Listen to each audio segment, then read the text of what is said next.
everybody.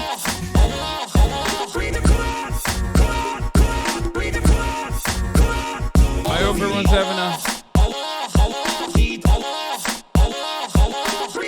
hope everyone's having a fantastic evening, fantastic afternoon, fantastic pre-noon, no matter where you are in the world.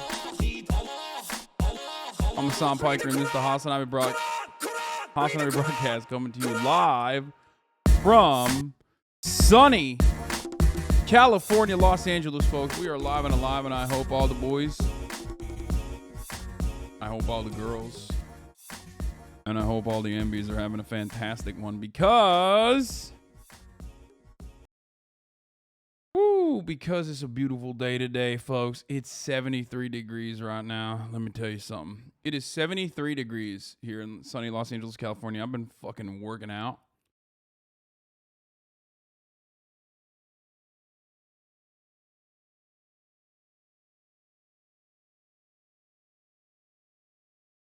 Better now. Ooh, I've been working out this morning. Feel fucking good. Feel great. Looking like a One Piece character. Just because I have a D in my middle name. Woo! Doesn't mean I'm looking like a One Piece character. Anyway, listen.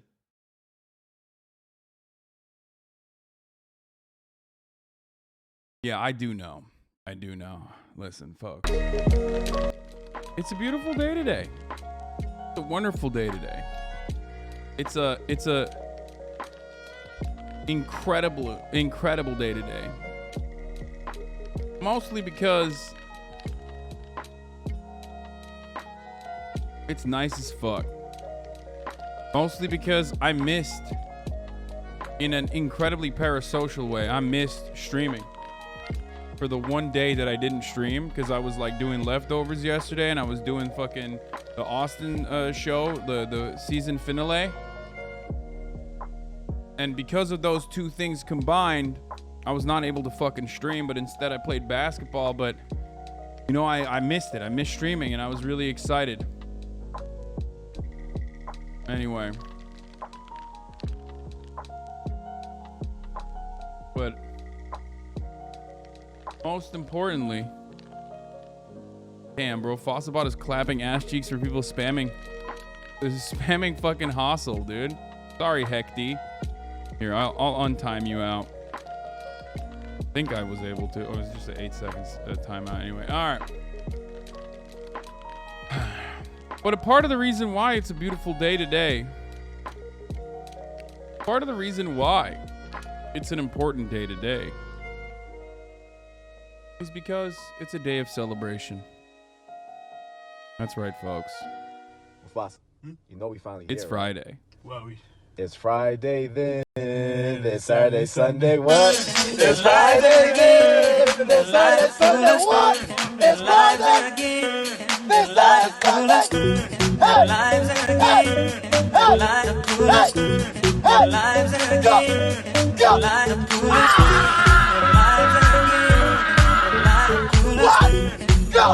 That's right. It's fucking Friday, baby. Let's go. Work. Hey.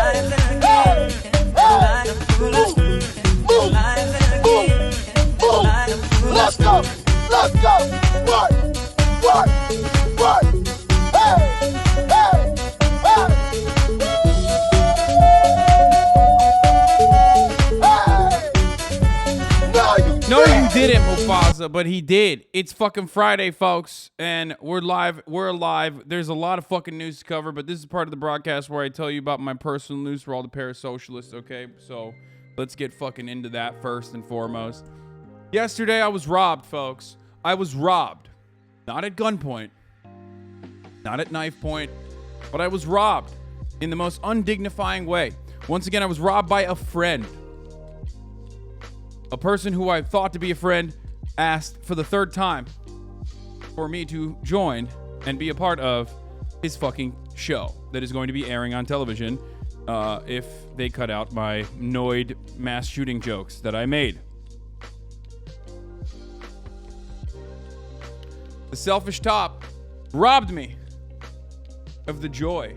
Even if I got second place and ultimately ended up losing to Rain Man, Charlie Rain Man Moist Critical, okay? Motherfucker's got like an extensive library of like weird collection, weird collectible items that he just knows the exact price point of. He was like, should I give you the European price right now, or should I give you the American price adjusted for the consumer price index? Obviously, we're going to be adjusting it to inflation. In 1997, it was 12% cheaper. Like, this dude was just, he was just literally just fucking saying things. I was like, stop. Are you one of the fucking researchers for the show? What is this? I guess I learned the hard way. Okay? I guess I learned. That's such a funny meme. Holy shit. Okay, Hasan Stash. That's a retweet. They don't know that on January 3rd, 1989, Kenneth Lamar Noyd, a mentally ill man, thought. This is exactly what happened.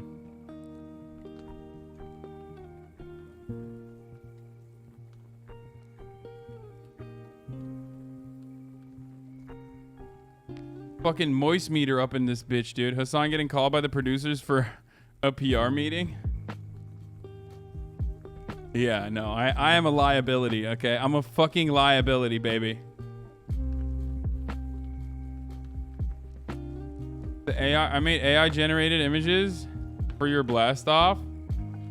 Hasan Piker at Pride Parade in his Porsche Taycan.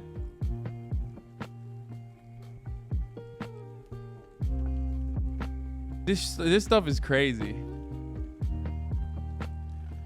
I haven't watched the new Boys episode yet. But anyway, so I did that yesterday, and then after that, everyone in the chat was like, start streaming. And I was like, fuck you, I'm not gonna do that. Fuck you guys. And then I went and I fucking played basketball. None of the homies that I normally play basketball with were available, so I played by myself, as a matter of fact. Something I haven't done in a long time. Like, I have not been out by myself in a while.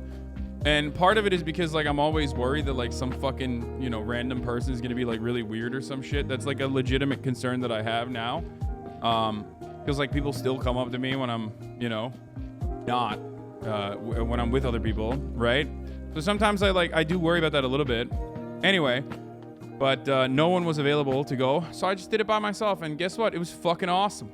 Okay? Stay strapped then? Yeah. That's right, brother. That's why I always stay strapped. Speaking of staying fucking strapped, as a matter of fact, you know, I'm armed with something else, brother.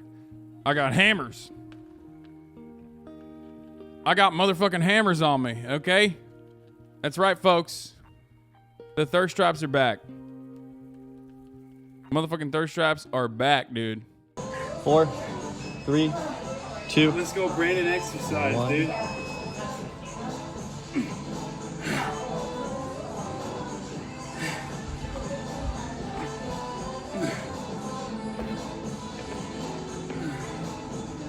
Nice. That's right. I got the fucking, I always keep my motherfucking thing on me, dude. I'm always strapped up. I always got a 25-pound sledgehammer with me by my side, you know? Dua Lipa playing in the background, Dua Lipa radio, getting me fucking turned on, ready to go. Why did Jeff Nippert say "Fine God"? Because he knows what I'm doing. He knows what I'm doing. He sees the gift that I'm giving to all of you motherfuckers in the chat. He sees it and he says, that's fucked up. What is this? Who made this? Oh, God. Oh, no. There is something wrong with you motherfuckers, bro. What the fuck? Oh, no. No, I can't. That's too much. That's too much.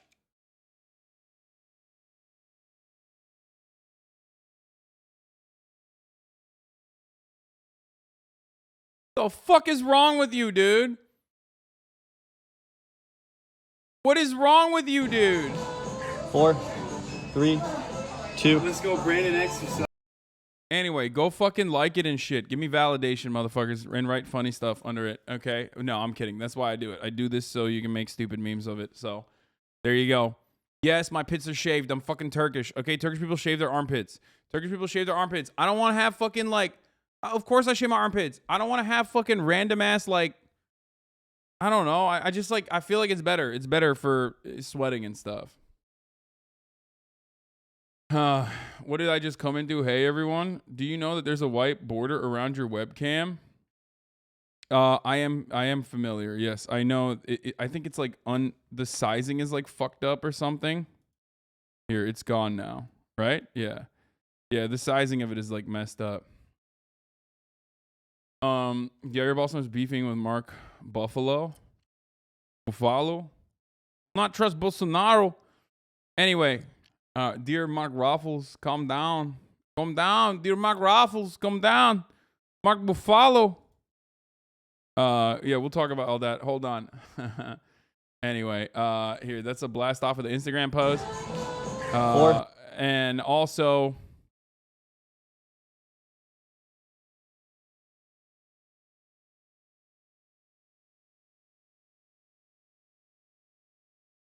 you see the boys parody ad they did? No, I have not. Is this a spoiler? Oh, this is spoiler free. Okay.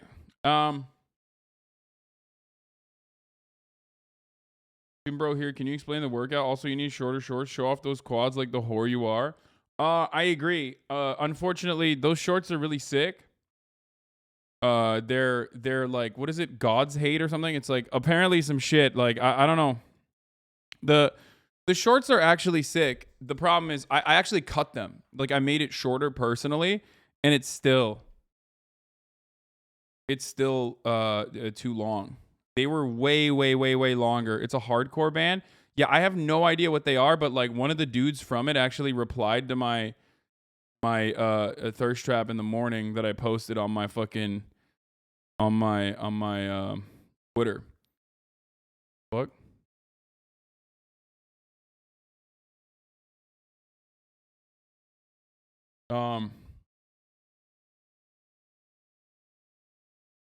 I accidentally put it on the Elgato tab. But yeah. What's the dude's name? One of the dudes responded to it. Like one of the dudes on the fucking band responded to it. The lead singer is a wrestler in AEW. Brody King. Classic Hasan merch, but never heard of him. Yeah, I mean, dude, I think it's sick though. Like the vibes on it. Like I love the shorts. The shorts are fucking fire. Anyway,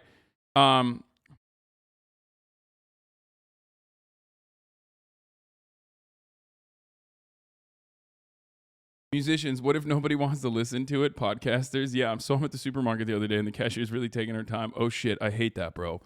Yeah, and I mean, I've got ice cream right on the conveyor belt and she knows it. Oh shit, I hate that, bro. This is so fucking true.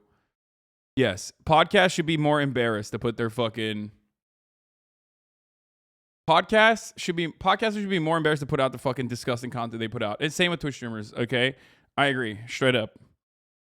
Yeah, the shorts are for the who is he wearing crowd. The shorts are God's hate shorts that were tailored by Hasan D. Piker himself personally, so that they were at least 7 inches rather than a fucking 5-inch inseam, because they were like 11-inch inseams originally, and also. What the fuck? We have another weirdo in the chat. He says, pool jet enjoyer. Can I inspect your pool? No. And then the top is a Let's Go Brandon top with Donald Trump drinking a beer. I think is wearing like an America bandana and like America stunner shades. And that's it. That's all an Austin show special. Like Austin literally got fucking COVID to get that for me. So it's especially important. You know what I'm saying?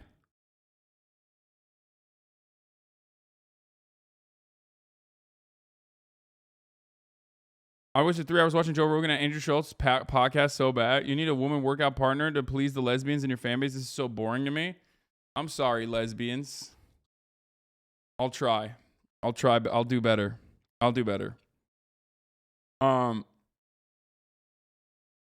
God, I wish Hasan used that hammer on my kneecaps. Poof. Jesus Christ, dude. Okay. All right. So we're done with that. We're done with that. The parasocial shit. Okay, there's a lot going on. There's a lot of news to cover. I just wanted to give you a gift of, a little bit of a thirst trap. And so that's it. We're starting off. We're blasting off. We're popping the fuck off. There's a lot to talk about today. Okay, Jordan Peterson. How was it with the K dinner? It was great. Let's post. Okay, let's do it. I'm back. And it's a big day of content. Fuck the Summit of the Americas, dude. It's not. It's Summit of, like, America's dogs, okay? America's Summit is literally just the summit of, like, literally the worst people. Pool Jet Enjoyer, let me be honest with you. You're new to this game and you don't want the smoke. This is my streamer. Go be parasocial with XQC or something. HasanAbi is my friend and my friend only. Thank you, Vorlo, for being a fucking freak, as always. Themasius with a fat playlist. Thank you, Themasius. Coming in clutch. All right, let me post this real quick, though.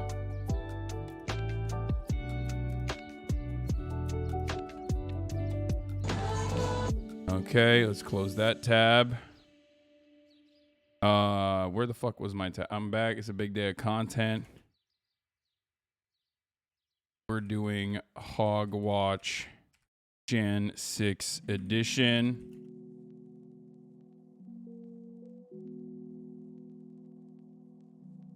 Jordan Peterson talks to his daughter about women he can't nut to. And then guests later eventually get in now.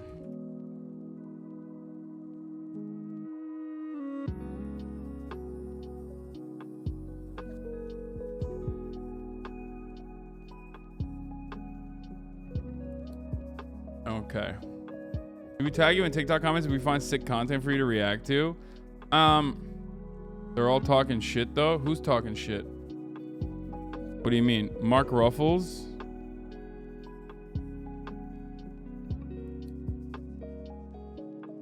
Bro, you guys really desperately want me to watch, like, how being a cop broke my brain, okay? And I don't know if I'm ready for it yet.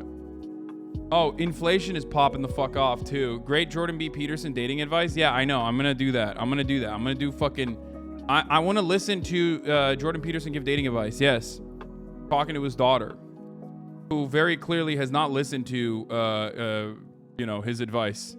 Or maybe is an indication that his advice is not so good. Anyway, we blasted off, folks. Boys, girls, MBs, we're blasting off. Big day of content. Juice this tweet. This tweet better go higher than fucking the consumer price index. You know what I'm saying? I want to be for one day, I just want to be like a conservative.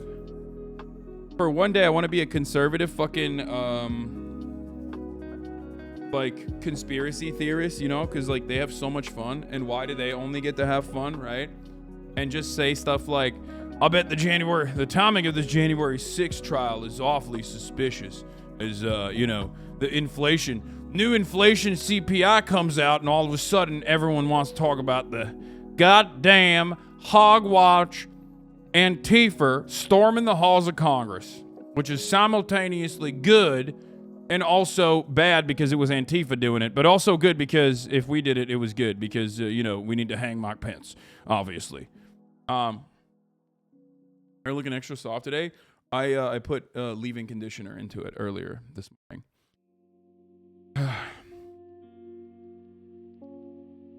I was going to recommend that video. It's pretty short, and he only goes over how being a cop has made him think about, what if X horrible things happens right now? Can I kill someone right now?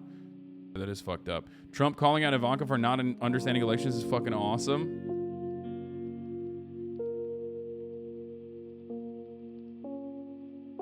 Check this computer-generated art. Lava Chicken Disco Elysium. All the Disco Elysium ones have been bangers. I think there was a Bernie and Disco Elysium one too, and it's pretty good. Yeah. Inflation numbers, brother.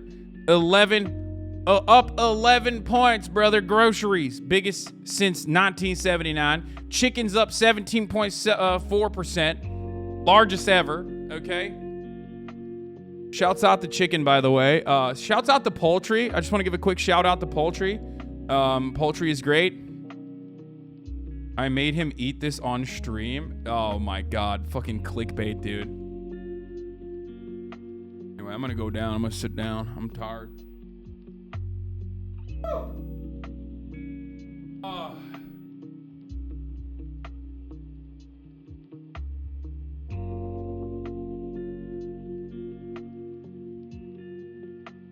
Is that HasanAbi Productions? Like, who fucking edited this video? You know what I mean? At least when I have like relentless clickbaiters, they're not directly related to me. Like, they're not on my channel. No, I did not eat that. I would never eat that. Shit was disgusting. And not because it's like fucking phallic. Like, I'm a glizzy goblin, you know what I mean? Do you understand? Like, I don't have a problem with like fucking phallic figures that I down regularly.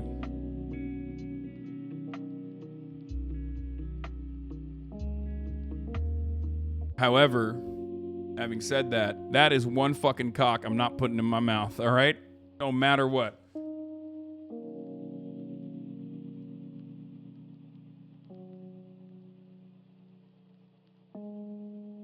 It's actually really tasty and clam chowder. My grandpa used to hunt them. That's disgusting.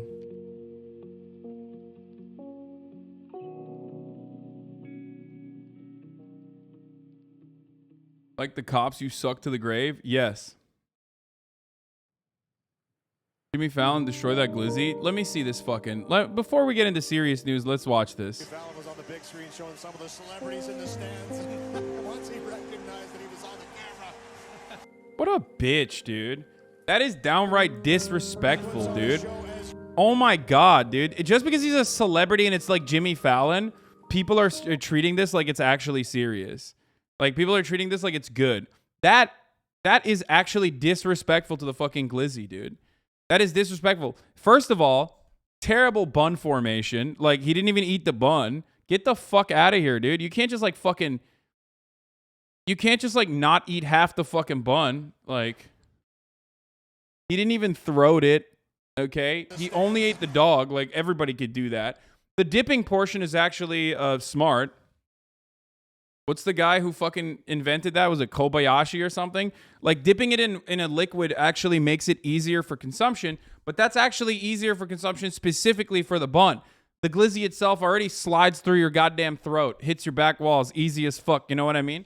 And obviously, like, when he actually fucking dipped it, I thought, oh, you know, something good is about to happen here. We are about to actually see Jimmy Fallon deep throat this fucking bad boy. You know what I mean? Put it back. Showing some of the celebrities in the stands. But then he had to be like, comedic with it. Like, this is a serious thing, okay? I'm not fucking around. Like, many of you probably think. You guys probably think I'm joking. Like, I'm not fucking joking, dude. This is disrespectful. Absolutely unacceptably disrespectful. Unimpressive showing. Not good. Oh, look at me. Like, oh, yeah, I love SNL. Like, he didn't even fucking finish it. He didn't even complete the fucking, like, the actual hot dog. Like, even that is, like, sticking out of his mouth and shit. Puts on a show as usual. Host of the Tonight Show and kind of chuckling. And then he fucking puts half the beer is on his shirt. Like, disgusting, dude. You deserve to smell like fucking stale ass beer for the rest of the day. You know what I'm saying? When you do shit like that.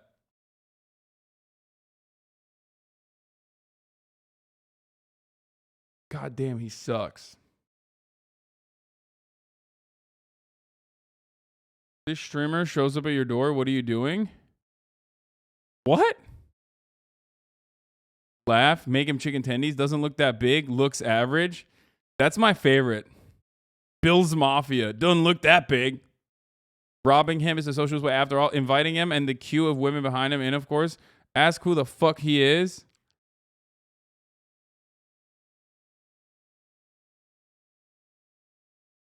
Dude, he's Bill's Mafia. I feel bad for him anyway, okay? That is loser predisposition. What are we going to be fake mad at today? What do you mean? Sorry, not a glizzy goblin, and no amount of authoritarian tolerance can convince me otherwise. Yeah, I just don't like Jimmy Fallon, like, at all. Can you confirm that you'll be speaking at the M4 in downtown later if you're happening in the greater... Dude, Megaphonics, you're being fucking weird, okay? Someone needs to tell you when you're being weird, and that someone is me. Stop literally trying to fucking figure out exactly what my coordinates are going to be at the March for Our Lives rally, okay, dog? Chill. You're being weird, dude. You're being fucking weird. Pull it back. Dial it back, Megaphonics. You're doing it again. Stop it.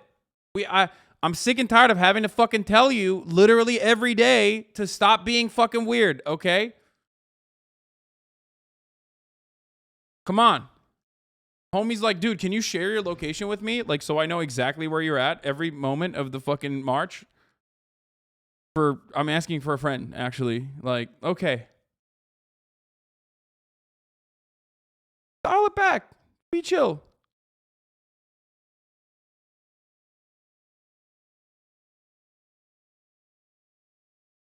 Disrespect the Bills Mafia again, and I'm subbing. I know you meant to say that directly to me. Yes. Yes, if you're a Bills Mafia fan, if you're a Bills Mafia head, you're friends with this guy? Feels weird, man. What did Felix say? He said, am I the only leftist calling for the detainment and prosecution of Kate Bush? Aha! Oh, no, dude. That's a take I don't agree with.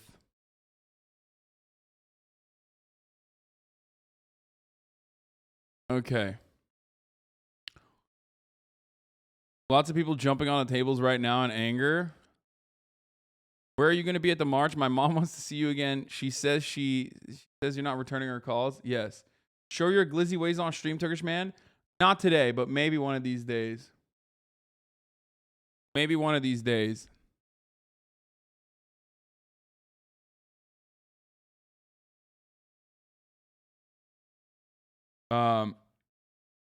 All right. Fucking, that was terrible, dude. We'll talk about that.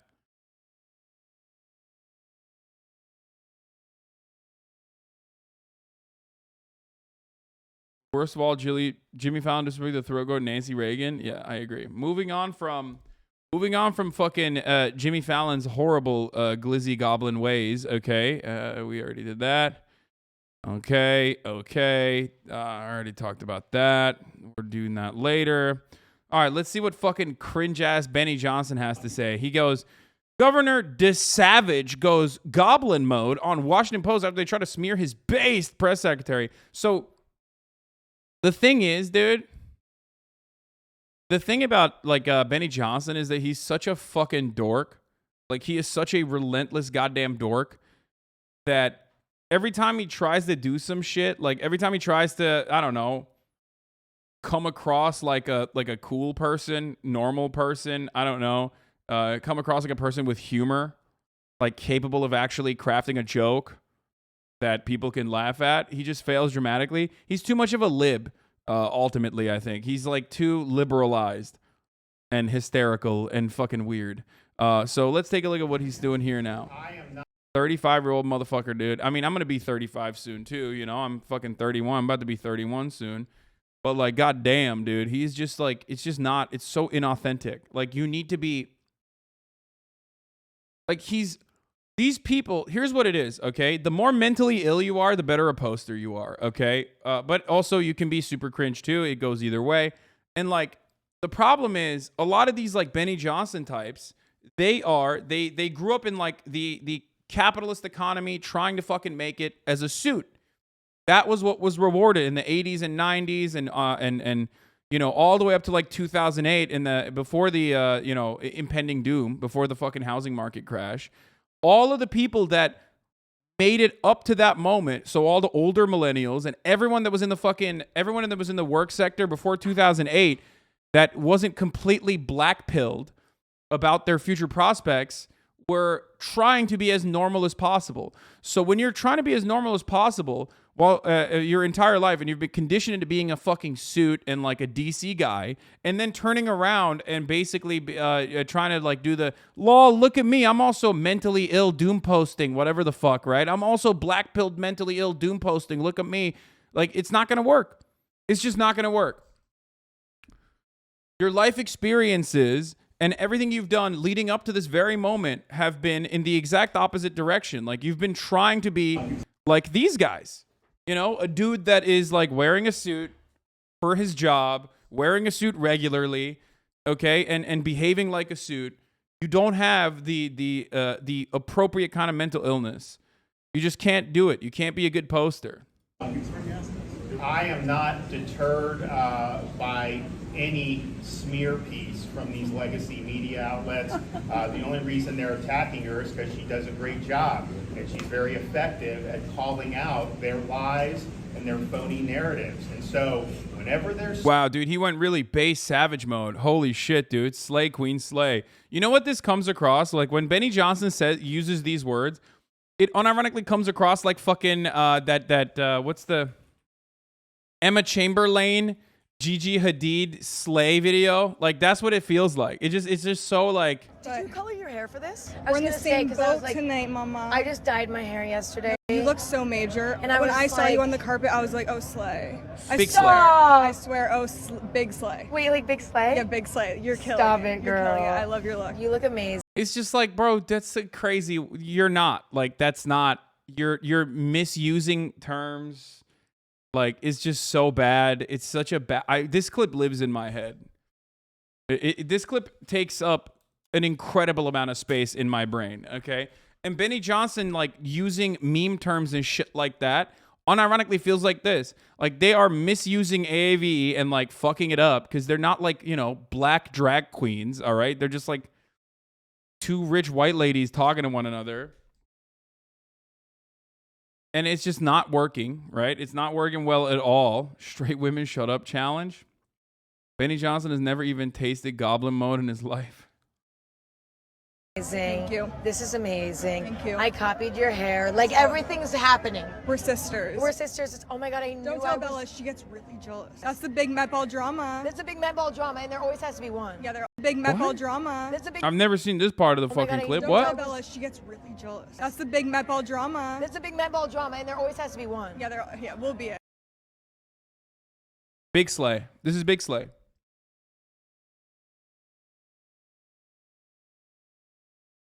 A trans woman, Juniper, literally invented the term goblin mode. Yeah, that was pretty funny. I mean, she didn't invent it, but she popularized it. No, goblin mode is not Juniper's invention, but she definitely popularized it when she posted about, like, Julia Fox going goblin mode. How are you going to sit here in fucking Twitch chat and be like, goblin mode was invented by Juniper? We've been saying goblin mode for years. Like, we've been talking about fucking El Goblino. XQC.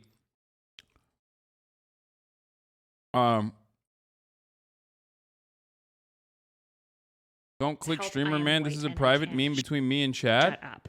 Help, I am white and I can't shut up. Help, I am white and I can't shut up. What?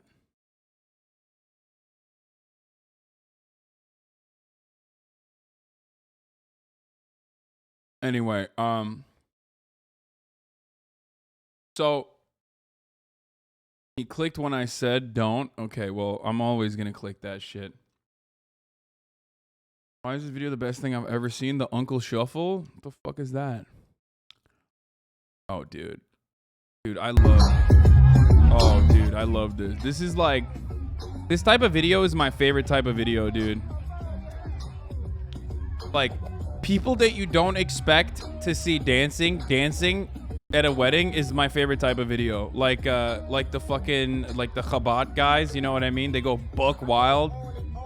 I never know if they're like actually listening to rap music or if they put the rap music in the background, but like I love that shit. You know what I'm talking about? Like Orthodox Jews like going fucking off to like drill music. Kind of like this.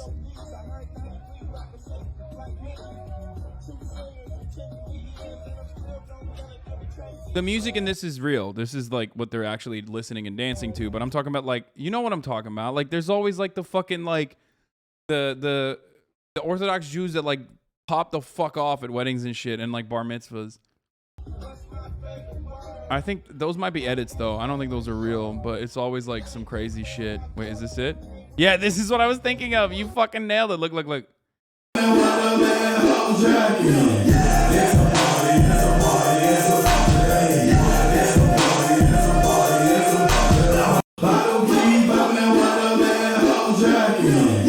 Like that dude is going crazy, bro. He is like, this is his moment.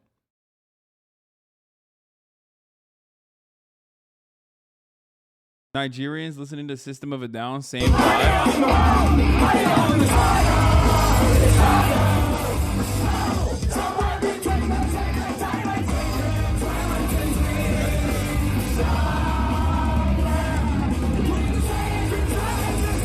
To be fair, System of a Down has like a gigantic international audience, and also this ain't drill. This is Brick Squad 2011, dude. I was just using this as an example. Okay, I don't remember what the fucking song was. I know that it was Waka Flocka. Waka Flocka's famous song, Grove Street Party by Waka Flocka fame, which is not drill music, but technically. Shut the fuck up, nerd. Fucking trap lore Ross looking ass in the chat. Oh my God. Sir, this is not drill, sir. This is not Chicago music, sir. This is Southern. Know your different type of rap, sir. This is trap. It's Brick Squad. Thanks for giving Waka Flocka creds. He really needed it. Anyway, okay, we're done. Hey, this was a little brief little fun. Let's get to the fucking hogwatch, dude. Let's get to the juice. Let's get to the sauce. So,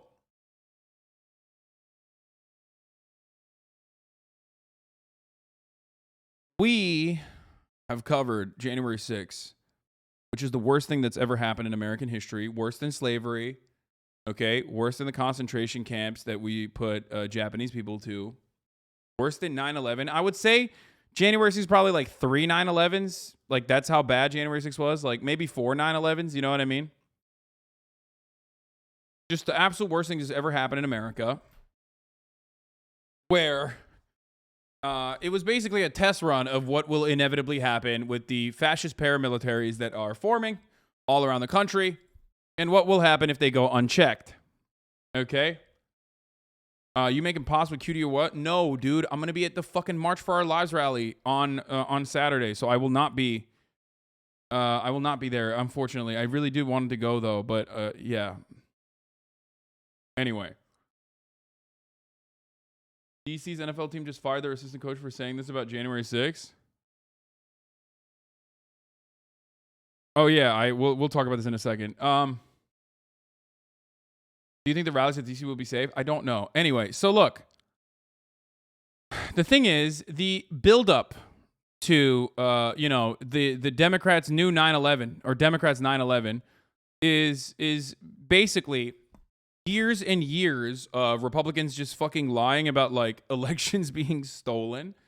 And then Donald Trump, in the most Donald Trump way possible, taking exactly what the Republican Party has been saying quietly or alluding to and just taking the fucking illusion off and just openly mentioning exactly how it is, right? Illegal immigrants are stealing our elections. The Democratic Party is letting it happen. That's why, and they're also like fucking, just cheating because I lost. So the population, especially the Republican population, was like super geared up for this. Okay, they were super fucking geared up for this. Now the reason why I'm talking about the background of this is because that and the culmination of that attitude led to this violent action, right? Of all these people, thinking that they are entitled to be able to fucking storm the halls of Congress and maybe execute Mike Pence and maybe Nancy Pelosi, AOC, whoever the fuck they can get their hands on. And the pressure valves were at an all-time fucking high, and you had Donald Trump using the bully pulpit to guide them. So that's precisely what happened. What did you think was going to happen? And for the record, it's probably going to happen again. I'm going to be honest with you. There's a likelihood that this will happen again. When Donald Trump wins again in 2024, okay, or Ron DeSantis, along with Donald Trump, win again in 2024, it's going to fucking happen again. I'm letting you know ahead of time. And this is not new for the Republican Party. They literally stole the election in Florida in 2000. They did this once. Okay? So get ready for it. So the way that the Democrats are using this as an opportunity is really important. Like how they use January 6th is what is important here. Like what they will do with this January 6th meeting is important. However, the unfortunate problem is that the Democrats are pussies. And they will probably just use this to pander to a group of people that watch MSNBC all day or watch politics all day that were going to vote Democrat anyway, that won't actually they won't get like a single execution. You know what I mean? Like get one capital punishment. You know what I mean?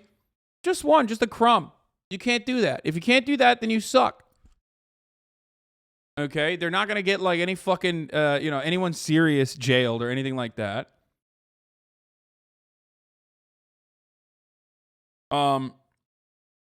But it is still important to cover. It's still definitely important to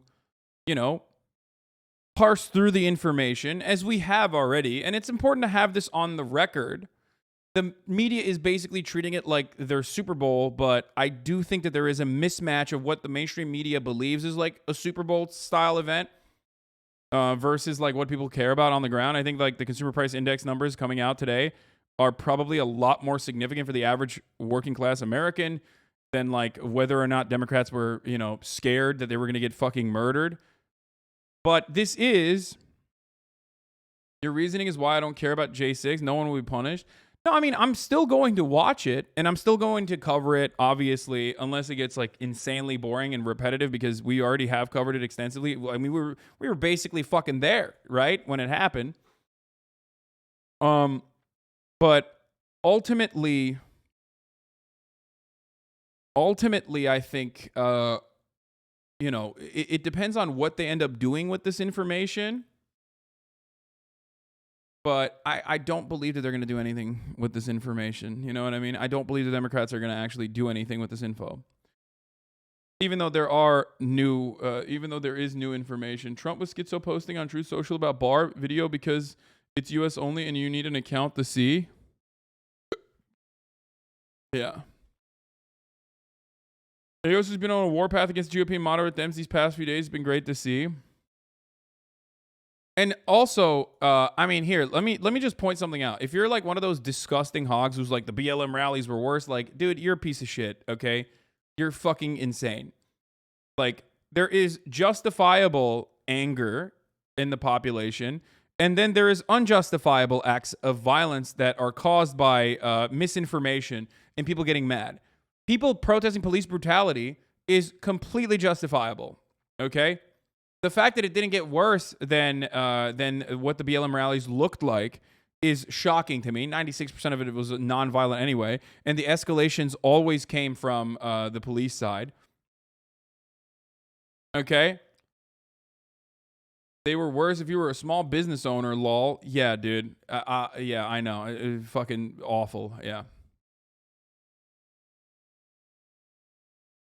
We know it's always the opposite of what Hasan says. Let's go. Yeah, I like this narrative, except, it doesn't really fit. It only has fit with, like, Ukraine. And even then, my analysis of the situation was correct, so.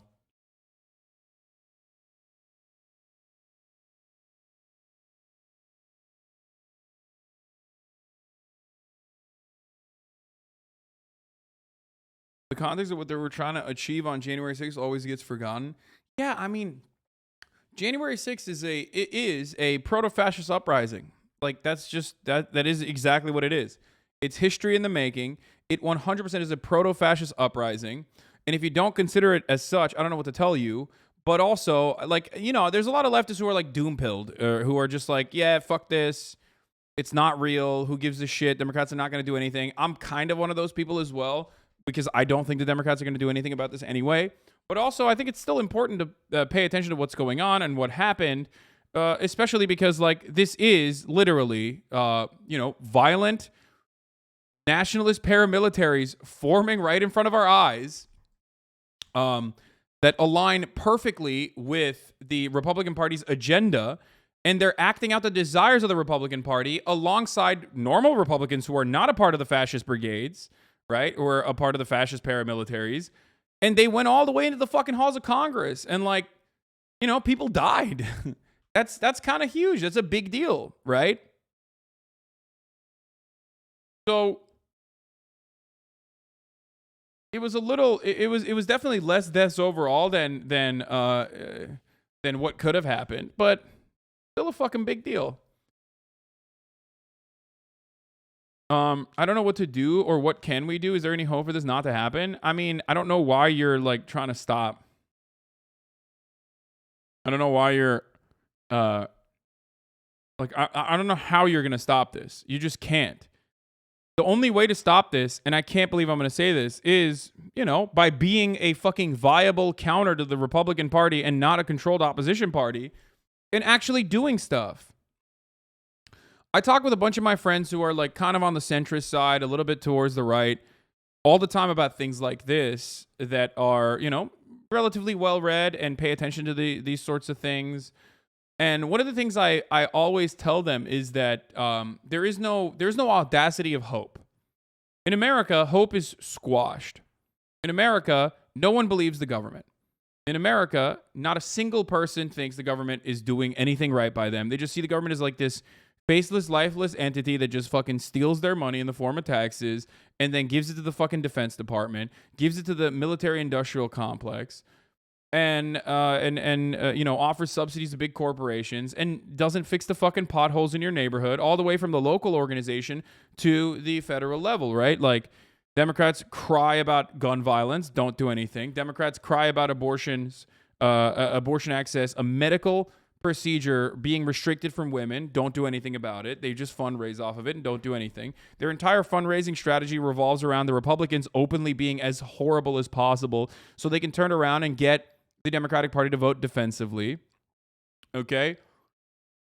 Democrats vote defensively. Republicans vote offensively. Republicans vote because they know no matter how fucking, no matter how insane, no matter how bloodthirsty, no matter how violent or how insane a policy position is, the Republican Party will do it. They will do everything they can. They will sidestep the legislative body. They will use the gerrymandered districts in every single state to win the state legislatures with supermajorities and pass shit through the state legislatures. They will pack the fucking courts all the way from lower courts to the Supreme Court with insane reactionary Ghostbuster judges so that, like, the state legislatures, when they end up, you know, making it illegal to be homosexual or whatever the fuck, it'll go all the way up to the Supreme Court, and the Supreme Court will say, no, it actually should be illegal to be homosexual. That's what the Constitution said, right?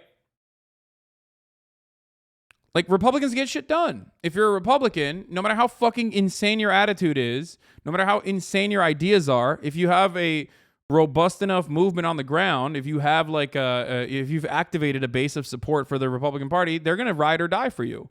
Democrats never put that energy towards any of the things that they run on because they have no willingness to do so. And also because they serve the same masters that the Republican Party serves. Let's be real. It's the same corporations. It's the same fucking corporations and the same wealthy people that fund both parties.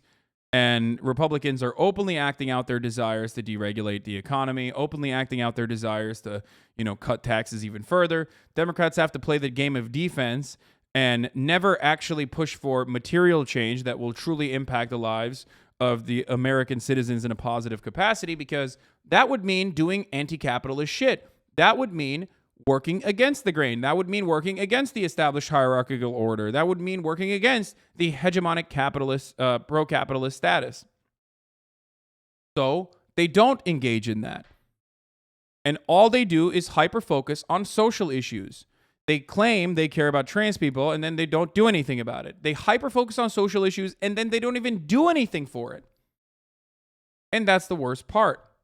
Republicans, on the other hand, will utilize social issues and do everything they can to, like I said, sidestep Congress, make Congress a tool of obstruction, and then use whatever fucking other method they can to continuously make marginalized people's lives worse.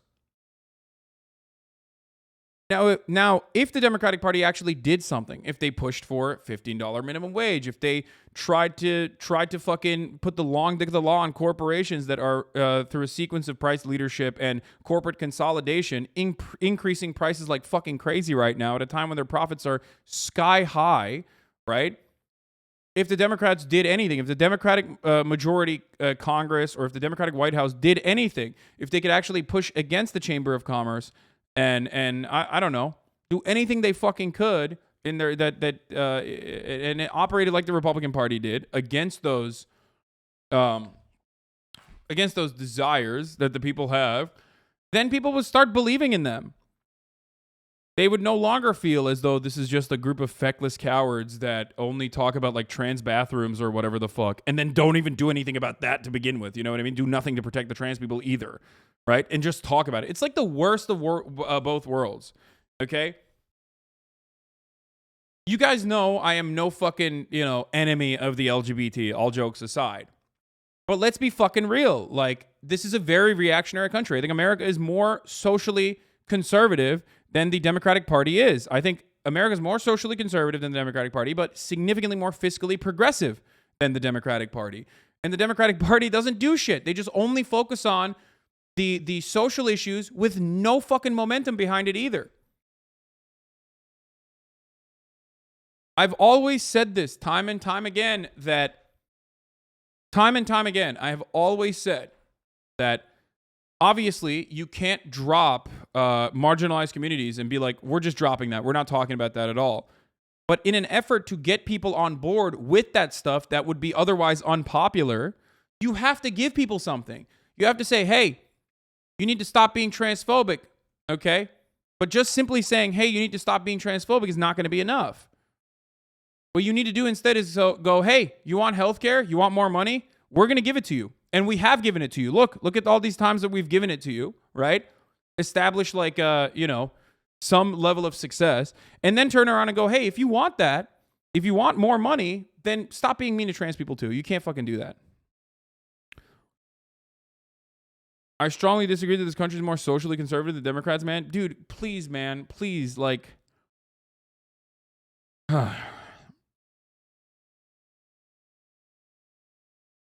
You have to have a class first approach to your solutions to cover as broad scope of a fucking group of individuals as possible, and then bake that shit into it.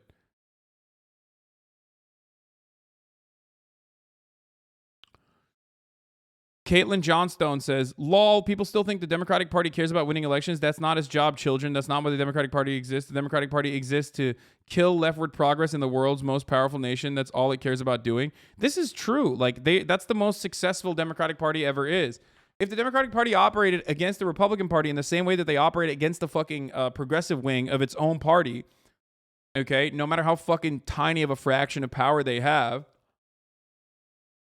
okay, they would be a little bit more successful.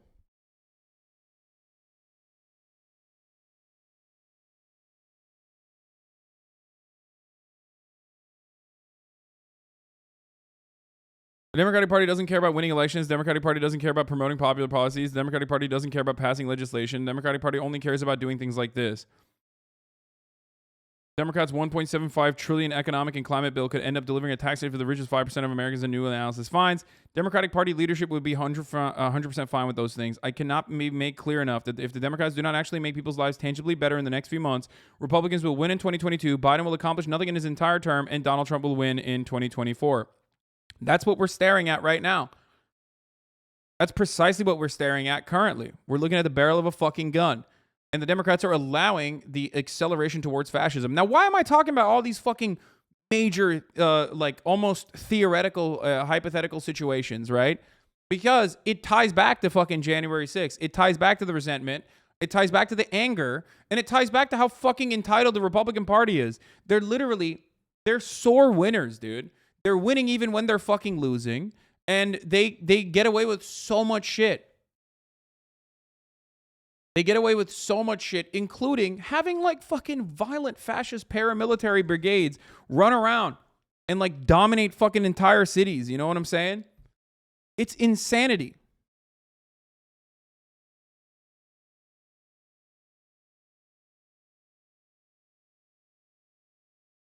I feel like the Democratic Party gave in the conservatives a long time ago. They're one and the same now. Our fight is being against the left, against a bigger monster than we initially thought. Yeah.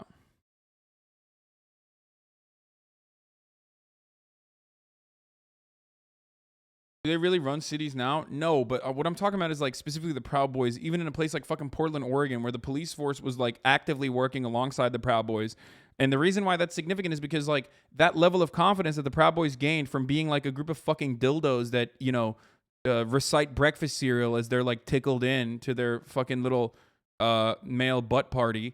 Those guys ended up fucking successfully striking the halls of Congress. You know what I mean? Like, that's huge. That's important. That's not insignificant. It doesn't happen overnight. You know what I mean?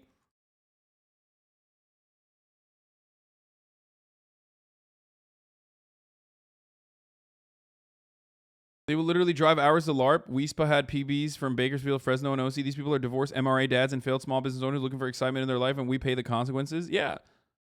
They are the lumpen proles, and they are the fucking small business tyrants. So,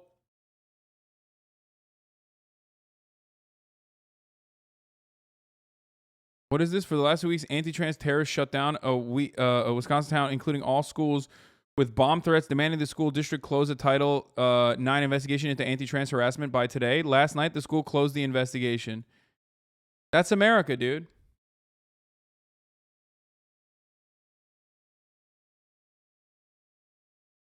So, obviously, the Republican Party is like primarily responsible for this violence, but if you fucking end up with just that, if you just fucking say, wow, the Republican Party are just like really bad, huh? I guess we have nothing to do but to vote for the Democrats. You're failing to see the other side of this picture. There is no counterbalance to the Republican Party as it stands in this country. There isn't. Can we talk solutions? I have already. I have talked about solutions. I have told you what the solutions are. A Democratic Party that actually shows people that they're doing anything for them is going to end up taking away some of these fucking psychotic reactionaries away from the right. But they're not doing that. They're not doing that. They're not backing labor. They're hyper focusing on like the most like aesthetic identity politics they possibly can, and oftentimes weaponizing identity politics and emancipatory language and academic language against the fucking labor movements too. And if they fucking actually did something, anything about like trans people, like defended trans people in any meaningful capacity, or defended women's right to like have an abortion in any meaningful capacity, I'd at least have to be like, all right, well, I got to hand it to them. They're at least like operating in a defensive mechanism. They're at least doing something. But they don't even do that. They just throw their fucking hands to the side and go, oh, well, we can't do anything because we're getting owned. And we are getting owned. Okay? And people don't like that. So what do? They vote. They fucking door knock. And then when they see the Democratic Party's not doing shit for them, they're just like, all right, never again then. Why the fuck would I do this again? Fuck that. And then they become non-voters.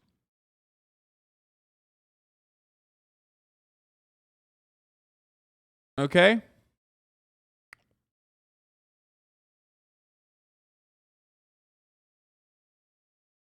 Don't you think part of the solution could lie in alternative forms of power like community organizing, filling the massive gap left by the Democratic Party in terms of political action? Yes, dude. I fucking advocate for that all the time. What are you talking about? Labor organizing, community organizing. It's like the last ditch defense measure against like Republicans just taking away stripping every fucking right you have. But not only that, but also on top of that, like labor organizing and community organizing creates a system, a structure, a mechanism to push back and like push the Democratic Party in the appropriate direction too. So yes, I do agree with that, and I advocate for that all the fucking time. But what I'm talking about right now is a larger point, a broader point. Do you understand?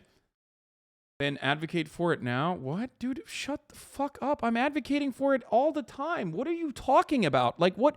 Dude, what have you done, dude? What the fuck have you done? I literally went on a fucking Young Democratic Socialists of America fucking meeting to get 30,000 people in here to join a fucking a young labor organizing seminar. What the fuck are you doing? Then advocate for it now? Like, well, shut the fuck up. I'm not your enemy. You fucking mentally deficient psycho. 19-month subscriber.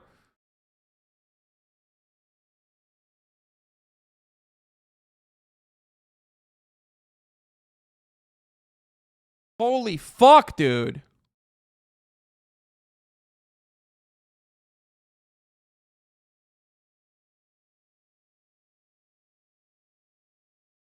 I'm in the process of fucking mentioning it while people are like, why aren't you mentioning it? Mention it harder. God damn, dude.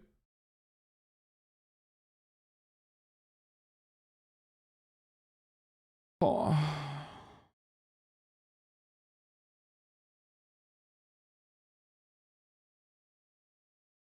And it's also another issue because like that fucking mentality is so... That mentality is so present in like leftist movements and leftist coalition building that like we're just like too busy fucking cannibalizing with the fraction of power that we don't even have. Like I can't even have like a larger conversation about the top of the hour ad break and its impacts on everyone in the fucking chat without people chiming in. You know what I mean? And how that if you no longer want to see those fucking ads, all you need to do is subscribe for $5 or for free with a Twitch Prime or by getting gifted a sub, you know, in order to defend yourself against the top of the hour ad break.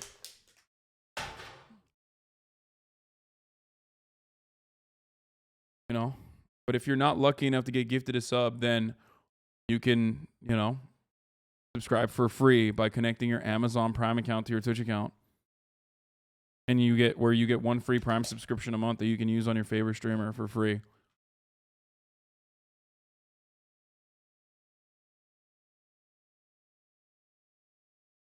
Yeah, dude. Sometimes I gotta fucking debate you a little bit. Anyway, I hope you feel better though. I hope I gave you like a brief moment of solace. Okay. I hope I gave you a brief moment of solace when you were like, dude, you're not doing enough. Shut the fuck up. I don't like you. I don't like if that's your fucking attitude all the time.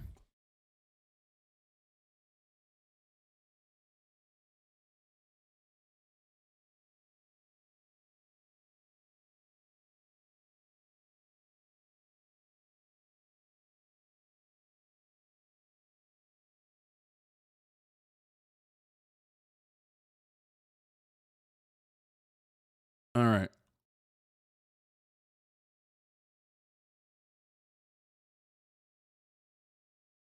New Vice for later. Has capitalism killed the American dream? Ooh, I love that. The American dream was already a fucking capitalist invention regardless. Anyway. So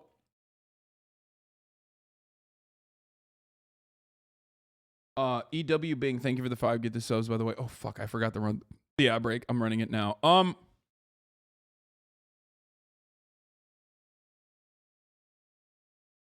Okay. Right to repair passed the New York State legislature. I know there's something really small, but shows that there's some positive change possible. I mean, it's like tiny.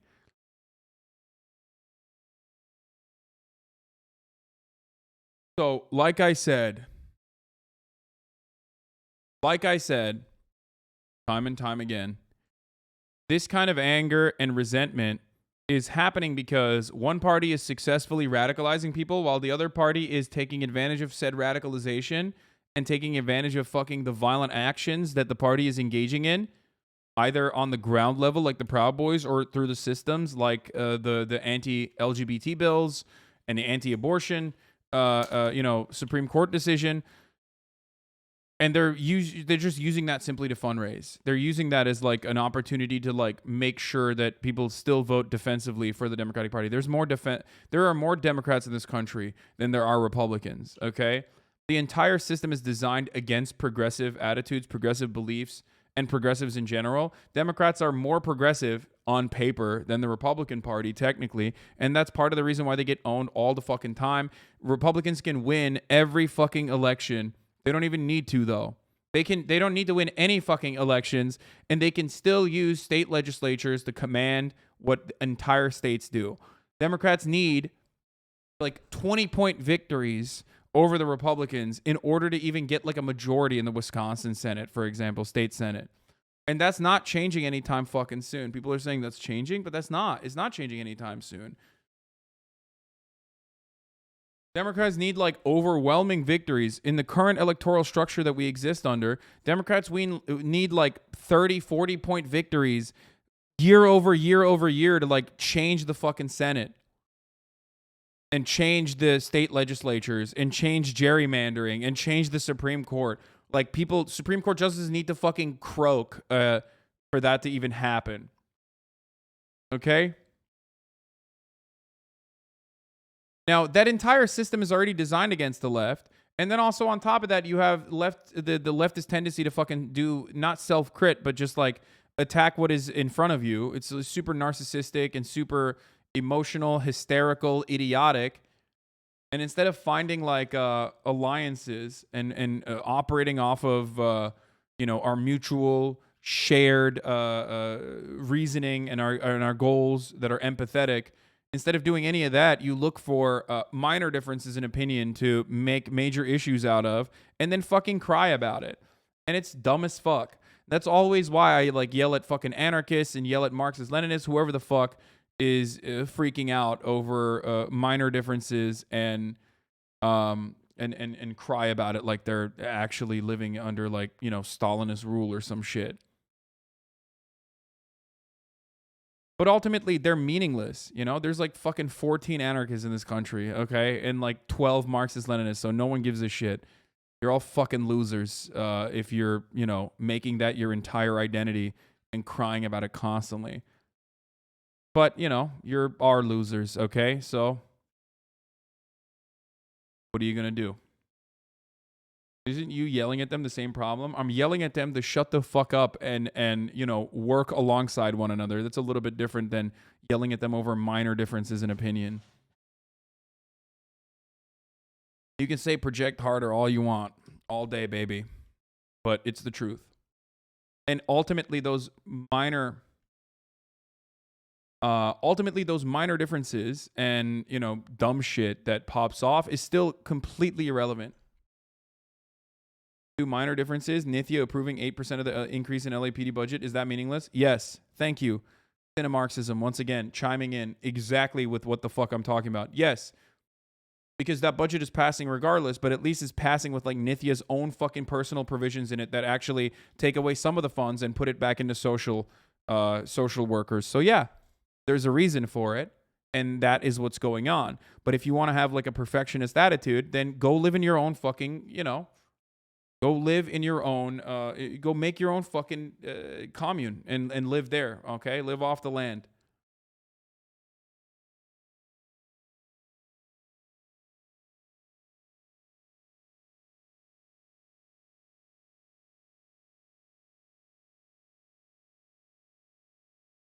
Whereas historical material is, the Dem parties where social movements go to die. Why aren't we talking about building a workers' party to challenge the Dems? Because there's no workers' party. There's nothing.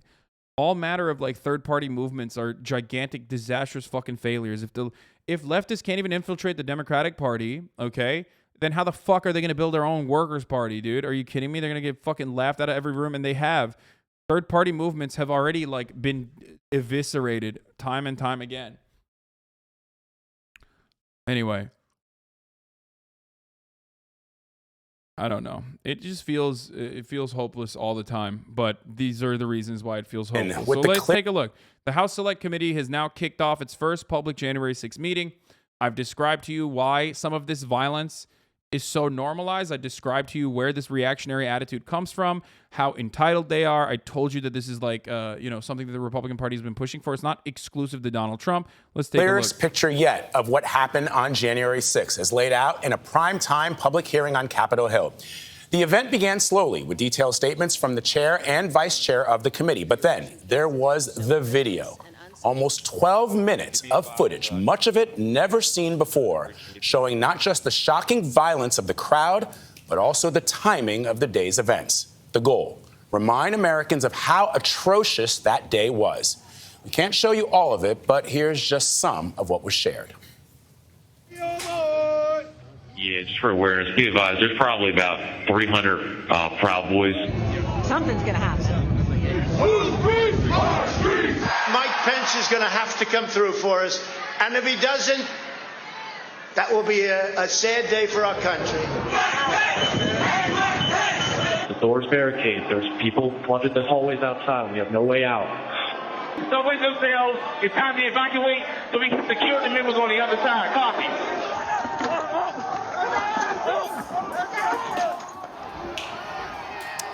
At the center of all of this, according to the committee, was former President Trump. They call his actions an attempted coup, one they say he cheered as it was unfolding. Scott McFarlane is at the Capitol with a lot more details, including never-before-seen testimony from former president's daughter, Ivanka Trump. Scott, good morning. What are we learning? Hey, Vlad, the committee made the case January 6th was not a spontaneous attack, that among other things, groups of the far-right Proud Boys were here in the morning before Donald Trump even spoke at the White House to do reconnaissance, to look for vulnerabilities and weak spots in the police line here at the Capitol that they then capitalized and led the mob in. We're doing pen test, brother. Turns out they didn't even fucking need to do that, to be honest, because, the cops basically let them in regardless. Breach of the Capitol. Get him up.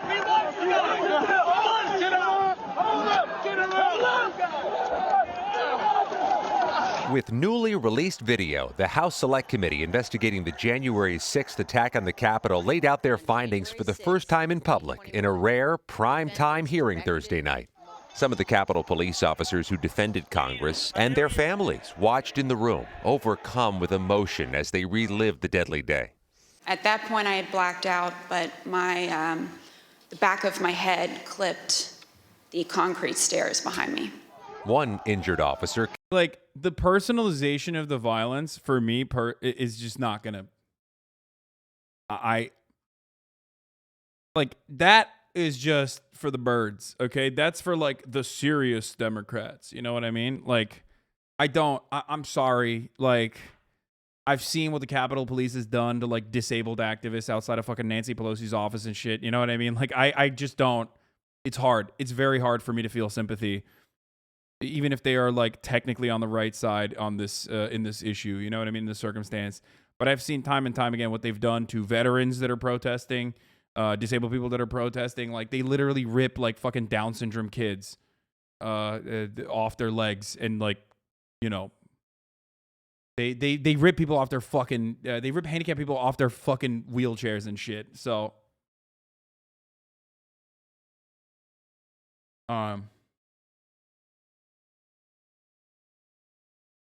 not exactly a great track record.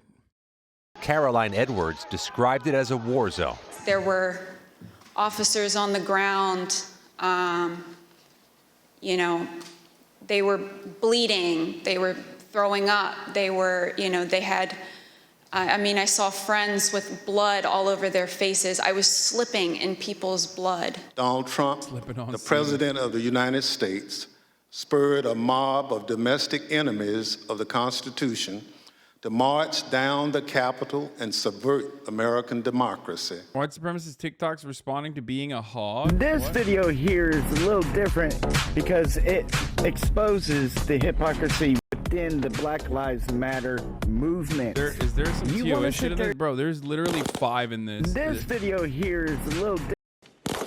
This video here I'm not is a little watching this, different. brother. I'm sorry. I'm sorry, Commie Grimes. You're only a 1-month subscriber.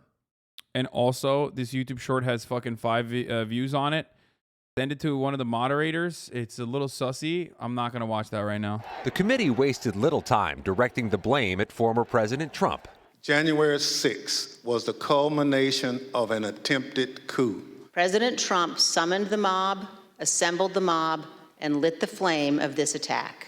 He was mentioned nearly 100 times in just the opening statements. Damn, get off his dick, sweaty. The committee making the case former President Trump endorsed the hanging of his own vice president for not stopping the 2020 election certification. And aware of the rioters' chance to hang Mike Pence, the president responded with this sentiment, quote, "Maybe our supporters have the right idea." Earlier Thursday, Trump's former education secretary, Betsy DeVos, publicly acknowledged for the first time she explored using the 25th Amendment to remove him from office after the attack. They knew that President Donald Trump was too dangerous to be left alone. The committee says its series of hearings this month will show Trump knowingly lied about fraud in the election. In video clips, his former Attorney General William Barr said he was emphatic with Trump about false voter fraud claims. Which I told the president was bullshit. A newly released video showed Ivanka Trump's interview. How did that affect your perspective about the election when Attorney General Barr made that statement? It affected my perspective. I respect Attorney General Barr. So I accepted what he was saying. Since the attack, 5 police officers who protected the Capitol January 6th died. More than 820 people have been criminally charged so far, with 2 more arrested Thursday, including a Republican candidate for governor in Michigan who allegedly stormed the Capitol. I'm trained to detain, a couple of subjects and handle a crowd, but I'm not combat trained. And that day, it was just hours of hand-to-hand combat. Bro, it's pretty fucking wild that, it is pretty wild that they, literally beat the shit out of cops, in broad fucking daylight and filmed themselves doing it. God damn, dude. They get to have all the fucking fun in this goddamn country. Why? Why do right-wingers get to do everything? They can do whatever the fuck they want with no repercussions whatsoever.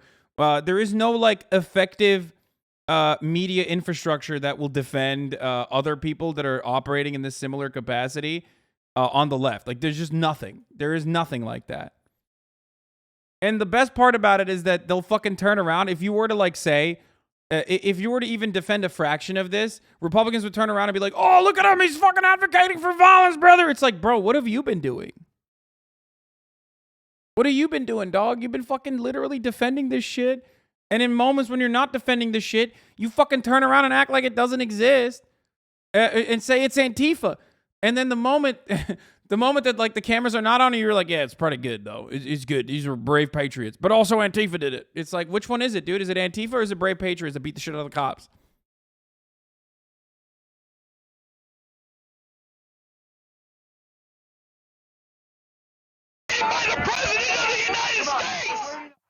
The second hearing is Monday. The committee says it'll show Trump's team knew claims of election fraud were false.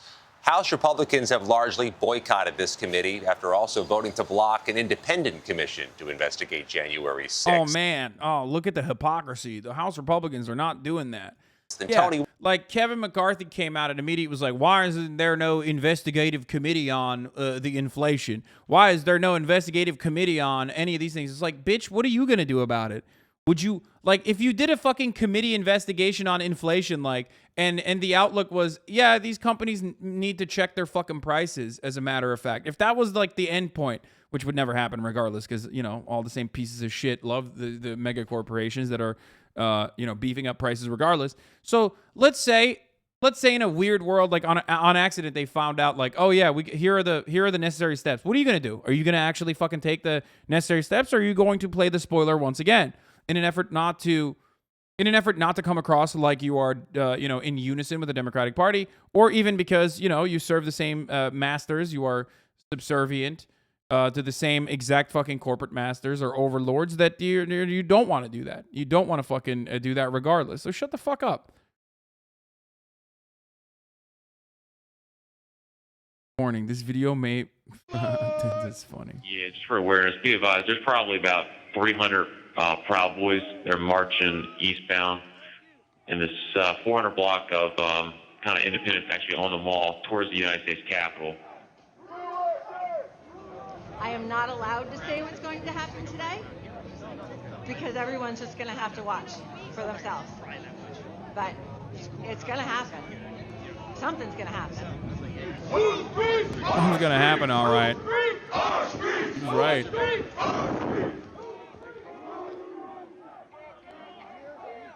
They're not wrong. It is their street. It is their street, dude. Don't make us go against you. I'm just picking a side. Pick a side. These are our streets. $20 a picture. I hope Mike is going to do the right thing. I hope so. I hope so. Because if Mike Pence does the right thing, we win the election. All Vice President Pence has to do is send it back to the states to recertify. And we become president, and you are the happiest people. Mike Pence is going to have to come through for us. And if he doesn't, that will be a sad day for our country. Because you'll never take back our country with weakness. You have to show strength, and you have to be strong.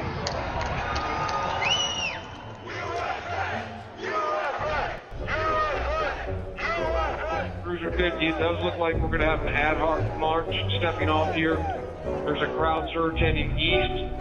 We love Trump! We love Trump! We love Trump! Proud Boys, Joe Big, in jail awaiting trial on charges of seditious conspiracy and obstructing. I hope you're going to stand up for the good of our Constitution and for the good of our country. And if you're not, I'm going to be very disappointed in you. I will tell you right now.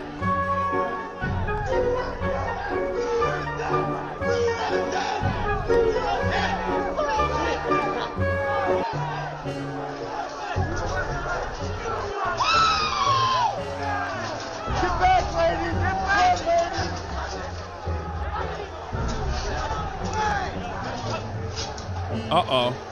Uh-oh, they're coming. We just had protest. Peace circle, breach the line. We need backup.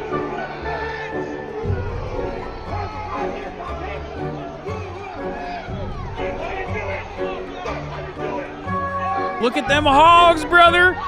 That's why you need an AR-15, brother. Feral hogs. Madam Speaker, the Vice President and the United States Senate. Joint session of Congress begins at 1 p.m., folks.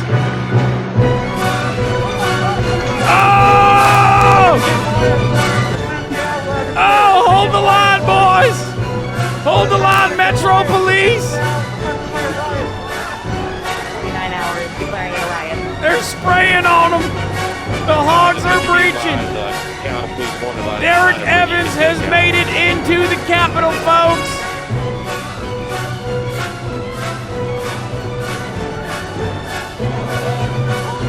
Oh no!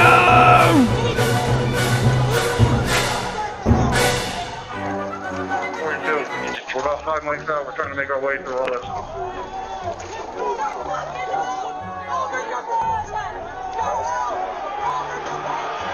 The Hall of the Mountain King is an all-time banger. I played it like in real time when this was happening, if you guys remember that. Oh, they're coming in, man. They're coming in, man. Proud Boy Dominic Pizzola breaches window of the Upper West Terrace, folks. They're going in. Oh, use that little baby pepper spray on them. Oh, no, not the pepper spray. Oh, no, not the pepper spray. They're kissing each other. Hogs are filming every part of the process, boys. 2:13 p.m. east side of the Capitol.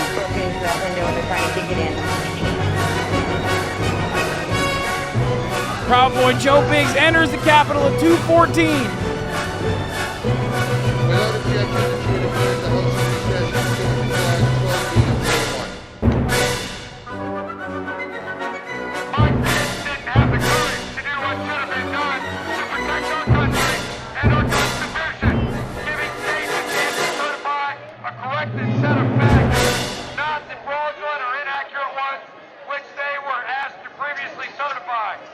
Homie is straight reading a Donald Trump tweet with a fucking, like, there is no better representation that these guys are getting their notes from Donald Trump than this very specific instance where you literally just have these fucking hogs straight up reading his tweets, dude. Previously certified. U.S. demands the truth. Bring out Pence. Bring out Pence. Bring out Pence.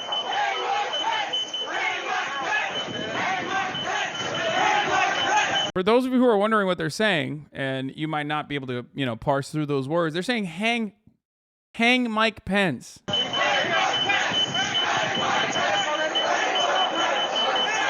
Which Trump famously, which now we know, Trump famously, according to Liz Cheney at least, I mean, I don't know how fucking reputable she is. After all, she is a Cheney.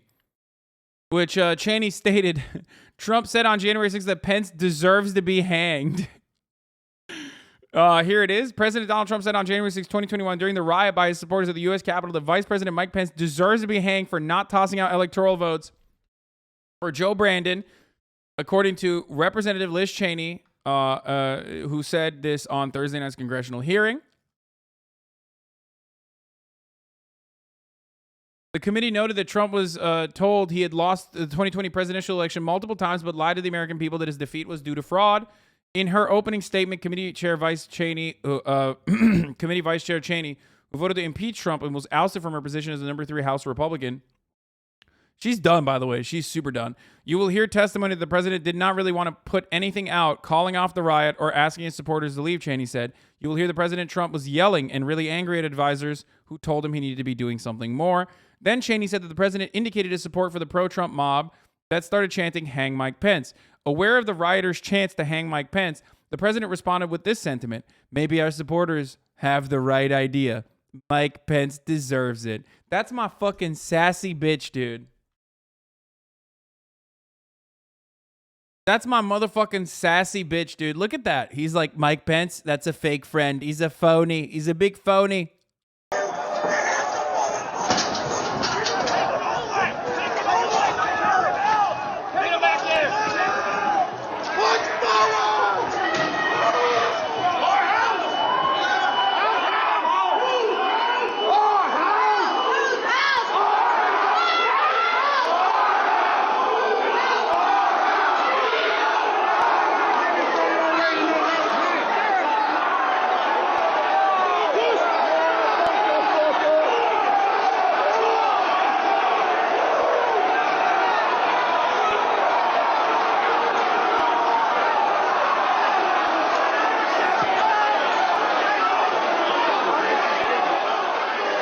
I mean, they're not wrong. They say, whose house? Our house? I mean, it's true.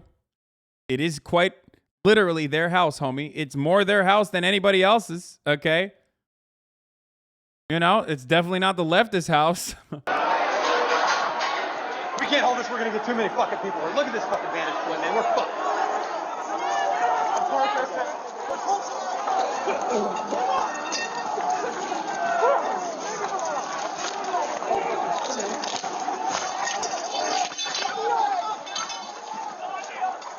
We need an area for the House members. They're all walking over now through the tunnels. This shit makes me happy, though. Like, seeing Republicans also cower in fear of their own base does make me a little happy. You know what I mean? Like, you got to feel good about that. You know what I mean? Like, you got to feel a little good about that. It's great.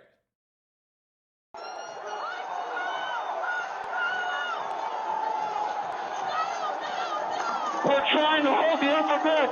We are trying to hold the upper deck now. We need to hold the doors of the Capitol.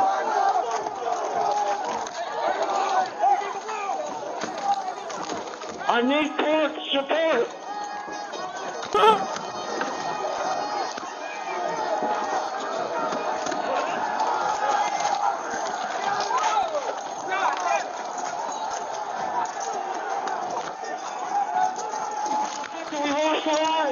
We lost the line. All MPDs, get back. All MPDs, pull back up to the upper deck. All MPD, pull back to the upper deck. ASAP. It's pretty funny that they're like also like they're pulling up with like their Blue Lives Matter flags and using the flagpoles to beat the shit out of the cops there, which is a perfect demonstration of American politics. You know what I mean? They are Republican Party voters that are swinging along with their fucking Confederate gear, which unironically was, you know, the enemy of the Republican Party originally, if you recall, while simultaneously saying Democrats are the real racists, while simultaneously beating cops with their fucking Blue Lives Matter flags. I love that. That is a perfect representation of how completely brain broken American politics is.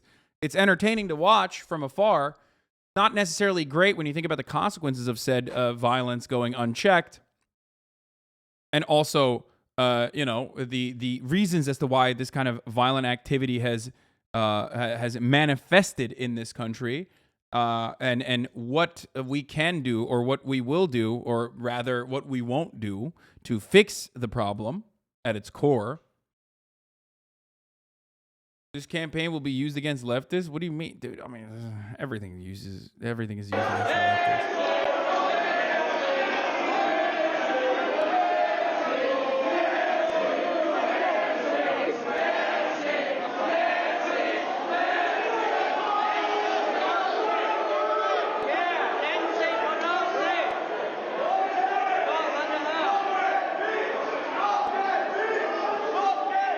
Why do you think they're going to the Speaker of the House, Nancy Pelosi? Why do you think they're trying to find Nancy Pelosi?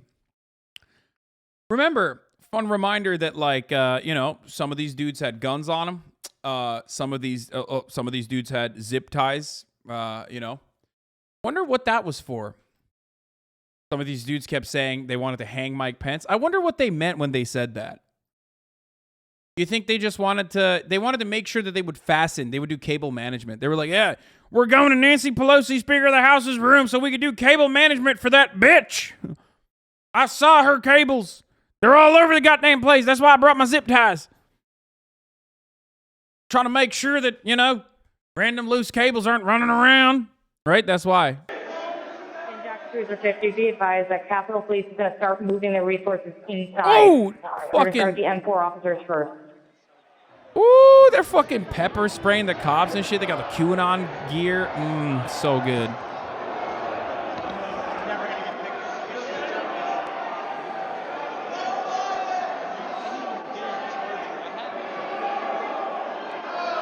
Pretty sure some of them cables are communists, or even worse, BLM. What? Yeah. Notice how many Black Lives Matter supporters are in this crowd. The funniest thing I think that they tried to do was like immediately state that this was Antifa's bidding. Like, you think any of these dudes look like Antifa? Motherfucker, you are there. Your uncle was there. Your aunt was there. The only Antifa is Aunt Tifa, okay? Tifa, your aunt, was there doing this, okay? The fuck do you mean, Antifa? Okay, H208 with 4 members. The door's barricaded. There's people flooded the hallways outside. We have no way out. In fact, officers still remaining on the House floor, on the 3rd floor, to use the subways themselves. It's time to evacuate so we can secure the members on the other side. Copy. PVC fan, my uncle was there for real though. Yeah. I know people that went there, right? I know people, not like directly, but I know people through other people I know whose like relatives went, right? And when you ask them, because I tell them, like, ask them, like, what do they think? What do you think that happened? They either lie and say they didn't attend, or lie and say they went back to the fucking hotel, or my favorite, they actually did go, okay? But they said Antifa was there. It's like, are you serious? Bro, you were there. You literally did that. You did it. You fucking walked through the doors like... They're like, oh yeah, it was Antifa that was fucking... It was Antifa that was like beating on the cops. It's like, what? Us people now, the American people. What are you ready to do? Yeah, look at that, Antifa. One more time. What are you ready to do? And whatever it takes, I'll lay my life down if it takes. Absolutely. That's why we showed up today.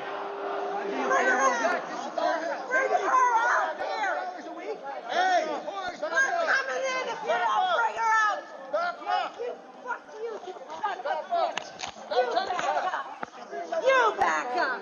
Jump on back.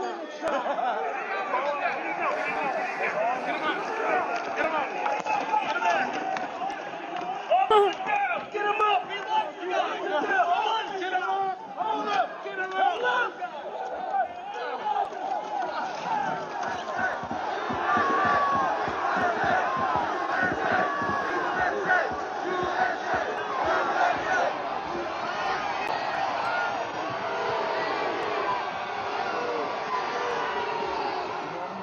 Changing to some of that West Chair door for backup.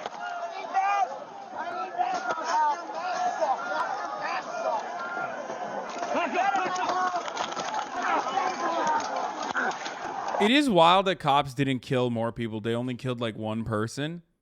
That is actually truly wild to me.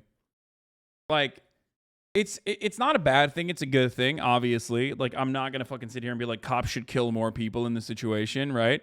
Because, like, ultimately it wasn't, you know, they didn't have, like, actual fucking guns, like, or they did have guns, but, like, they didn't pull out their weapons or anything like that, the crowd. So I'm not mad about it. I know some of you are like, oh, dude, what the fuck? They should have killed more. But, like, ultimately, you know, a police that is violent to their own kin, to their own fucking hogs, are going to be infinitely more violent to you. You know what I mean?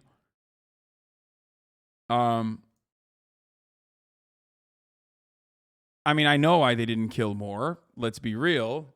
The same reason why they let them through some of these fucking doors was the same reason why they also didn't kill more. Because why would you kill your own brothers and sisters? Like, they're piglets themselves, so.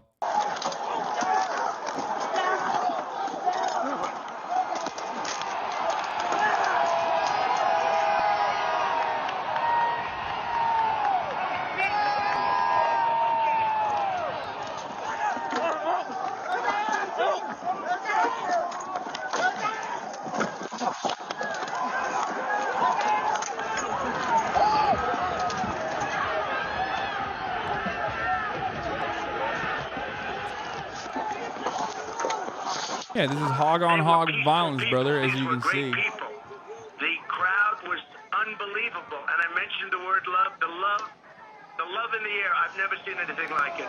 Hell yeah, baby. That love in the air. Look at how good that is. The impact of the first public January 6th hearing. So, all these fucking channels, like, showed this footage. All these channels showed the hearings. AOC had something to say about it. Republicans had something to say about it. I want to see what the Republican reaction to it was. I know for a fact that Tucker Carlson did like counter programming to it, you know what I mean? And people were like, Tucker Carlson's not running the January 6th insurrection thing. It's like, of course he's not. Like, well, why are you surprised by that?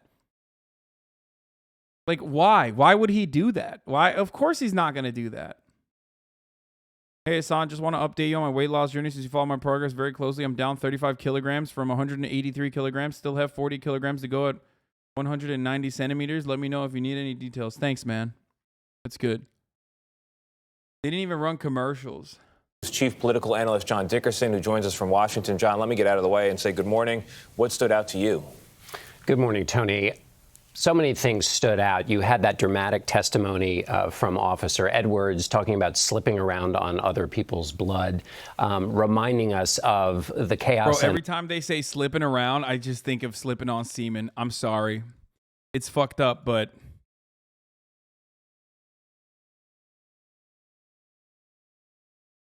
It just, I can't stop. I can't stop thinking One about nigga this. got that nigga up out of there. Thank God. Yeah, I had to fight some nigga in the bathroom. No homo. We slipping on semen.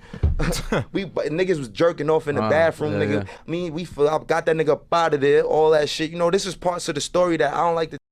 No homo. We slipping on semen. Parts of the story that I don't like to tell. Anyway. And the mayhem that was unleashed by... No, Ferg's response is the funny. He's just like, what? A lie. And on the topic of that lie, we saw it for the first time, people, including, as people just saw with that clip, the president's daughter, so close to the president, people right next to him telling him this is a lie, there is no evidence of widespread fraud. Also, campaign advisors were shown in that testimony. We hadn't seen that before. So it just reaffirms, we knew that the courts said this, there was nothing to this. We knew all the state auditors said this, but the president was being told this by his closest aides, that there was no evidence of fraud, and yet unleashed all of this mayhem. The final thing is Vice President Pence, after the mayhem started, essentially acted as a shadow president. We didn't know this. He got on the phone and tried to get the National Guard out there. He was doing what the president would not. I can't think of a moment in presidential history where a vice president has done something because the president would not do it. The committee wanted this on primetime television. They wanted to capture America's attention. Do you believe that what they saw was enough to... I don't think America's going to take any more notice of this. Maybe I'm wrong, but I just don't think that America's already made up its mind on this, right? You're either like me and you think this is fucking insane and, like, you know, hope maybe that the Democratic Party will, like, jail some motherfuckers, you know? Or you think it's bullshit and the Democratic Party is actually run by demon rat pedophiles who wanted to take away the proud Americans who did the right thing. And also the BLM rallies were worse. And the BLM riots were worse. You know what I mean? One or the other. It's just like, who's like, oh man, I watched this and I realized, like, fuck, everything I knew was wrong. Shift or change minds in the court of public opinion? I think in a country right now where we have so many moments of outrage. Kevin McCarthy said something along the lines of, like, why is there no committee investigation on our Afghan withdrawal and pullout?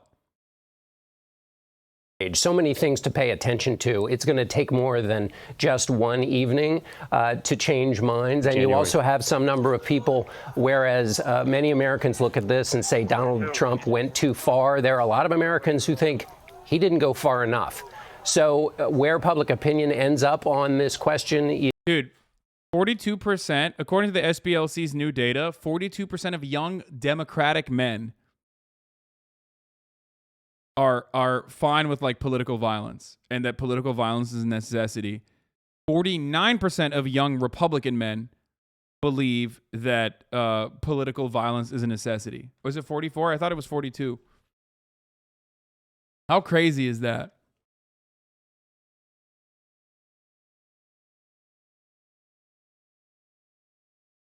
To be honest, I wish the Hogs got Pelosi, McConnell, corrupt billion-dollar fundraisers, craven and cruel and corrupt. Wish they got the fear of Allah seared into them and the fear of people. But of course, the coup failed overall. It did.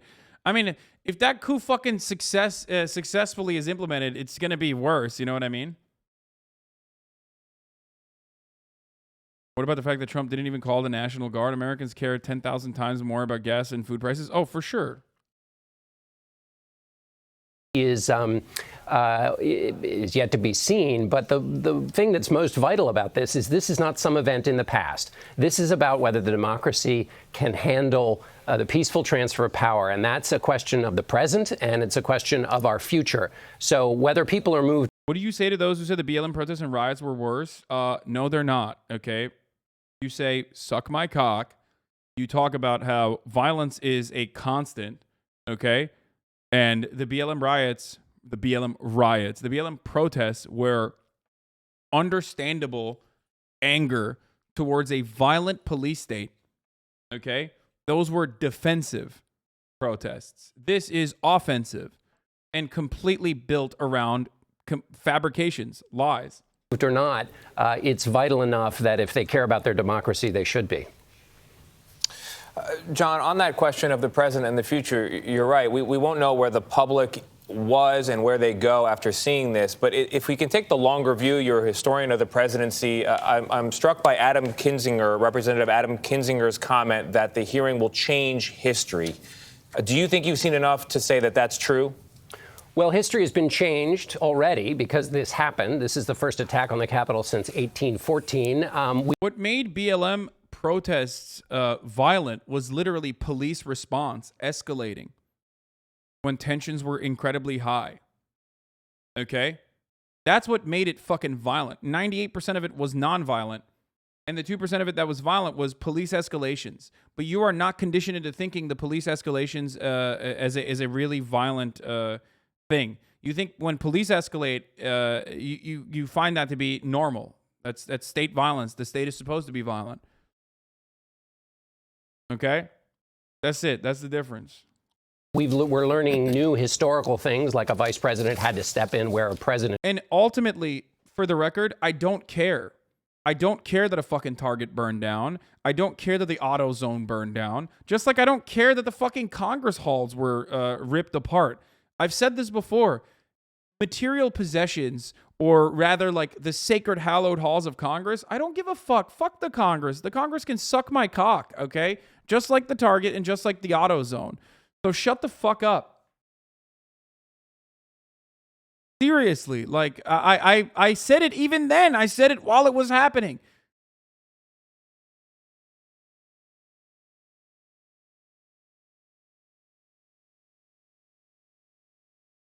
So dummies who are like, oh my God, what about the property damage? Like, who cares, bro? The property damage is so insignificant in comparison. I'm gonna burn HasanAbi's house. Dude, come and suck me before you do that, okay? Because that's all you're gonna get. I'm gonna fucking teabag your corpse when you try to do that, okay? Dumb bitch.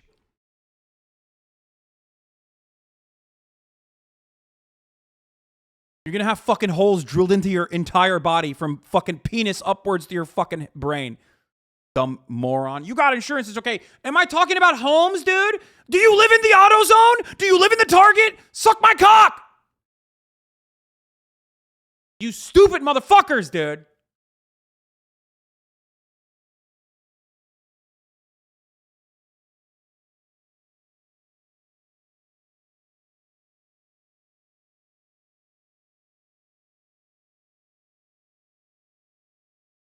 Do you live in the halls of Congress?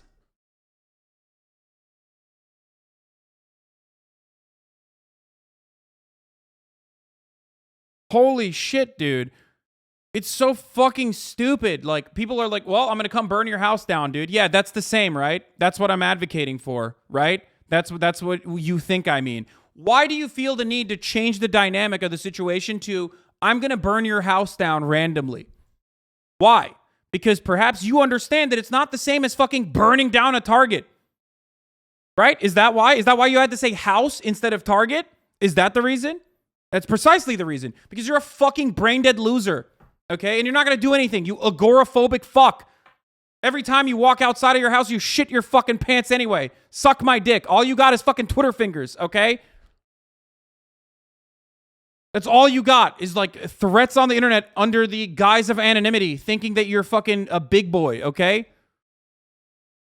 I will fucking stomp on you.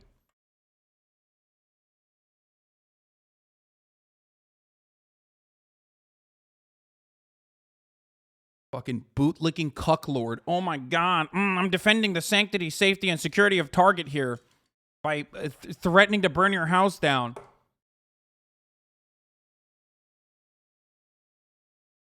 Targets can be rebuilt.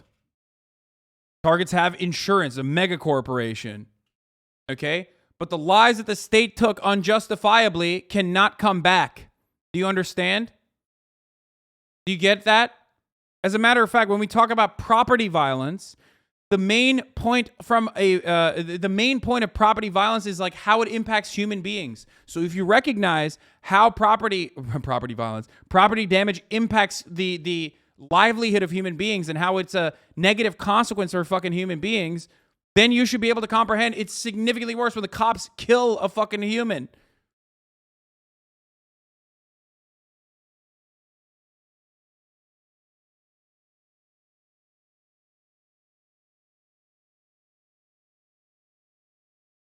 Okay?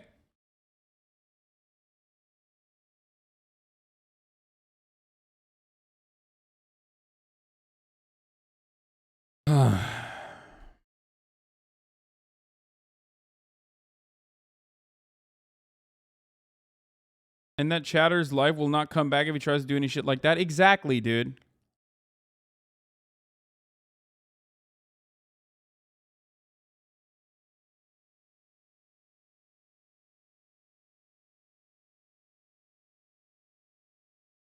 I live right next to the Target and AutoZone, and they were rebuilt in less than a year. This property damage hand-wringing is so funny. Exactly. And wouldn't. And I think one of the key things is understanding the central role the president played. And one of the things that was a part of the testimony is it's not just about January 6th. When the election was decided, President Trump tried everything possible to overturn the free and fair election. As testimony showed, former Attorney General Barr said we can't live in a world where someone seizes power on no basis. I mean, that's a fundamental shot at the central tenet of American democracy. If you lose an election, you don't get to just say, no, I won, and then use power to stay in office. That's exactly what the founders created the American. Crazy how even people in this community are under the impression, that person is not in this community. That person has holes in his fucking brain. He sits in a fucking dark room he spends his entire life indoors in a dark fucking room looking at Reddit forums, looking at 4chan, looking at fucking Kiwi farms and shit, and literally salivating at the thought of like being able to do a mass shooting, okay? That's the type of person that person is. And they come in here all the fucking time and they pop one off and they get one off and they act like, you know, oh, finally I achieved some level of success because someone noticed me for the first time ever. Okay, that's it. That's not a person who is like literally in this community.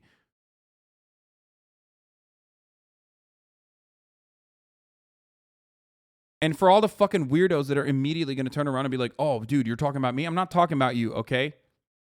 Calm the fuck down. Look at this. Surely have rich people insurance, dude. Yeah, dude. Yeah, that's it. There's a difference between like burning someone's house down, okay? Bat chest. Burning someone's house down, one that I live inside of, okay? And burning a fucking Target. If you can't comprehend the difference, I don't know what to tell you, okay? Surely you have rich people insurance. Yeah, come fucking kill me then, dude. Fuck it. Normal people don't say that shit. Yeah, it's incredible. It's incredible. People trying to justify property damage to make it personal is so fucking laughable because that comparison immediately destroys the argument that you're making. The comparison immediately destroys the argument that you're making, okay?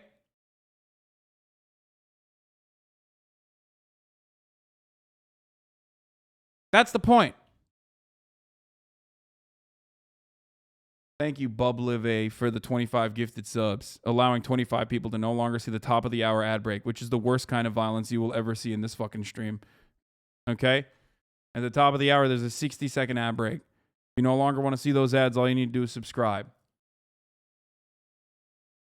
You can do for $5 or for free. God damn, dude.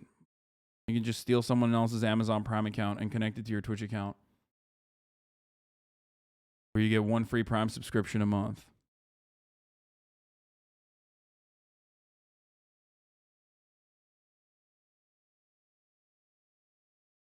Or you can get gifted a sub like the one that Lizzie Gobbler just gave.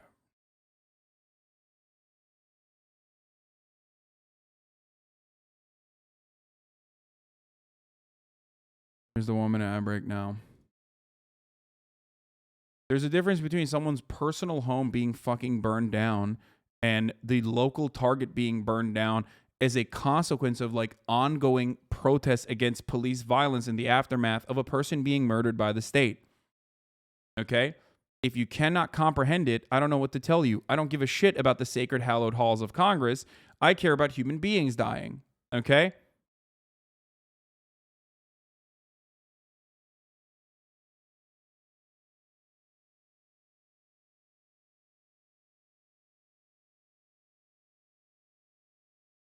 Thank you, Trismatics and Coin Shuffler and Melky Discharge. Ew, for the 5 gifted subs.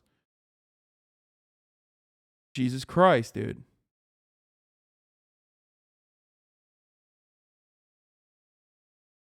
It's such a bad argument that it betrays the main point that you're trying to put forward. The main point that you're trying to desperately put forward is, what if your house personally burned down? Yeah, I'm living in it, idiot. You're not living in the Target. Stop defending the fucking corporate Target, dude. You dumb bitch. And the reason why you're not like putting forward another retail chain instead that you think I have like a personal relationship with is because you can't find one, so you have to like raise the stakes to something that actually is significant.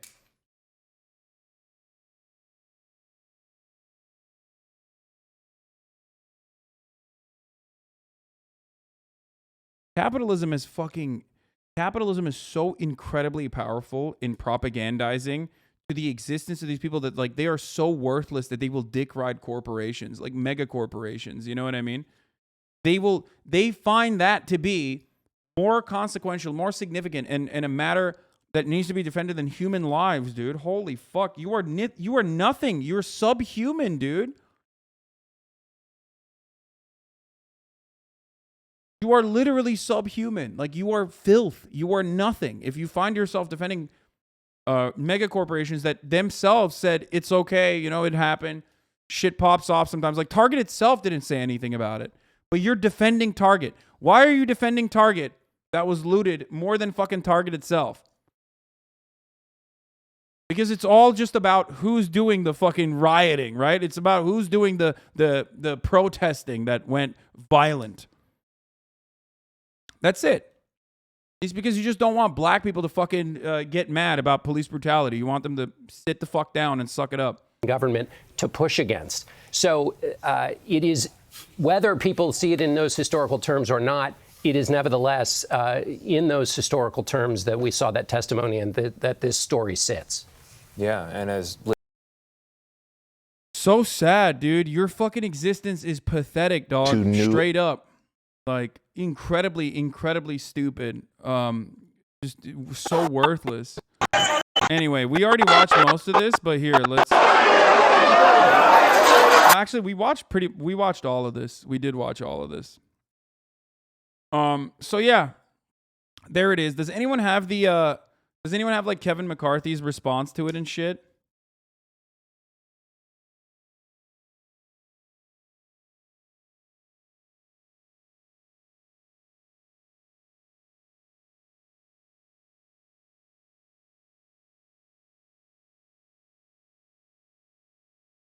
I mean, this is one of the best examples of like here. This is a great video from back then. Immediately after this, David Jones went and talked to someone.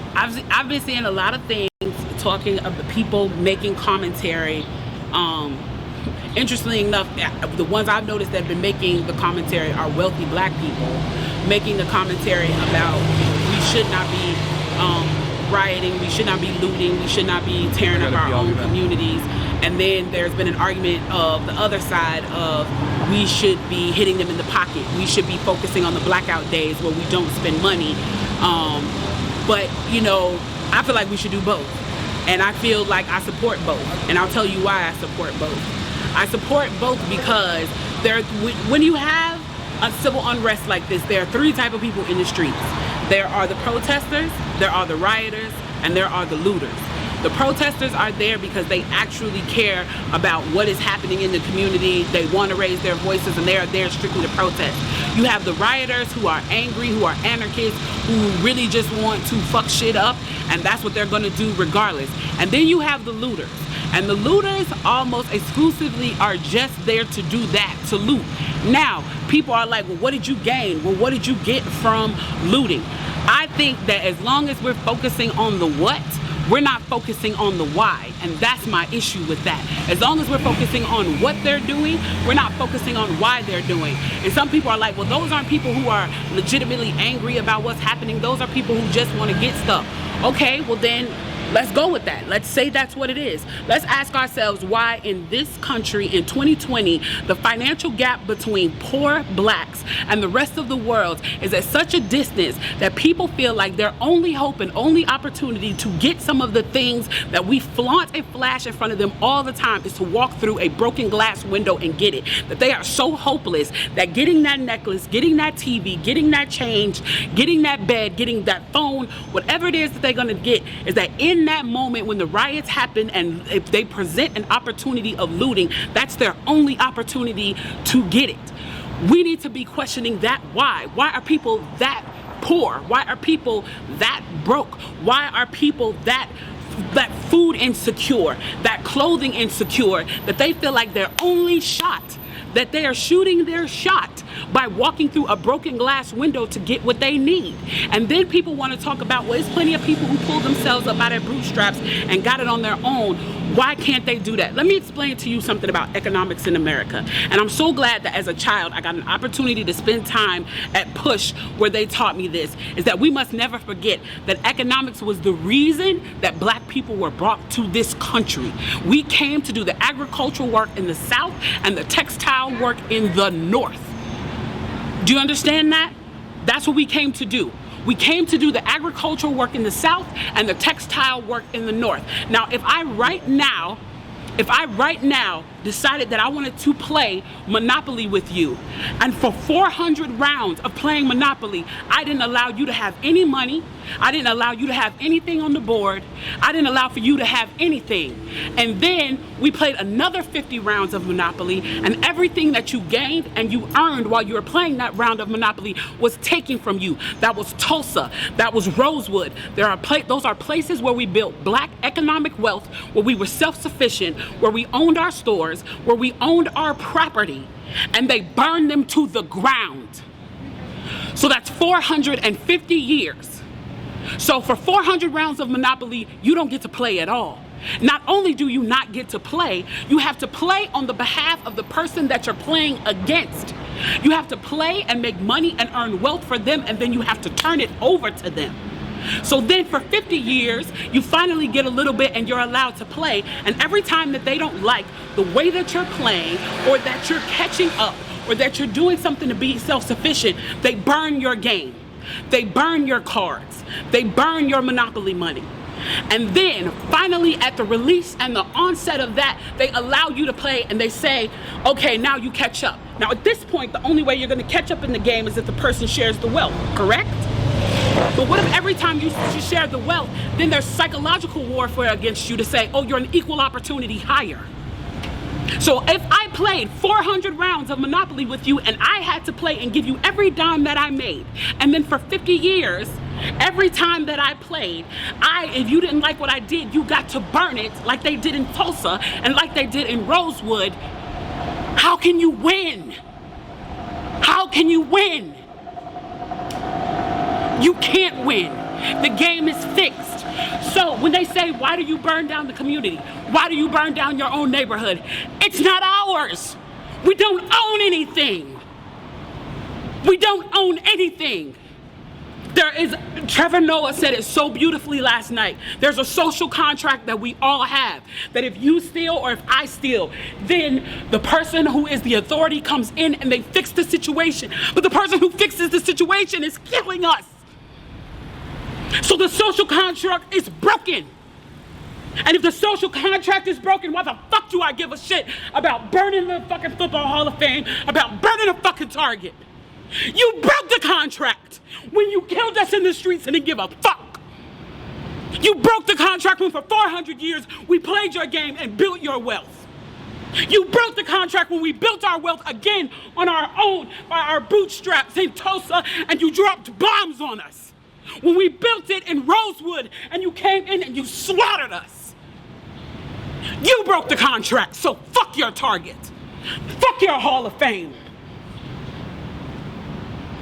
As far as I'm concerned, they could burn this bitch to the ground.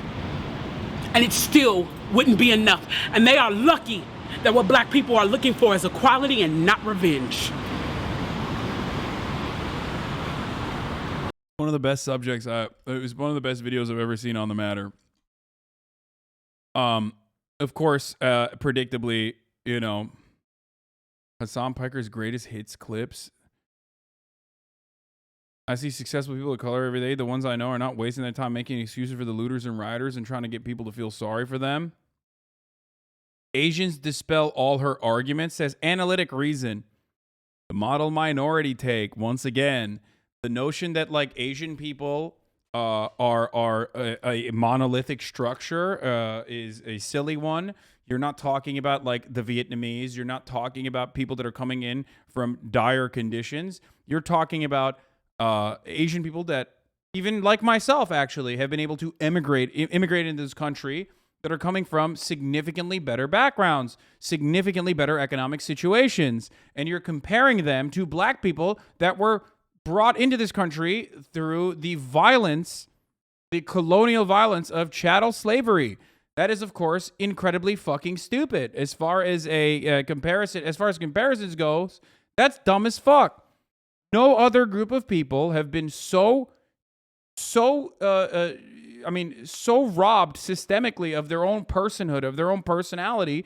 And once you fucking watch a black woman talk about this, talk about, like, in the most eloquent way, describe the consequences of said dehumanization, and you still turn around and you go, well, Asians dispel her arguments.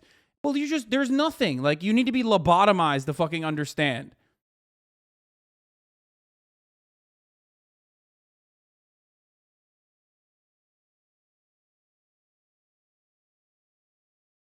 Oh no, don't say eloquent. Yeah, dude. What? How? Cohesive. Like this. I'm not saying she's what's the word? What's the word that Joe Biden used to describe fucking Obama? I'm not using that.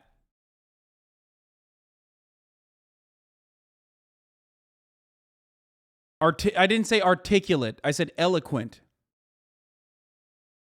Because it is. She described the conditions so perfectly in such a cohesive and clear way.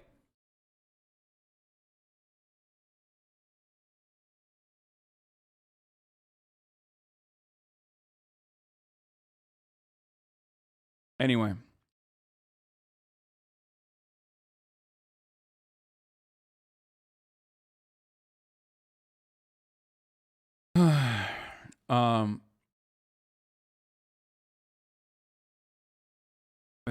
Anyway, it's so stupid debating semantics once again. Both Tulsa and Rosewood were part of a systemic slaughter of black people in successful black communities. Tulsa was Black Wall Street, also known as Black Wall Street. Like, a lot of black businesses were there, and racial violence took place where white people literally dropped TNT from fucking airplanes and leveled an entire fucking city. Same with Rosewood. Rosewood was in Florida. Rosewood is not as well known as Tulsa because it wasn't as like it wasn't as big as a massacre, but it's the exact same thing.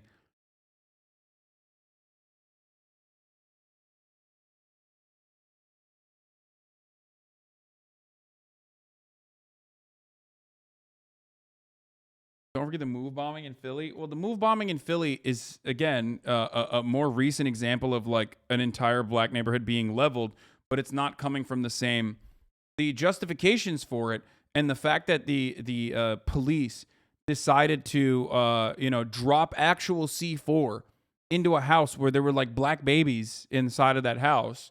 The justifications for said anti-black violence were the same. But the impact is not. The African family were not like business owners or something. It's not like they purposely directed that violence towards them. The indifference was the same, but the purposeful direction of said violence in Rosewood and Tulsa were because of the economic success that black people were engaging in. Like the economic success that really frustrated black people. The indifference to said violence in both of those situations, and all of those situations are still, of course, the same because, white supremacist systems.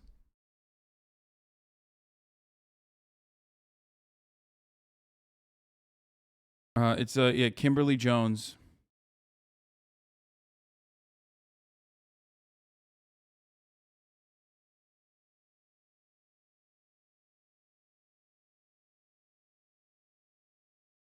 There's a real chance for black people in those areas to find equal purchase with white people, so racist white people retaliated? Yeah. Rosewood was one white woman blaming one black man of raping her when she was actually just cheating on her husband, so the white people murdered almost every black person in the town and burned all their houses. That's exactly what happened with Tulsa, too. The igniting racial fire that is enough for fucking white people to be like, all right, we got to go kill every black person in this fucking, industrious town, is always a white woman being like, oh, this black person whistled at me or some shit. Tulsa was the exact same thing. A black person shared an elevator with a white woman, and she turned around and said that this black person, whistled at me or something. So they did racial genocide, like literally just fucking. Same with Emmett Till. This happened so much back in the day.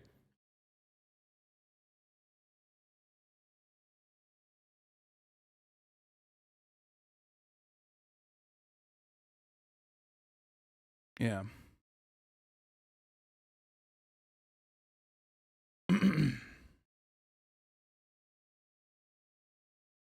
So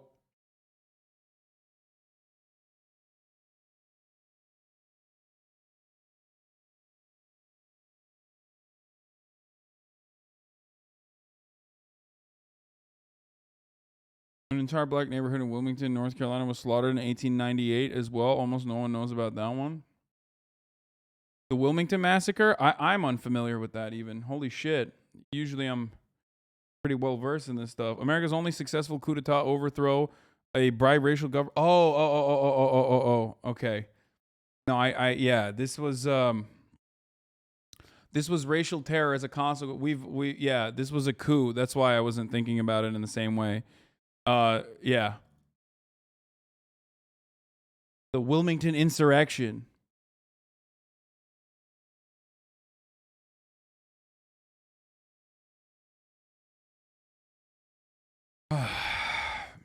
It's one of the organizing principles of the KKK, the protection of white women. It's not just racism.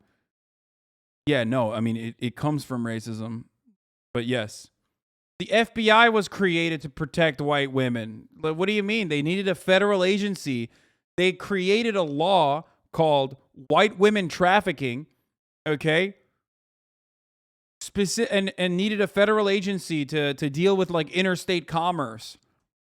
It was when white women, okay, on their own volition, decided to travel with black men. So we needed like a federal fucking government agency to deal with that.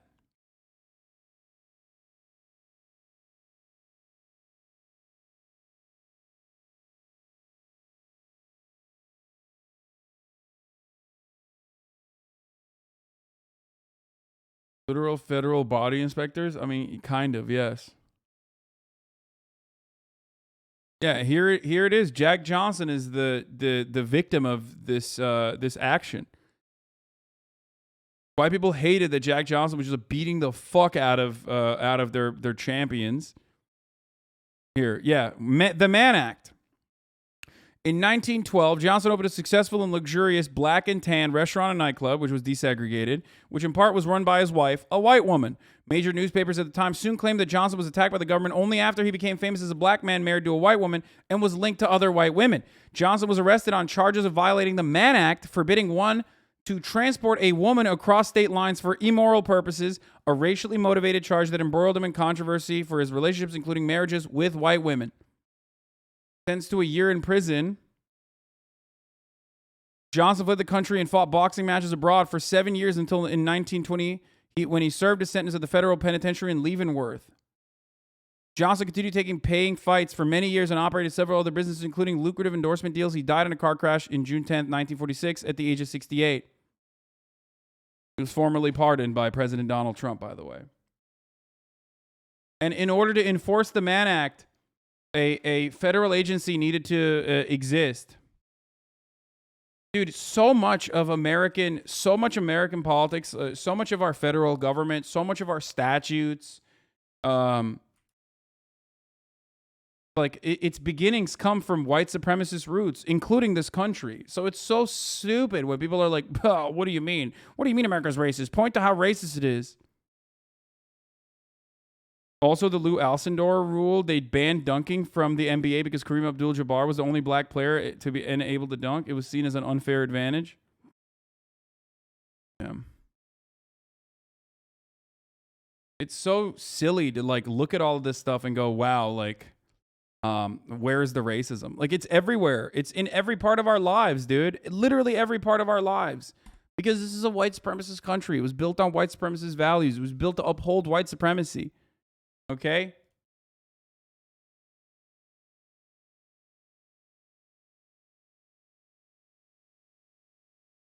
So the FBI can turn around and talk about like how, okay? I mean, here, by the way, shouts out to my alma mater, but like Policing Sexuality, the Mann Act, and the Making of the FBI is a book on this by Jessica R. Pliley. Policing Sexuality uncovers and recounts the story in the lead up to and the later enforcement of the Mann Act, the focus on the federal agency charged with investigating possible Mann Act violations, and the narrative is essentially chronological. The original investigative arm was the Department of Justice Bureau of Investigation, which itself was founded only in 1908 and named the Bureau of Investigation in 1909 before eventually transforming into the familiar Federal Bureau of Investigation in the mid-1930s. The chief source materials for Pliley's careful and well-written study consists of nearly 1,000 case files from the BOI and FBI investigations into potential Mann Act offenses between 1910 and 1941,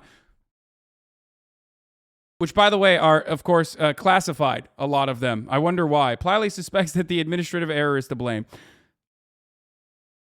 We literally built the FBI to police what black men were doing consensually with white women.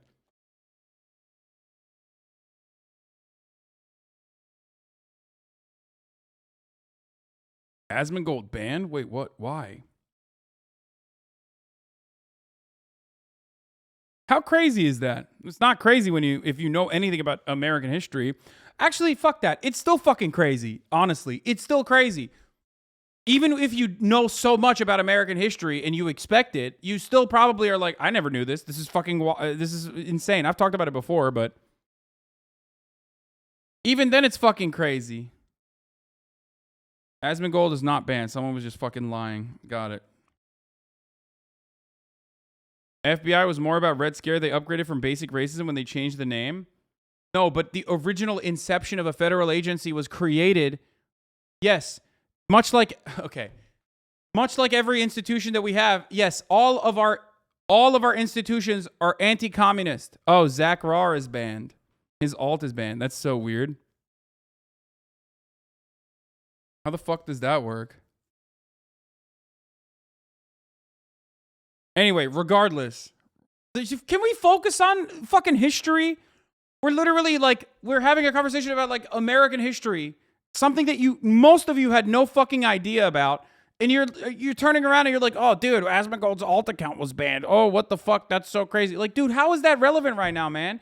How the fuck is that relevant in any meaningful capacity? What the fuck's wrong with you? Holy shit. Sometimes I hate this fucking platform so goddamn much, dude. It is so sad. It is such a sad, pathetic state of affairs that like people just don't give a fuck about anything that is significant or important. It sucks.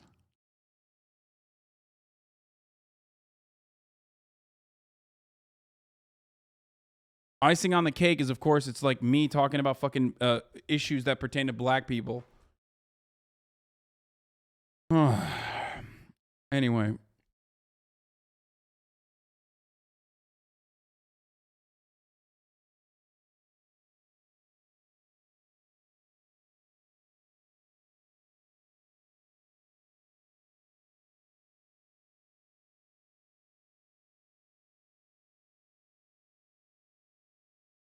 Why should we give a fuck? Not like giving a fuck would fix anything. Are you fucking stupid? Learning about your own country's fucking racist history is insignificant? What are you, a Republican? Just close your eyes and ears and act like it didn't happen? This is where it starts, dumbass. The first point of order, the first point of business is learning about the fucking racist history. And then you educate others on said racist history. Okay? That's how it spreads. I should just quit what I'm doing and just play fucking video games and watch dumb fucking YouTube videos all day, I guess. I could do that easily. To much success, as a matter of fact.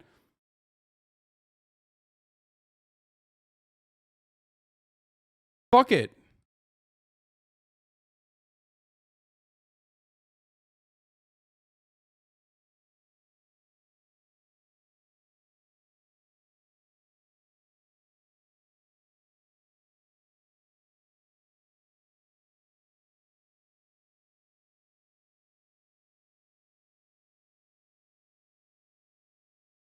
Anyway. White boy enlightened with the wisdom of the Holy Trinity, but I didn't enslave anyone. Exactly.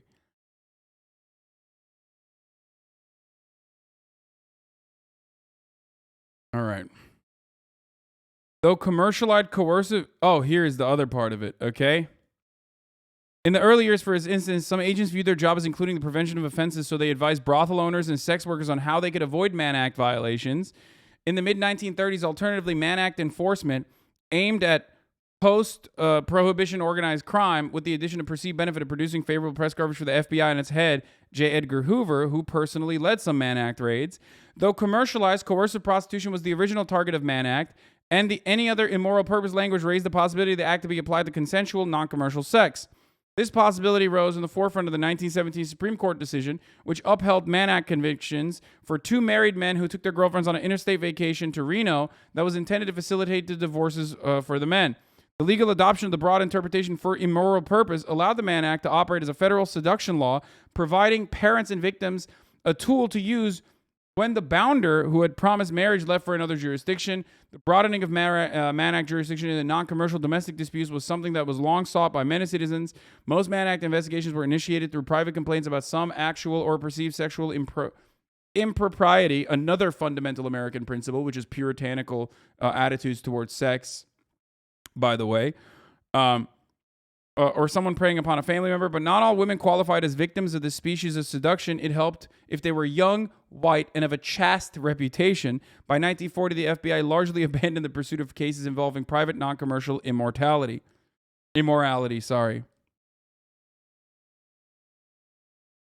But yeah, enactment and enforcement of the White Slave Traffic Act is what happened.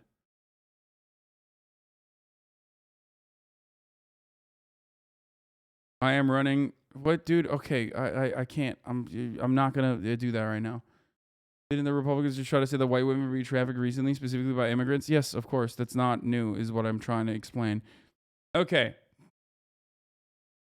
So, how the fuck did we get here? We were talking about January 6th. 6th. We mispronounced chaste. I don't care. Okay. Thank you for correcting A me. lot of that was Antifa. Really? Yes. Why would Antifa interrupt the certification of an election in which their candidate won? Wouldn't they want him to be certified?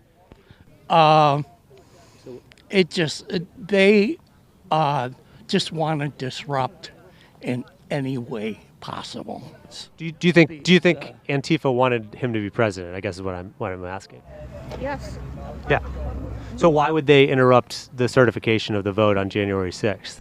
I have a different view of things. Well, it's just like if you have a... Yeah, it doesn't make sense, right? Like, why would they do that? Well, how do you all feel about the... So good. This fucker needs a CPAP machine just to fucking talk? Yeah, I mean, dude, peak physical specimen. Oh, here, this is what was happening on Tucker Carlson's broadcast, by the way. Manny, friend of the show, Manny, who's a producer at NBC News, posted this lineup where he put side by side the January 6th committee hearing footage with Tucker Carlson's show and found that Fox News cut away from clips that showed rioters breaking into the Capitol.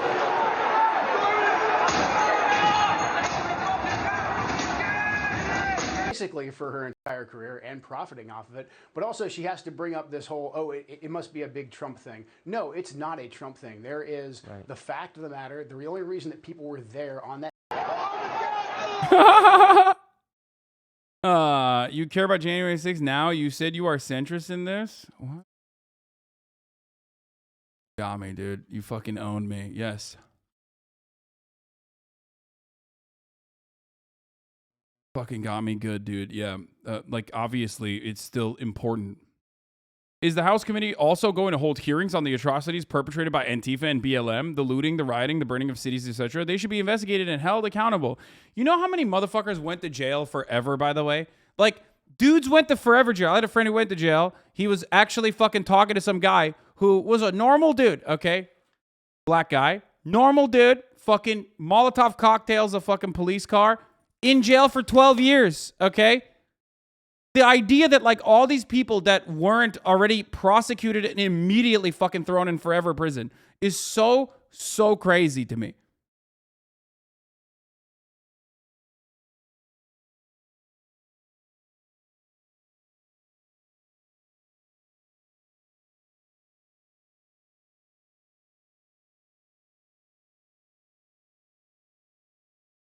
Anyway,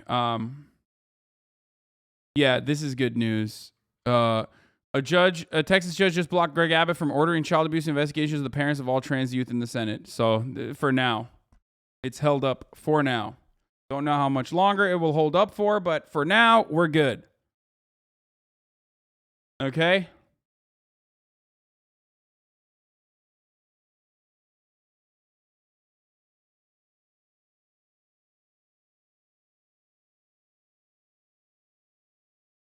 I do remember when he, remember they arrested a girl because they identified her shirt from an online store? Yeah, they're fucking nuts, dude.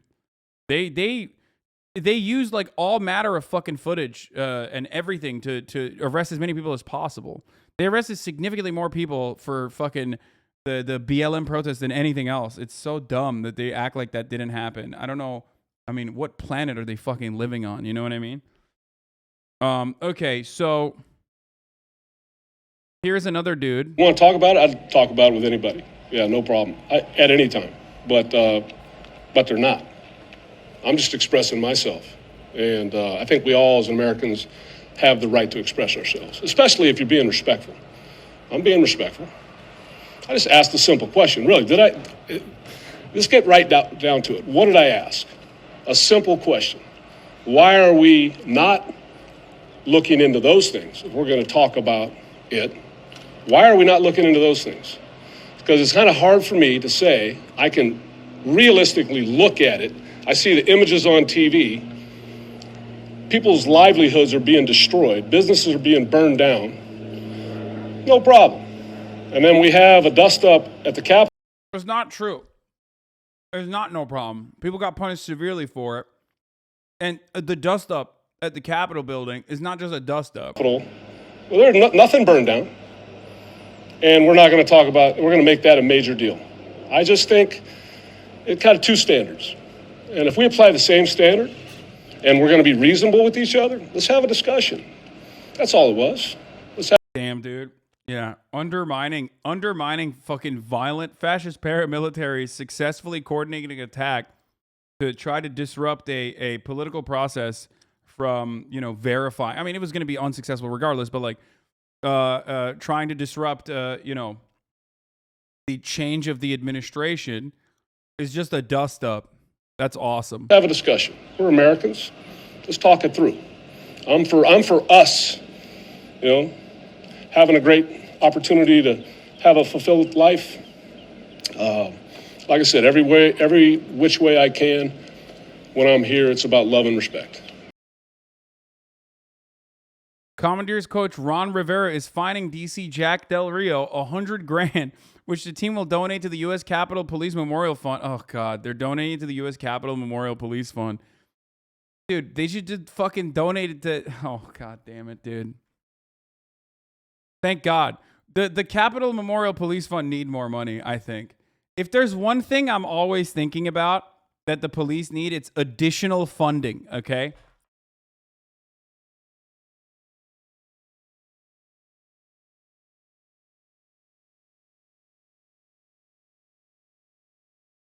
He's wearing a W hat, but he's fucking spreading some L's, dude, and taking L's too. For Del Rio's recent comments, including referring to the events of January 6th as a dust-up and comparing it to 2020 social justice protests. Like, no, the hurtful and horrible part about this is that, like, he doesn't understand. Like, the BLM fucking protests are again, justifiable and understandable anger.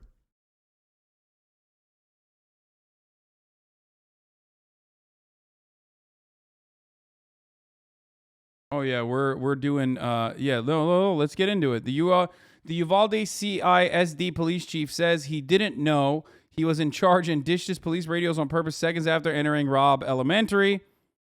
This guy's gonna get fucking clapped, even though the police chief Arredondo, okay, Pete Arredondo, he's already no longer the police chief. Now he's a council member, right? Brutally incompetent. Yeah, speaking of fucking police and how brutally incompetent they are, let's get to new details on why the Uvalde police delayed entry into school during shooting. Evidence in the Uvalde school massacre. Fourth grade teacher Ava Morales will be... How do you explain it's justifiable to Q affiliates? Dude, are you insane? How do you explain it's justifiable to QAnon members? Dude, they got holes in their brain, brother. What do you spend time on a daily basis, going up to the fucking dude at the metro station who's like very clearly schizophrenic, yelling at you? Do you try to fucking convince them that like, hey man, you know, the world isn't run by fucking goblins? No? Then why the fuck would you validate a QAnon supporter, brother? They're gone. They're gone. It's too late. You're not going to be able to fucking change their minds like on that issue. Just avoid that stuff, be in their lives actively, and try to like get them to fucking slowly come back to reality. Don't debate them on the justifiable nature of the fucking BLM protest, dude.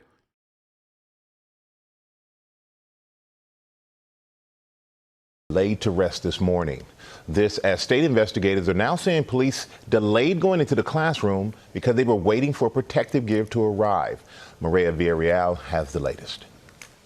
Overnight, Uvalde School's police chief Pete Arredondo defending police actions during the horrific mass shooting at Robb Elementary School in an interview with the Texas Tribune, saying the only thing that was important to me at this time was to save as many teachers and children as possible, adding not a single responding officer ever hesitated, even for a moment, to put themselves at risk to save the children. Arredondo says he ran straight inside the school without body armor, leaving his radio behind, claiming it would slow him down, and began searching rooms before coming up. Yeah, dude. Yeah. He was actually too heroic, dude. Brother, he was too heroic. That's why he fucking... Come on, dude. That's so funny. That is fucking awesome. Dude, this is the best one yet. So far, they've come up with like as many insane fucking counters as possible. But this one is my personal favorite. I truly love this one, dude. Incredible stuff. He said, yeah, I haven't left my donut behind, brother. You don't understand. Why is nobody rushing to suck me off, please? I did everything I could. My walkie-talkie would have slowed me down, and I entered tactically as I ran away. Up to the room the shooter was in. Without breaching equipment, he says they tried dozens of keys before finding the correct one. Without his radio, he says he was unaware of the 911 calls coming from students inside the classroom, and nobody relayed the information to him. But this morning, more details emerging about police response. Is there anybody inside of the building? No, I don't think Hogs will buy this. I think like Hogs have already made up their fucking minds about like how the police failed gigantically on this one. The only turning moment on this entire situation is that like cops have notoriously responded poorly to most mass shootings, right? But in this one, it's just like so obviously bad that most of the fucking Hogs are even saying like, you know, they fucked up.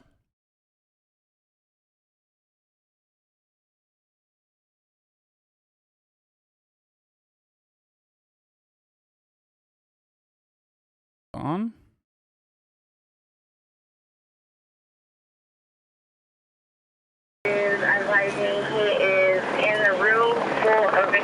Sources telling ABC News that in a preliminary assessment, state investigators believe that police officers delayed entry into the school as the shooting occurred because they were waiting for protective gear. Yeah, I did see this, by the way. Yes. Biden refused to pardon or allow a request. Like, father in prison was denied a request to attend the daughter's funeral in Uvalde and had to actually...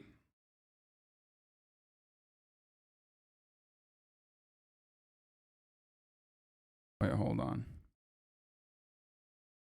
1 second. I'm talking to potential guests later in the day. Yeah, they basically denied a request to attend the daughter's funeral in Uvalde. He had to fucking watch it over a Zoom call.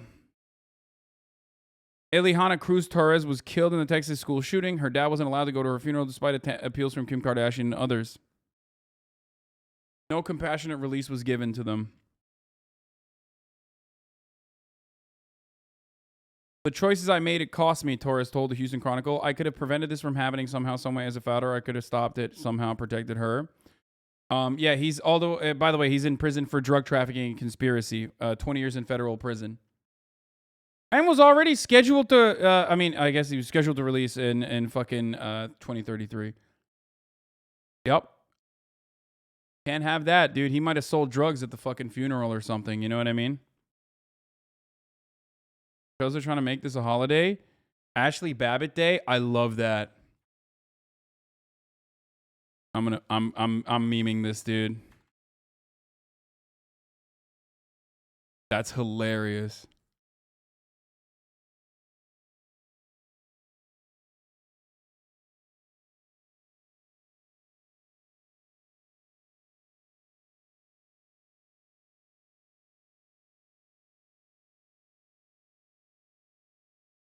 You traditionally do shots on Babbitt Day? Oh my god. That's fucking dark, dude. That's dark.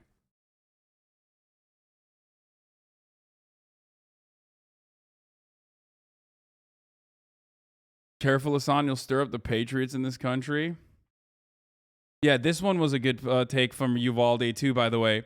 The Uvalde superintendent says district needs to hire more, says district to hire more police so they can fucking sit around and twiddle their thumbs outside. You know what I mean? And share Rice Krispie treats with one another.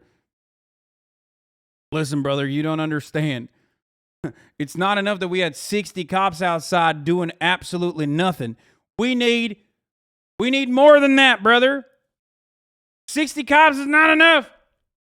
We need 100 cops outside to stop the parents from being violent. 40% of the city budget? No. We need more than that. We need 60% of the city budget. It's a move that contradicts active shooter protocols that have been adopted by law enforcement agencies across the country. The New York Times also reporting that Chief Arredondo was one of the first officers to enter the school. According to the Times, more than a dozen of the 33 children and 3 teachers originally in the 2 classrooms remained alive during the 1 hour and 17 minutes from when the shooting began to when officers officially entered. An official telling ABC News Arredondo was overheard that day saying, "People are going to ask why we're..." Yeah, this part is really fucking horrific. So, I mean, every part of it is horrific, but like this part is so damning. Specifically because their first inclination in like radio broadcasts that you hear from the day is, oh no, they're gonna get mad at us. They literally were thinking not about the children, but about like what kind of backlash they're going to receive. We're taking so long. We've continued to ask if Chief Arredondo is on leave or if he is still working for the school district, but school district officials are refusing to answer that question right now. Back here in Austin, where we are, there is a state congressional committee that is continuing to review what happened in Uvalde. They'll hear from more witnesses and have more testimony and evidence presented to them early next week, and we will continue to follow this story.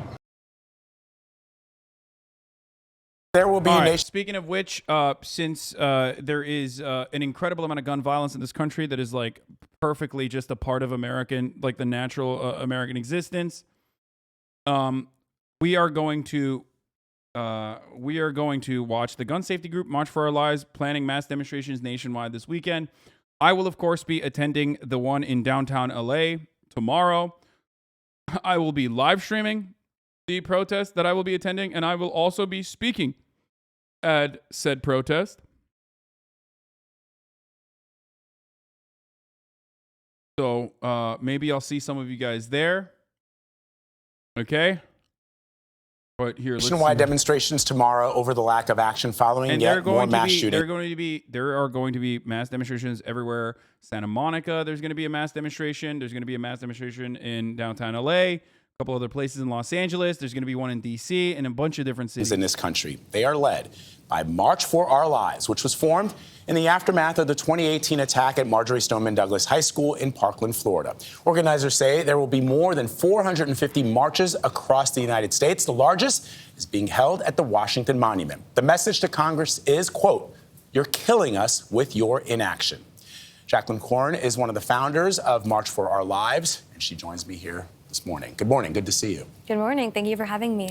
So, Jacqueline, I know, and we talked about this earlier, and I know this must be traumatizing to see this. Chat, go look it up on your own. I don't know. I'm not like with March for Our Lives, okay? Like, I'm not like a spokesperson for the fucking organization, and they've barely given me information anyway, as is. Why are you like, is there one in Denver? Like, I don't know. I mean, but please, you can actually look it up, right? Like, come on, guys. It's happened time and time and time again. But in the wake of Uvalde, when you saw the news breaking about what was going down in that school and the aftermath, what went through your mind? Well, I just knew that it was so reminiscent of what happened at my high school in Parkland in 2018.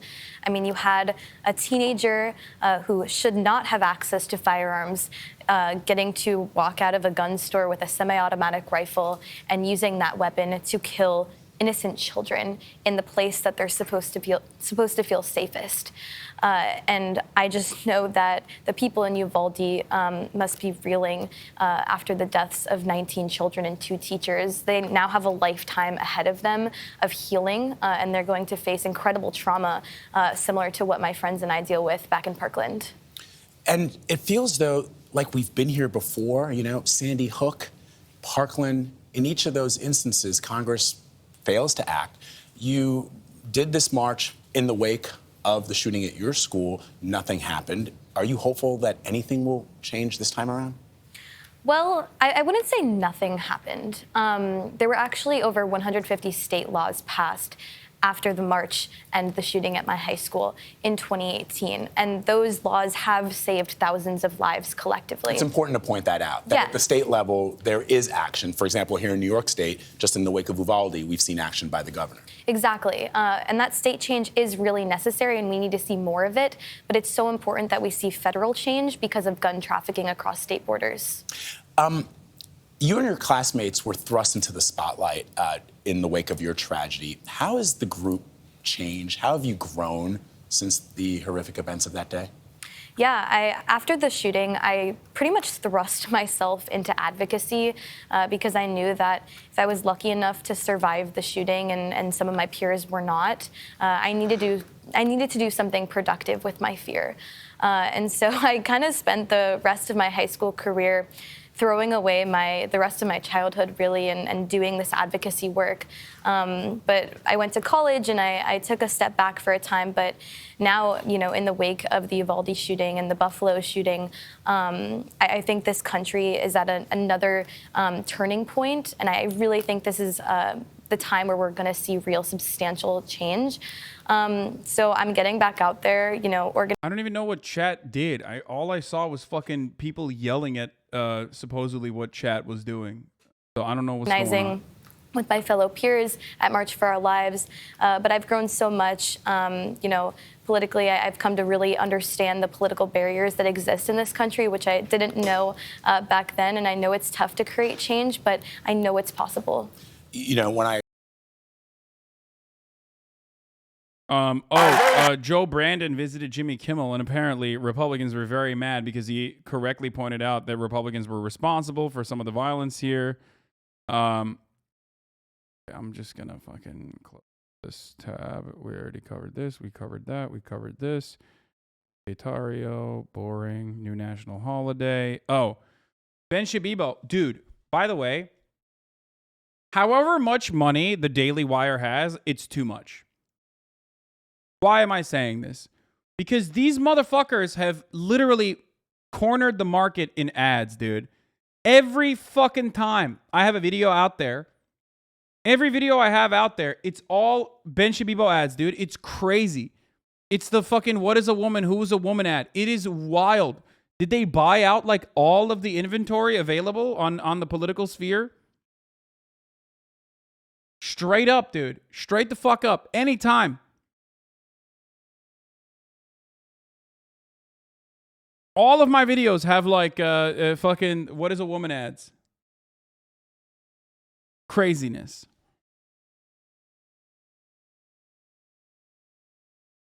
Maybe because you look at all their shit too much. No, I think they just bought like a lot of the politics stuff like they bought, like they cornered the fucking market on all the politics shit. Yeah, but are you getting gay hotel ads? No, I wish I got fucking gay cruise ads rather than like fucking what is a woman ads, dude. I hate cruises, okay? Not a fan, but that would be significantly better than fucking what is a woman.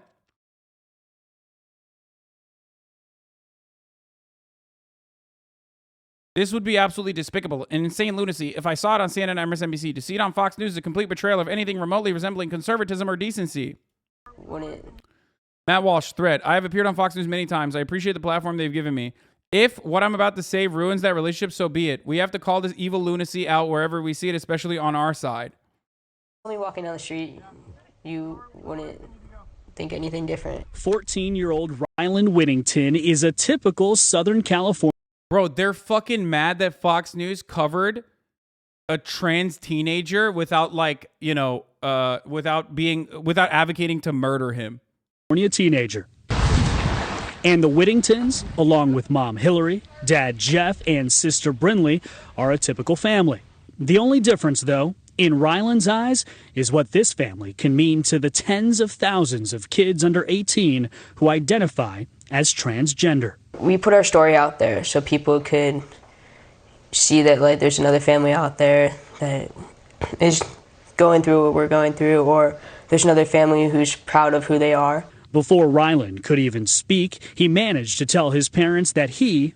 And they're not misgendering him. That's crazy. What's happening on Fox News, brother? ...is a boy. I could just see it. It wasn't him trying to be a brat. It was, like, painful. It was truly painful for him. You know what's wild about this, by the way? You know what's fucking wild? It's just like they're showing exactly what they mean. They want to hurt.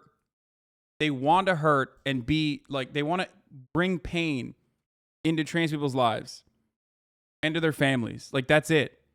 Like, this is just normal news coverage from Fox News, which is surprising, okay? And it's fucking wild. It's wild that they're like, they're openly stating exactly what it is. Him to have to wear. Trans people always have the weirdest names like Trover or Afflexi or something. That is not even true. They literally, I think trans people oftentimes choose the fucking funniest names, not like weird names like that, but like literally fucking Mildred. Ryland is just like super white. That's why you've never heard it. But I've joked about this before, where it's like trans people literally will fucking undergo gender confirmation, get fucking yelled at by you know, every human in existence for no fucking reason, and then after all of that, they're like, "I'm gonna be Doreen. I want you to call me Doreen." It's like, what are you doing? Yeah, I'm Mildred. I'm Gertrude. Please. What the fuck? Oh, Jesus Christ, dude.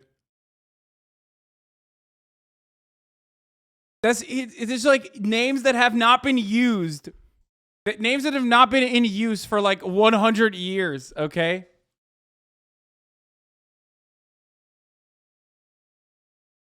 What the fuck?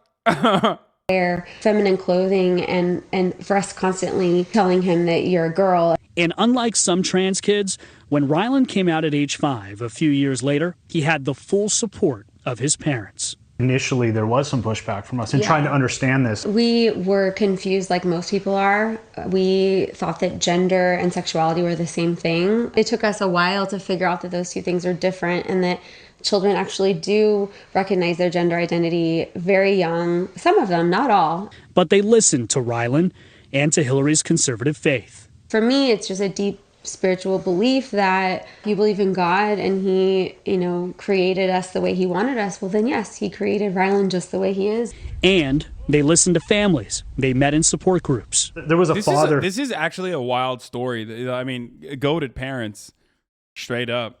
Conservative ass family has a trans son, immediately is like, yeah, you know what? It's chill. That's wild. It's kind of cool to see it on Fox. I mean, this is good. Holy fuck. Who was sitting across the table. He says, "You have no idea how lucky you are to be here," which kind of took me back. Like, this is, oh my God, what the fuck's going on? Is this like, are we transing the youth right now, guys? Is that what's going on? Because this is like the golden retriever family. You know what I mean? This is the whitest fucking family you could have found. This is literally like, this is agitprop. This is actually fucking straight up agitprop, which is kind of wild to see. They're super blonde. They basically have a white picket fence, okay? And they're like very open about their trans son and have been like really helpful through that journey. This is like really palatable for like white Christian families. It is really, really interesting to see. I didn't at that point consider myself lucky to be there. And he said, you know, our child had displayed this gender dysphoria or this gender misalignment at the same age that Rylan has. And we didn't listen, and we pushed back. That pushback led that child to turn to self-harm as a teenager, which 60% of trans and non-binary kids engage in, according to the Trevor Project. More than 50% consider suicide. That, for me, was the turning point. Class consciousness over sexual identity?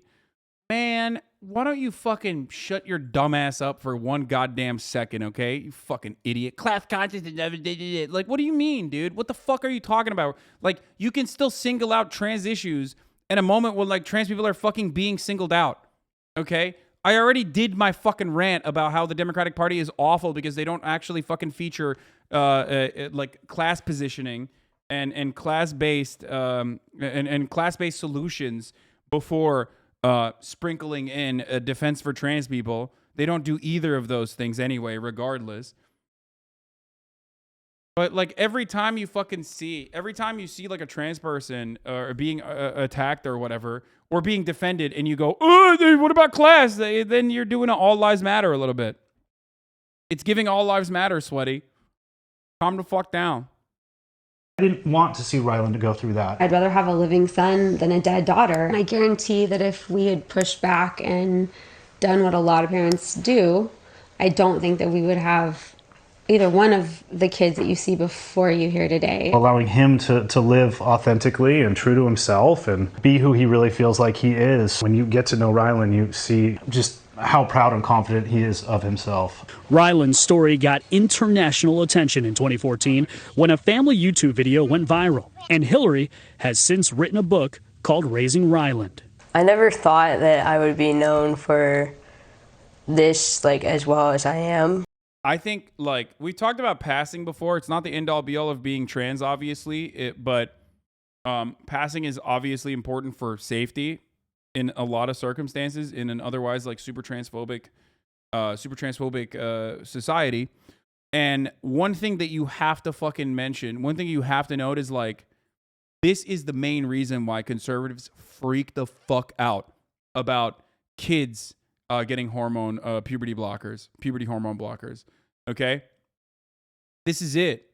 This is like the main fear that they have, is that, like, you know, they're going to, if they want to, they don't have to, but if they want to, they are going to be able to transition in a way that is very safe, secure, and will be able to conform to whichever gender norms they want to successfully. They'll be able to fucking stealth if they want to.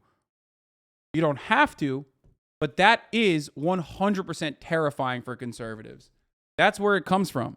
That's where like, if they cared, for example, if they cared about like the fucking safety and security of like, or the sanctity of sports, yeah, if you get fucking gender, if you take hormone blockers, which are reversible, if you take hormone blockers and then actually, undergo gender confirmation surgery when you're, at the appropriate age, you're not going to have the significant advantages of like being, the significant advantages of having male musculature or male bone structure for your life. Like, you can then have a closer bone structure and musculature to a cis woman, right?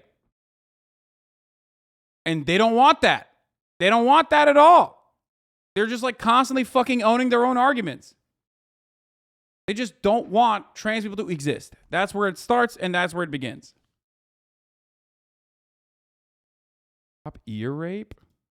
Why are you giving 1 day? Just give him a fucking full baby. But really, it's just a small part of who I am. He just brushes things off his shoulders like it's fine. He moves on in his life, and he's just kind of, I think everything we've been through, he's just like learned to do that, and he's really good at it. I could never do that.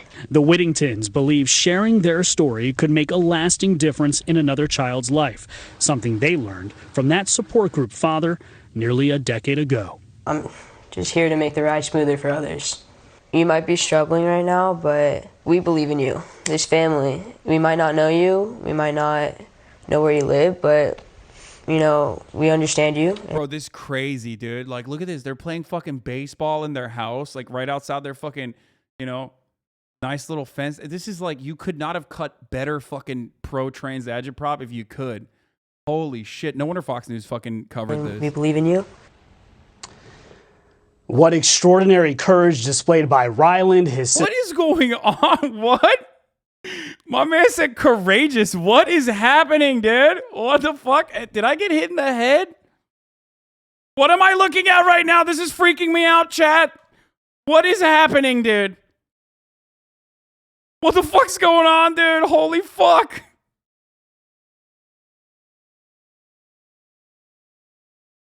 What the fuck, dude? Sister Brinley, Father Jeff, and Mom Hillary. Bro, is this like... What happened? Did we open up like a fucking multiverse? Are we watching Fox News from a different timeline? What the fuck? Wait, hold up, dude.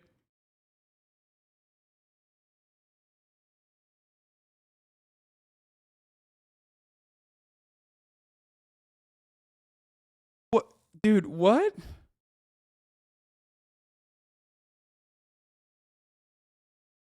What is happening, dude? What? What the fuck? This is very strange. This is like, I don't get it. I want to thank the Whittington family for speaking to us. It's not easy, particularly at a time when transgender issues have been politicized. People are afraid of what they do not understand, Dana. This family hopes their story will lead to more understanding, more acceptance, and ultimately more...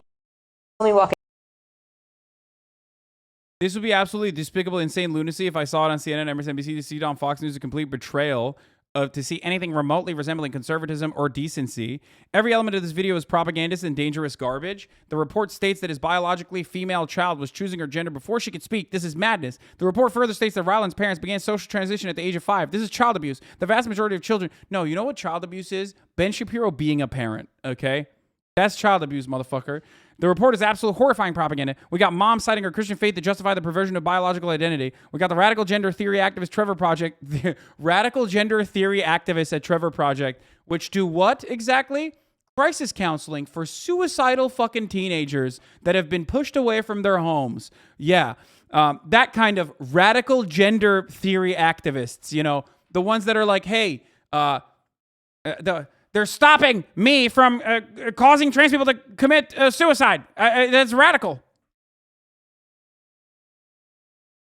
The Radical Trevor Project, brother. That's awesome. That's cool. Oh, he's fucking losing his mind, dude. I love this. I love this. I love this so much. Fucking love this so much, dude. This is awesome. Oh my God, we eating good today, boys. This is a gift.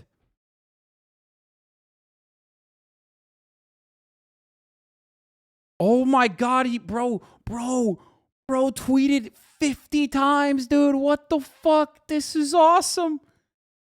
Oh, dude. Dude. This feels so sweet. This is decadent. This is delightful. This is literally a treat for all of us, okay? A treat for us. Thank you. Let's thank them. Let's thank everyone for the treat that we got. My man lost his fucking mind, dude. Woo! Woo! Delicious. Nom, nom, nom, nom, nom, nom, nom, nom, nom, nom, nom, nom. Okay. The report is absolute horrifying propaganda. We got mom citing her Christian faith to justify the perversion of biological identity. We got the radical gender theory activist Trevor Project stats claiming that childhood transition is the only way to prevent suicide. I'd rather have a living son than a dead daughter is again propagandistic sloganeering. There is no credible evidence that transition alleviates suicide. There's no credible evidence to suggest that transition alleviates suicidal ideation among children who identify as LGBTQ. Wait, what? Straight up, my feelings are more important than facts from Ben here. That is like incredibly well documented, dude. What the fuck? Yikes. Oh, that's awesome. This is so sick. I love this, dude. Get fucked, get fucked, get fucked, get fucked, get fucked. Oh, get fucked, dude. Oh, it makes me feel happy because like this is obviously good propaganda, right? And he's right about that. It is cut like agitprop. It's so perfectly crafted for conservatives to like look at and go, this does make kind of sense. Okay? But also on top of that, like, so if it turns if it changes the attitude of like even a single fucking reactionary family with a trans son or daughter, I'm happy, right? Because it can. But also, this is so sweet. This is like a cherry on the top. You know what I mean? Triggering the absolute living shit out of this fucking gigantic dweeb lord who endlessly froths from the mouth with like murderous desire that at the very mention of a trans person existing. Oh, that's so good. Oh, dude, I hope he fucking has an aneurysm from like thinking about this too hard.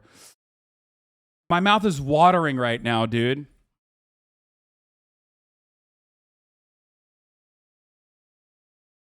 We'll ratio him. I don't know what to say though. I don't know what to fucking hit him with. We've got dad talking about living authentically by hormonally transitioning a biologically female child, transition that if continued will result in biological sterilization and or breast and genital mutilating surgery. This family became famous in 2014 when Rylan, now 14, was 6 years old. Mom wrote a book about her own heroism. This isn't about the children. This is about pushing a gender theory that victimizes small children. Ben is a small children. And this is happening at Fox News. And this is happening on Fox News, where the family's praised for his extraordinary courage in the face of politicization of transgender issues. People are afraid of what they do not understand, the reporter says. But we do understand the agenda. We understand that this is propaganda on behalf of the destruction of children, and it is vile. Fox News is too important to conservatives to be weaponized on behalf of... on behalf of, wait, where the fuck was it? In part to be weaponized on behalf of the most radical leftist propaganda imaginable. Propaganda that aims directly at the mental and physical health of their children. They should terminate whoever is responsible for this agitprop abomination. Oh, he said agitprop. Ben's been watching my videos. No shot. I've never heard anyone that's not a leftist, like a annoying little fucking shitter Marxist Leninist, ever use the term agitprop outside of this community. No shot.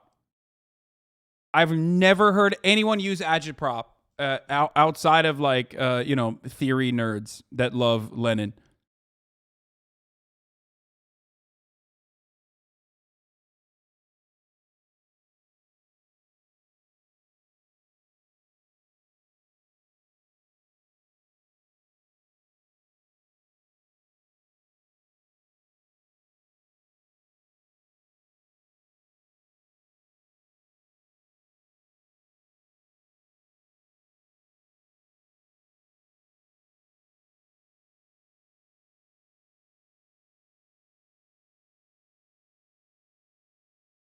Quote retweet him with this. That one's whack.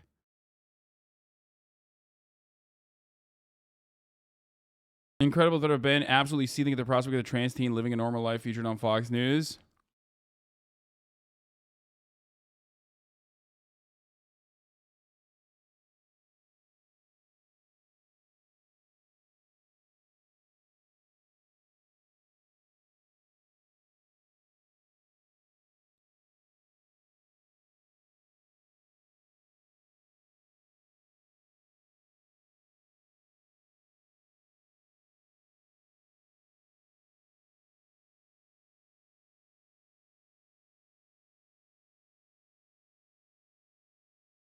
I love this.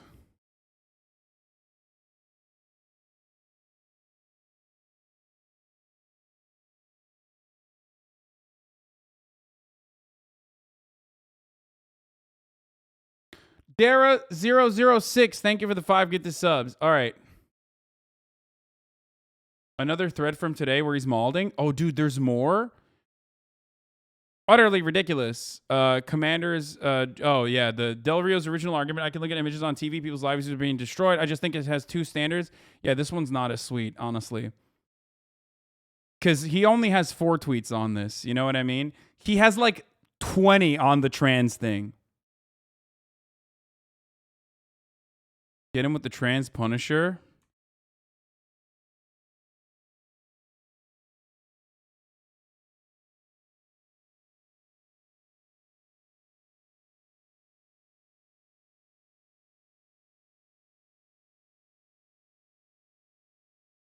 Yeah, I mean, this one's good. The incredible thread of Ben absolutely seething is good enough, I think. Here, just pump it. Because, like, then people will see the original video. Then people will see Ben Shapiro.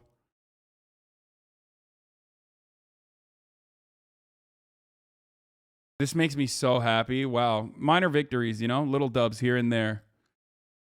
Little dubs here and there, like the fucking Texas, like the Texas judge blocking the trans crusade against families of trans children.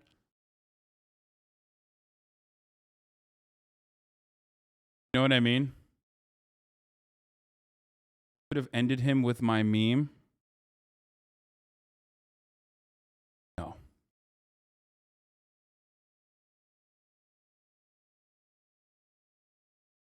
Ben Shapiro defends trans existence? Wait, Today on Debunked, we're going to discuss a very common question. Can a man be a woman? Dr. Levine, the government intervening. Senator, transgender medicine is a very complex. The answer, clearly, is yes. Elliot Page came out publicly announcing he is transgender. God. What's happening, dude? I love dumbass videos like this, dude. Not as much as I love serving the top of the hour ad break 14 minutes into the top of the hour, because like I totally forgot to run it because I got so fucking horny to see Ben seething and fucking tearing up at the thought of trans people existing comfortably on this planet. Nothing triggers this fucking man baby, this petulant child, more than like thinking about trans people not getting fucking murdered. He's like, wow, I can't believe a trans person is like alive and well. This is disastrous. We must stop this immediately. Okay? So I forgot to run the top of the hour ad break, which I'm going to run right now. If you no longer want to see those ads, of course, you can defend yourself against the top of the hour ad breaks by subscribing for $5 or for free with a Twitch Prime, by connecting your Amazon Prime account to your Twitch account. You can get 1 free Prime subscription a month. Guyana Brown, thank you for the 10 gifted subs total, allowing 10 people to no longer see the fucking ads. Let's go. Dynamic Jab 13, thank you for the 5 gifted tier 1 subs. Here's the 1-minute ad break. Some people are born men in women's bodies, women in men's bodies. I was trying to live a life that wasn't me. It wasn't my life. I've known this for quite a while. Transgender identity is reality. To suggest otherwise is insane, patent nonsense. What the fuck? Dude, I love this, dude. This is so dope. What is happening right now? I mean, this is obviously fucking literally, you know, twisting his words against him, but it's so fucking dope. So good. Gender identity is completely separate from sex. According to biology, sex is a spectrum. But typically, those who have the XY chromosomes are male. Those who have XX chromosomes are female. Gender is entirely socially constructed and thus separate from biology. Gender would be all the various feminine qualities that adhere to womanhood, or the masculine qualities that adhere to being a male. You might just be a different gender with different pronouns because your gender is separate from your sex. The simple reality is that being transgender is part of the human condition. What's more, if gender is a social construct created by society, that's awesome! All sexual inequalities could be laid at the feet of an evil gendered society. To pretend otherwise is nonsensical. Thank you all for being here. We stand between America and the darkness, and we will march until that darkness is banished forever, and all of our children can stand together in the sunlight. Ladies and gentlemen, Benjamin Shapiro. we just can't be sure that kids actually have the gender assigned to them at birth. If a boy is effeminate, she might actually be a girl. If a 12-year-old says that she is a girl, they ought to be treated with empathy and care. You can be a woman in a man's body, a soul in the machine, because gender and sex are completely different. The answer for what is man or what is woman is simple. I feel like a woman, therefore I am a woman. If you're a straight dude and you don't want to have sex with a trans woman, this makes you gay.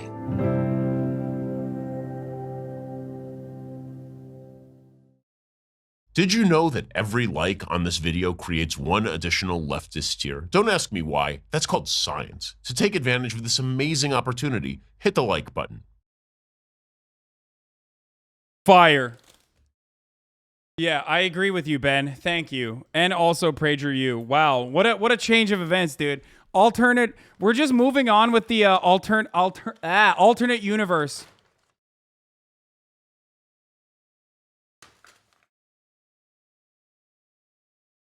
Alternate universe conservatism, dude. It's great.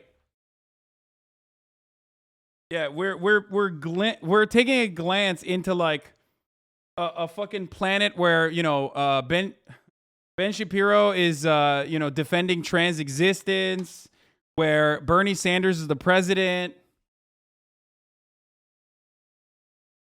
Trans people do hold like all levers of power and control. You know what I mean? Like, trans people actually are unironically like running fucking society or some shit, like in the way that conservatives think they are right now.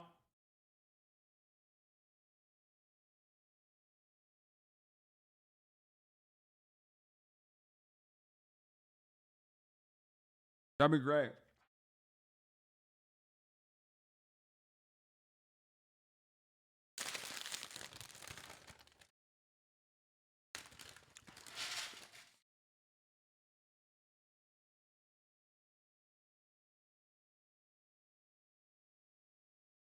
This was done by Justin T. Brown. Ben Shapiro defends trans existence. Very good video.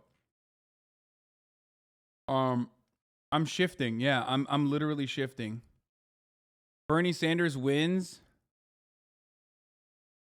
Right now, a historic moment. We can now project the winner of the presidential race. CNN projects Bernie Sanders wins the presidency, capping his improbable political journey with an astounding campaign unlike anything we've seen in our lifetime. Bernie Sanders wins the presidency of the United States. He is now going to be called president-elect. He's walking up right now. You see him right there. He's going to be speaking momentarily. He's got his wife there. History has been made. Jake, this is a moment a lot of people are going to remember. Right now, a historic moment. We can now... I'm going to fucking cry.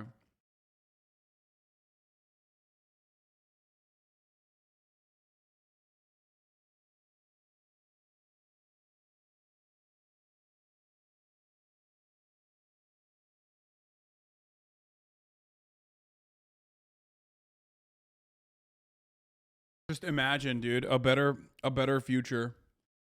So much better than what we got.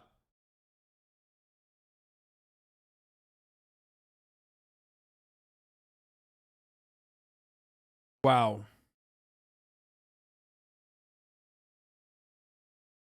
Like when we watch the good ending of a video game? Yeah, literally. It's true. This was incredible. I really do love everything I just saw here. Including, let's look at Matt Walsh's fucking insane ramblings. Today, Fox ran a long segment on Pride Month celebrating a trans kid who came out as a boy at the age of 5. The piece simply did not report on the controversy surrounding the child transitioning. What controversy? You're trying to make controversy. He's like, there was no controversy. He's trying to make the fucking controversy because there was none. The reporter says that the child announced a new gender as a toddler. Does Fox want us to believe that babies can choose their gender? This is the most extreme, radical, dangerous form of gender ideology, and it's being promoted on Fox News. The poor kid is now 14 with a permanently altered body, condemned to live forever with an identity imposed as a small child. It's horrifying, evil, and sick. Yeah. He seems really upset, dude. I think you should fucking own him harder so he kills himself. That seems... It seems really... Yeah, Ryland seems to be very upset. You know better, obviously. You know? Just lying. Motherfucker, you posted the actual fucking video. He doesn't seem too upset, dog. As a matter of fact, it seems like his suicidal ideations went away, as empirical evidence suggests it would.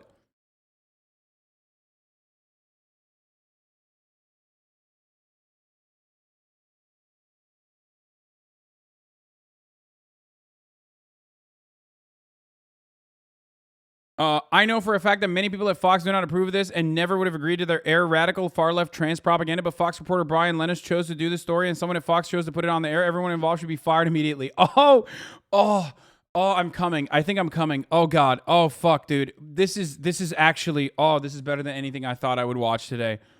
Oh, my Lord, dude. Oh, dude. He's now crying about fucking, oh, God. Firing one of these fucking anchors, dude. Oh, my Lord.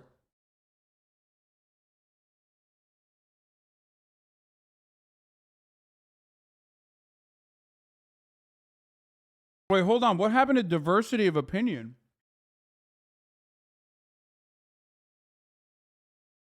Oh, that's right. That was never a thing. Hi, I'm Jimmy Kimmel. Jesus Christ, that was awful. I don't care about the Britney Spears ex-husband thing, but I do want to watch this. How Capitalism Killed the American Dream. Now, this is a Vice doc on the American Dream. American grift. The American Dream was always a fucking dream, in the words of the late, great George Carlin, because you got to be asleep to believe it. I've been trying to depict myself as a sensible, reasonable person, as Nick as an extremist. So I guess I'll just go full go Castro right now. Socialism versus capitalism. Take the land. Shoot the kulaks. No shooting. But I do think no that shooting. There's something. They always say that. Just simple re-education. That's it. You know. Hey, you know, if those re-education camps are schools of choice, I'm there. Okay. Bro, my friend did this campaign. You know that, right? Like, you keep posting about the fucking Postmates thing. You wouldn't miss a meal for a good time. My friend is responsible for this. Like, you can eat whatever you want. But if you're a bottom, you're expected to starve? Not this pride. Introducing the bottom-friendly menu from Postmates. We teamed up with Dr. Evan Goldstein from Bespoke Surgical to bring you a menu of bottom-friendly foods backed by science. Insoluble fiber won't help you feel cute, so avoid things like whole grains, wheat bran, cauliflower, potatoes, legumes. Hold up, are you just fully diving into those beans? The problem with these foods is they don't dissolve in water, which could cause a traffic jam in your digestive system, making a mess of your evening. Speaking of messy, it's a good idea to avoid dairy. I cannot handle lactose right now. Look at her. Yo, I swear to God, this video is like... I feel like this video is so, like, horrifyingly embarrassing that this is converting more gay people into straight out of sheer embarrassment than conversion therapy ever could. It didn't even convert gay people into straight. It made them homophobic, dude. Like, this fast-tracked the process of turning straight and then becoming homophobic. If you're going to eat something insoluble, give your body about 24 hours to process all of it. Eat me. Soluble fiber. Someone in the chat said, I feel like corporations should be homophobic again. No. Bring back homophobia. This is too much. Too far. Too far. It's gone. It's... Yes, my friend did this, by the way. My friend, you have seen him. He is partially responsible for this ad.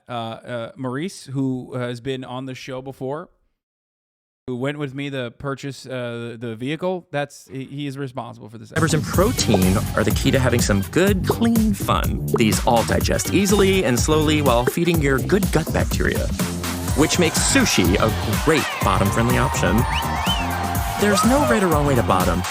But if you're planning on getting peachy this Pride, the bottom-friendly menu on Postmates has the kinds of foods that could keep you feeling good. Are you organic? I also can't I can't imagine. I mean, when this is done in like a straight variety, it's again like too far. You know what I mean? What the fuck are we doing? What the fuck? This, like, what is happening, dude? Maurice is homophobic. Yeah. Like, I mean, the only positive of this is that like it gets conservatives probably wired the fuck up and like very upset. But also it has the same intention, the unintentional consequence in the gay community too, I feel like.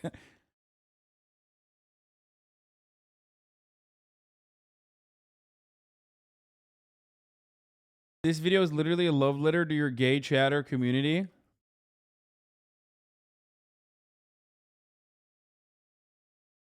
It's ridiculous, dude. Like,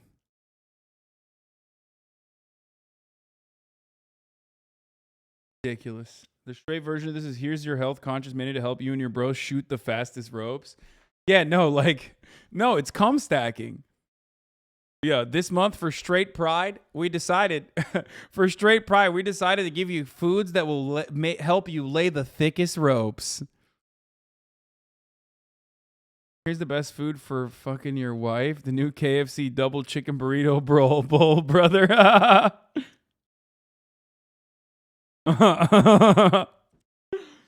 Oh, that's great.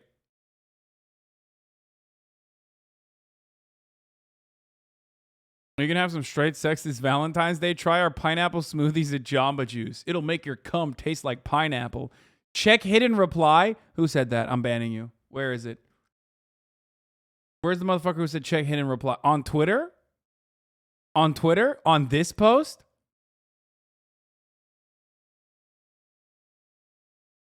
You should never check hidden reply. Do you understand me? Never. Especially not on stream. I will never do that. But are you insane, dude? Check hidden reply. 2-month subscriber. Do you want me to get banned? Is that what it is? Huh? DiGiorno Gio? Huh?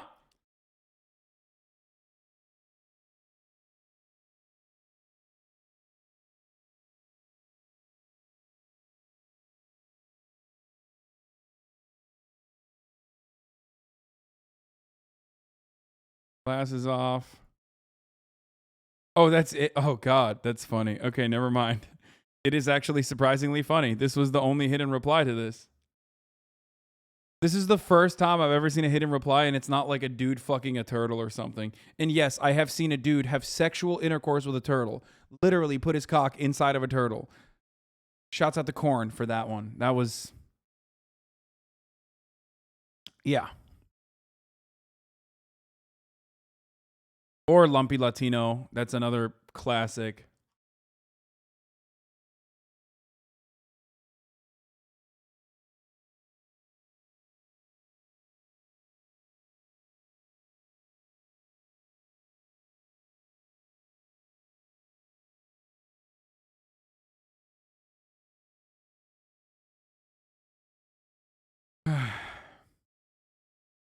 Dude, fake friends shaking my head. What?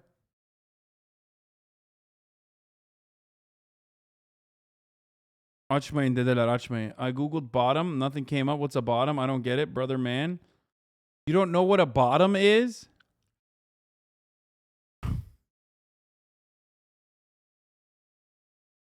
There you go, one person. There you go. On Pride Month, here we go. Don't learn about it, dude. Don't even, if you don't know, no, I'm just kidding. A bottom is a gay person that is the receiver of the penis. That's just the best way I can describe it.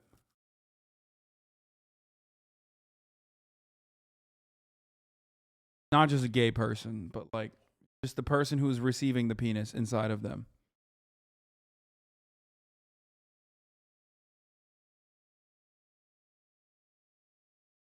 Not just a gay or queer person. Yes, the catcher. Get it, dude. That was the most educational moment in your streaming career? Definitely.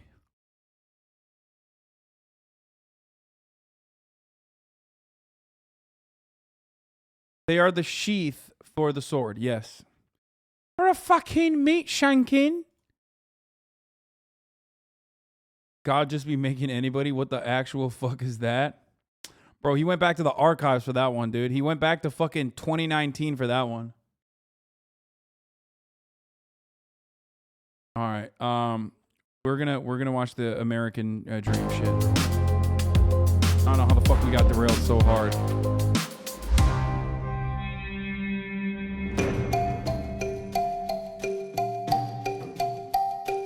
After a few months of exploring the strange, absurd, and frequently depressing periphery of the American... Are bottoms legally more gay than tops? I will never answer that question because I don't know the answer to that. I don't think that's a thing. Like, why the fuck would they be more gay than tops? I mean, except for Turkey. In the Turkish military, yes. Bottoms are actually the only people that the Turkish military declares as gay. Whereas tops are not considered gay enough to avoid military service. An economy, from trailer park denizens to TikTok kids and NFT billionaires, we decided that we should take a step back.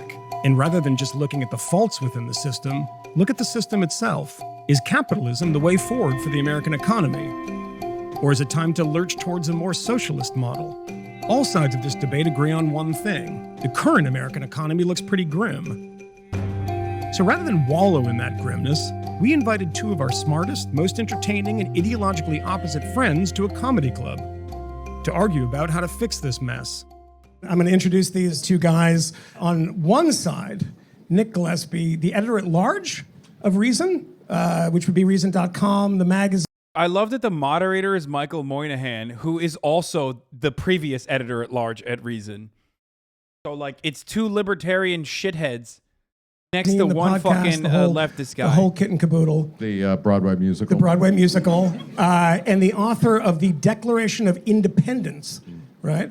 And what's the subtitle? Something about how libertarians can solve the world? How libertarian politics can fix what's wrong with America. I don't know why you're clapping. They haven't fixed America. That book came out about 10 years ago. So as a matter of fact, we made it a little bit worse. And Bhaskar Sankara is the founding editor and publisher of Jacobin and the editor of the ABCs of Socialism. Bhaskar is dope, though. I mean, he's great. He is actually chill. But, like, it doesn't matter. He's stuck between two fucking libertarians. And the Socialist Manifesto, the case for radical politics in an era of extreme inequality. Thanks, both of you, for joining us. So we have the two poles here, right? We have the man who says that socialism can solve our problems, and the man who has lied to us and told us that libertarianism has solved our problems. I think so, yeah. Nick? It's not a problem if you ignore it. Politics, it's like cancer. If you just don't go to the doctor, this you got is nothing to worry about. Yeah, this is not going to go well, just so you guys know. Yeah. So I was looking at the Washington Post the other day, and I came across an old piece. It's a news piece, not an editorial. And the headline was "The Crisis in Capitalism." If one puts that in quotation marks and searches the internet, literally every publication has done some iteration of this over the past 10 years. Right. Is the premise right? Are we... Yeah, the crisis in capitalism. Here, I'll solve it for you. These guys both completely fucking avoid the inherent contradictions in capitalism, the antagonism between the working class and the capital owning class, and say that capitalism, the only problem with capitalism is that we're not doing capitalism enough. Bhaskar correctly points out, as a socialist, that there is that class antagonism that is leading to all of our fucking problems, and the one class that ends up accumulating all of the fucking wealth and all the power and setting up the capitalist system to suit their desires under the form of a democratically organized yet still bourgeois government is ruining everything. It is capitalism working as intended. In right now, or have we been in the past decade, in a crisis of capitalism? Well, it's interesting because the last decade, from like about 2009, February or something in 2009 to 2020, we had the longest economic expansion in American history. So if that's maybe that's the crisis that everybody's getting. Dude, it was so good for everybody, though, famously. That economic expansion certainly fucking yielded incredible results for the working class. Rich or something like that. I think we're not in a crisis of capitalism. The main problems in America are the places where we don't have enough capitalism. Capitalism works pretty well. I'm sure we're going to talk about housing.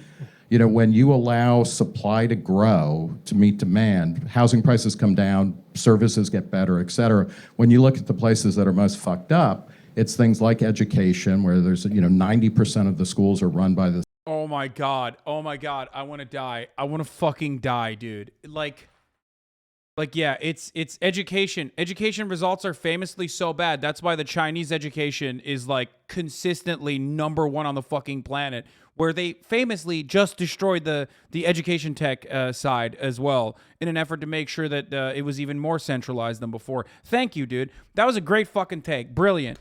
Famously, all of the fucking results, remember, empirical evidence, right? That's what we're looking for in these situations, right? He said, education, much like the housing sector, would benefit from more fucking privatization, which is that why Finland and all these other social democracies and China, places where they have a robust public education structure that is heavily and well funded. Is that the reason why they consistently outperform American schools? Because there just aren't enough private schools? Why the fuck is it the exact opposite everywhere else then? What's wrong? What the fuck is wrong with this country? It's people like this, okay? And this attitude is manifested throughout every fucking orifice of this goddamn country. It's so stupid. The state, healthcare, where more than 50% of healthcare dollars are paid for by the state. It is literally privatization that has ruined education in this country. Make no mistake. Private schools are unaccountable, okay?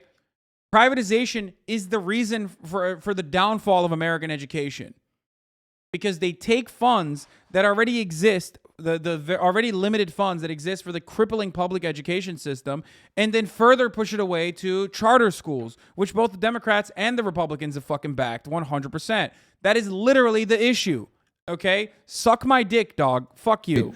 Retirement, which gets screwed up because of things like that. So if we have a crisis of capitalism... healthcare needs to be more privatized. Again, wrong.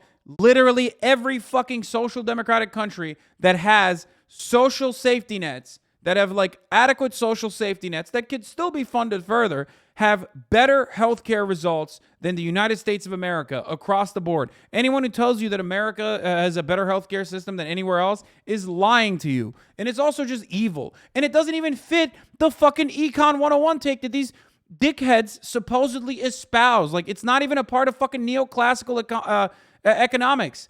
It is very easily and well defined with Econ 101 fucking perspectives, okay?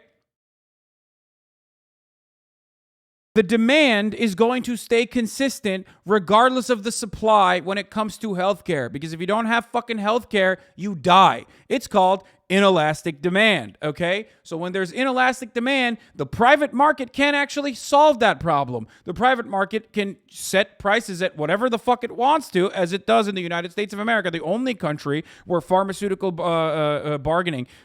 price bargaining is illegal until recently, okay?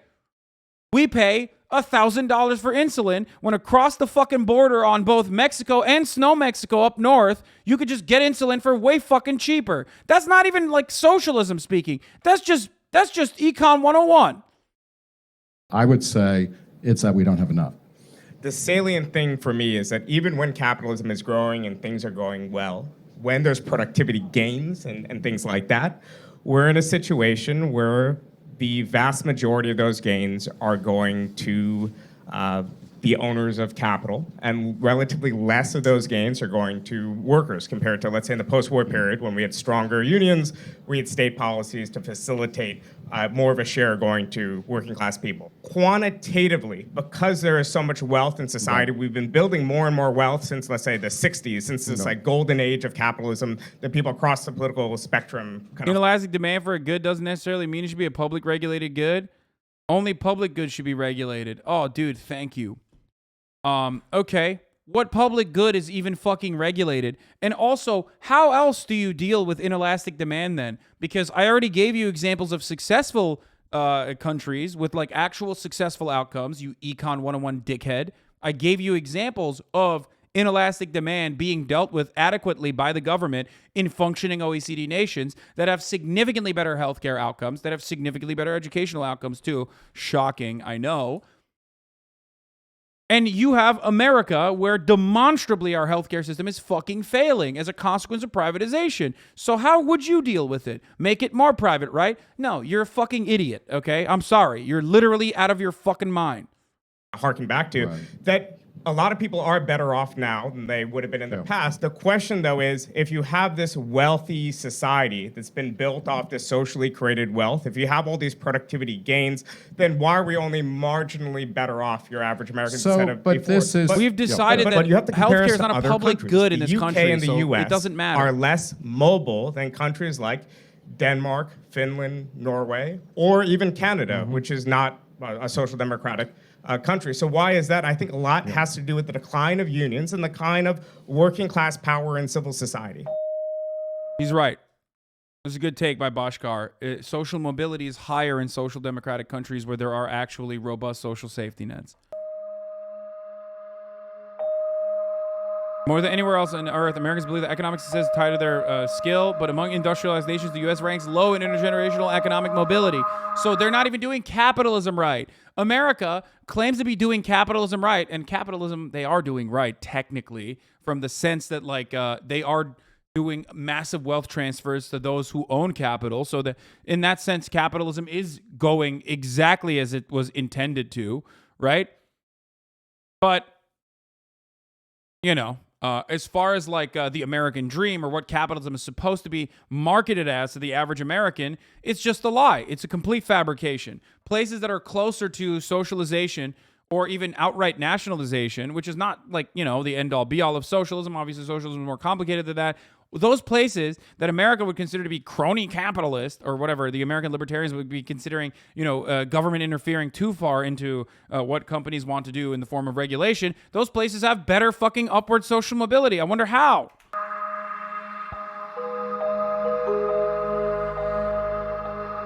And by the way, this inherently, the U.S. only 8% make the rags the richest climb from the bottom 20% to the top 20% within their lifetimes, while 50% of the top performing countries do so. That is already capitalist framing. This idea that like you can go from the bottom fucking level of wealth to the highest level of wealth, like that's capitalist framing. So we're not even doing the theory of capitalism appropriately. The one thing that does seem uniform to me is something that both of you seem to acknowledge, and it's something that I've seen going out and talking to people. Everyone feels this way, right? I mean, the Republican Party turned on a dime that was a party of free markets and discussing free market solutions and things to almost totally abandoning that in becoming a Make America Great Again. You're being set upon by these rich people, attacking Wall Street, which was never a thing that the Republican Party did so consistently as they've done under Trump.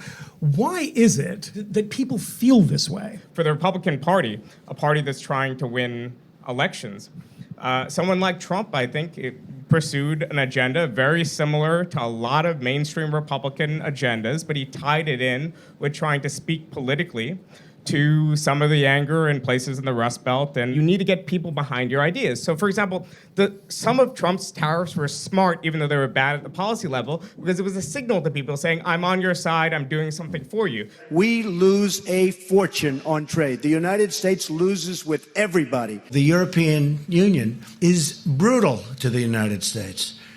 They don't take, and they understand that, they know it. You have to create a narrative that tells people that you are a hardworking person, you want to show up and work and take care of yourself and your family, and you are the protagonist in this story of rebuilding and regrowth. There was another guy who utilized economic populism originally, but you know, was working at the behest of the Chamber of Commerce. That man was Adolf Hitler. I mean, fuck it. Mussolini literally was originally a socialist, right? I mean, technically, not really, but these guys have done this for a very long time, okay? If you don't actually have a legitimate populist, like left-wing populist movement in this country, the right are going to use that space to actually push for their horrifying narrative of nationalism by saying populist shit, never actually following through on it, but saying populist shit regardless because they know it's good messaging. Industrialization, like the industrial sector of the economy, peaked at about 40% in 1943. And since then, if you look at the charts, it's been a straight line decline. And I'm 58. I've been through at least 4 or 5 cycles where people talk about the deindustrialization of America. I went to grad school in Buffalo in the early 90s, and people were talking about, I don't know what happened. The jobs just left, and they were talking about it as if it had happened in 1989. Yeah, I wonder what happened, dog. What happened to Buffalo? Why did the jobs leave? Oh, if you ask a libertarian, it's the government that forced the jobs to leave, right? The government literally was like at gunpoint saying, we should do NAFTA. At gunpoint, they were saying, you should move all of your fucking manufacturing to China, right? That's what that's what happened because the government was doing it at gunpoint, chat. You guys don't understand. That's how it happened. It wasn't at the behest of fucking capital owners who you advocate for and claim, if left to their own devices, would not be doing this sort of thing. Those jobs had fled a long time ago, but we tell this story of everything was good until globalization, everything was good until this, until that. And I think if we look and we're more honest about that kind of stuff, we would realize that the deindustrialization of America is good. We make more stuff with fewer things. What we need to do is create an economy where the people whose jobs get put out, they just disappear. Who runs photomat booths anymore? That's gone, right? Dry cleaning is on the way out. How do we create an economy where those people can shift into what's coming next? And this is one of the big failings of government and of politics. I don't know that they can do that, that there are effective. The government runs dozens of job retraining programs that they don't even track the effectiveness of because they don't work. For reasons you described. I hate the job retraining narrative. Retraining doesn't work. You know what fucking works? Training. It's just called training. It's called going to a fucking sector, going to an area, recognizing that that area has a lot of natural resources, and fucking basically saying, hey, you want $90,000? You've been unemployed for the past 10 years. You want $90,000? And the guy goes, fuck yes, I want $90,000. And then you say, here, you're going to have to learn how to fucking frack. Okay? These motherfuckers living in Western Pennsylvania don't have a genetic predisposition to fracking. Okay? That's just called training, and it's very successful. That's how you literally change the culture and attitude of an entire population. That's why West Virginia still fucking thrives and talks about coal mining jobs, even though it's a job that is so fucking awful that it just destroys you. Okay? Both your soul, your back, and your fucking lungs. And yet they still love it. Why? Because that's how they made their money. Okay? So all you need to fucking do in this situation is just find a sector that actually makes money. And the only reason why the oil industry makes that as much money as it does is because of the fucking 85% of subsidies going directly to the oil and gas industry. Put the fucking subsidies in the green energy and change the Rust Belt in its entirety to focus on renewable energy. Who else is doing that right now? Who's doing that right now? Oh yeah, China's doing that right now. Why the fuck don't we do that here? But we can't. Oh God, that's socialism. That's a Green New Deal. That's a bad idea, right? Republicans piss their fucking pants thinking about AOC is going to, take my hamburgers away. That's what the Green New Deal is about. No, this is what I'm saying. What I'm saying is what the Green New Deal is about. Industrialization is actually a misnomer in the fact that the U.S. is producing more cars than ever. Right, the share of employment in manufacturing is declining.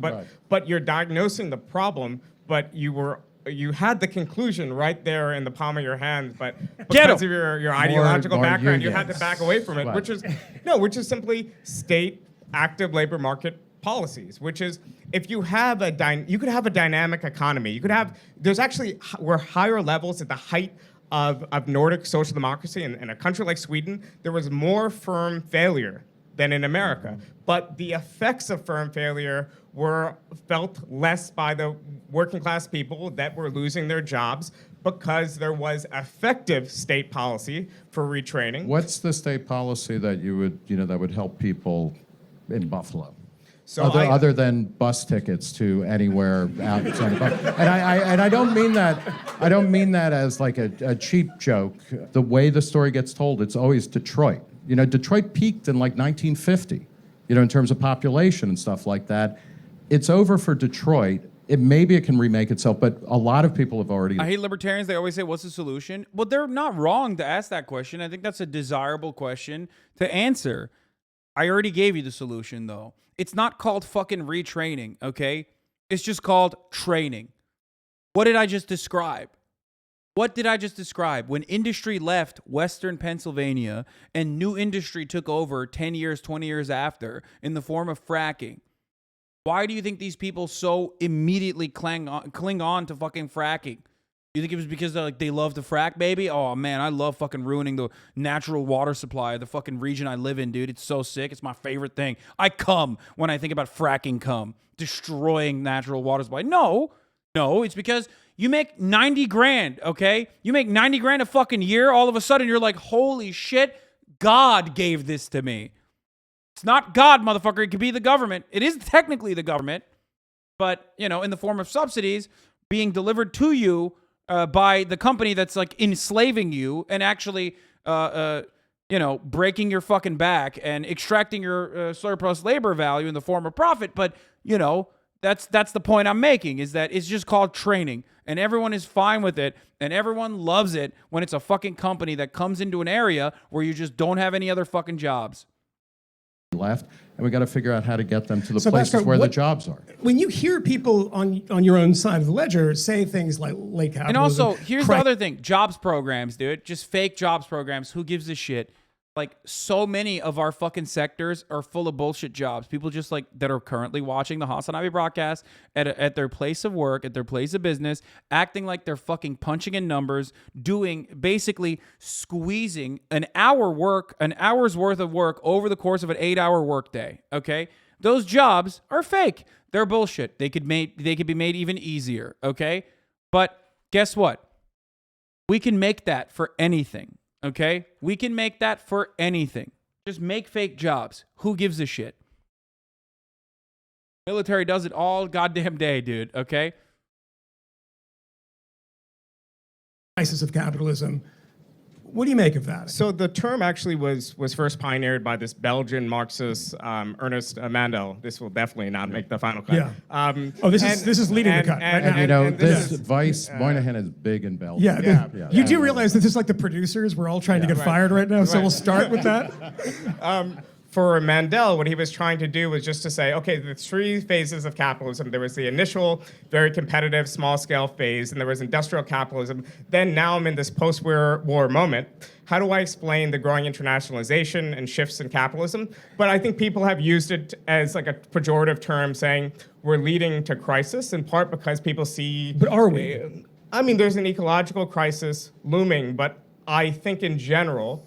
it's a better bet to say that a system can adapt and change and survive rather than to predict its downfall. To me, going beyond capitalism or building a better society is fundamentally a political choice rather than something that's destined to come. We have a social welfare net, and it gets a lot of things done. I'm a libertarian. I'm not an anarchist, so I'm not opposed to taxes, and I'm not opposed to certain types of transfer payments. I love libertarians who like play fast and loose with like the many different definitions. Are you a minarchist? Like, I don't know.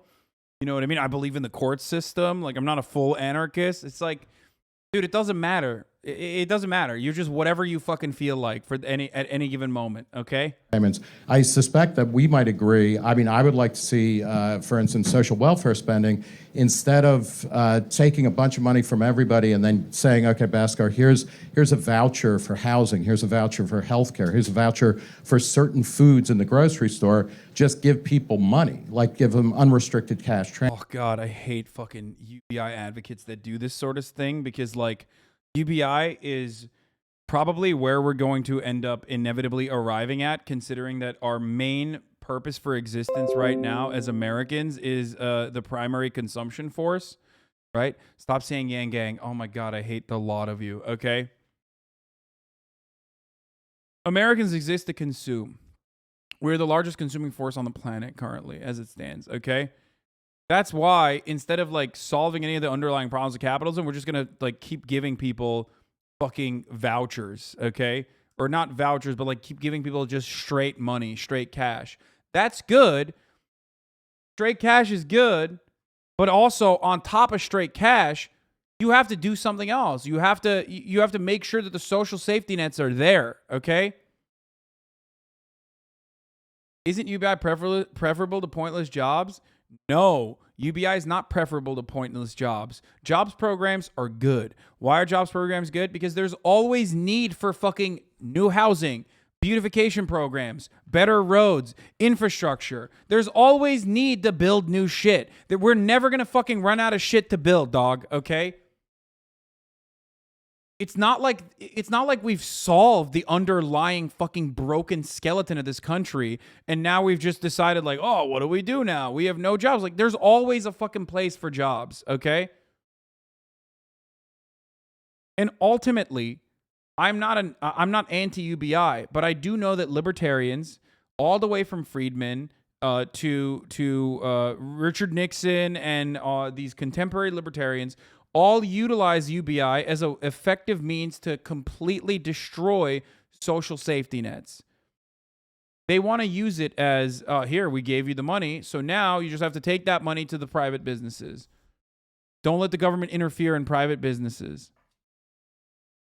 Transfers, and I think that would make the system easier to administer, and it would also allow people, it would give them dignity and the ability to kind of fix their lives, and they know better. Let's talk about something like the pandemic, right? That's a huge government intervention into the economy, just giving out cash, et cetera. Was that a good thing? And if you look back, were we a little too heavy breathing about what the Obama administration did in those interventions before? No, I mean, I think that, and it wasn't just Obama, it was George Bush as well. When you look at like the TARP program and the auto bailout, which started under Bush, these were bad policies that did not have intended effects, and they just kind of papered over things, added to national debt. You know, I believe, and there's a bunch of both right-wing and Marxist economists at the University of Massachusetts who have demonstrated that having large national debts over time where there's no pretense that you're going to reduce them harms long-term economic growth. When we get to the pandemic, you know, in 2019, the federal budget was $4.4 trillion, a record. The next 2 years, it was $6.4 and $6.8 trillion. Like, we have massively increased the size, scope, and spending of government. The economic import... Dude, the fucking national debt is such a joke, dude. It is such a fucking joke. Brother, no one cares, okay? It's bullshit. It's fake. No one cares. That's ridiculous. And, of course, no one cares. No one cares when it's fucking giving $40 billion, $60 billion of weapons to fucking Ukraine in a Lend-Lease program. No one ever brings it up. No one cares. It's so stupid, dude. It's just like, it's only a matter of national debt when we talk about helping people, okay? It doesn't matter. The national debt clock has been an ongoing fucking Republican and libertarian take since the beginning of fucking time. Yeah, who's gonna come collect, dude? Motherfuckers say China, Japanese, the Japanese hold a larger percentage of American foreign national debt than China does. What are they going to do? Are they going to collect? Yeah, surprising that the Afghanistan budget perfectly aligns with the Ukrainian budget. I'm sure that has nothing to do with the military-industrial complex's, like, you know, personal interests and what they had already allocated for said imperial endeavors. I'm sure that has nothing to do with anything. That is just a weird plot twist, okay? Also, remember how everyone was fucking telling me I was a piece of shit for trying to immediately put an end to this, put a stop to this as quickly as possible through peace negotiations, which seemingly were doing all right until Boris Johnson came out and was like, and talked to the Ukrainian leadership and urged them not to go for any sort of like peace negotiation, or may or may not have happened. And now Ukraine is coming out and saying they're losing 200 fucking troops a day, pretty much, in the eastern region. So that's probably part of the reason why you don't hear about the Ukrainian war anymore, because every single thing that people were fucking advocating for and talking about fighting until every last Ukrainian standing is coming to a close. It's actually happening currently. But hey, it's fine, right? Because as long as like the Russian military is being exhausted, that's all good. You know, that's a price I'm willing to take. The whole, some of you are going to die, but that's a price I'm willing to fucking take is exactly what America and the UK specifically did to the people of Ukraine.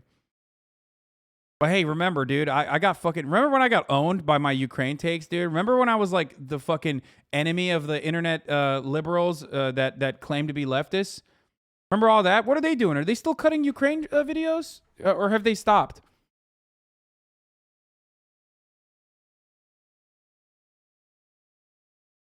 Suspiciously, where are they? Where are those guys? Did all those other fucking fanboys that left this community because they got offended because of the things I said, did they come back? Or are they just like still trying to figure out a fucking way to, yeah, they moved on to Amber Heard probably.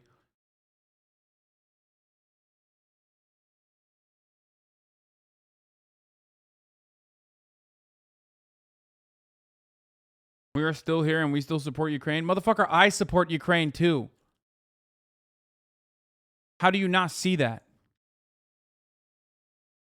I'm saying my support for Ukraine is better than whatever some other dumbass is fucking claiming if they're like unironically talking about Ukrainian people as cannon fodder against like America's national enemy.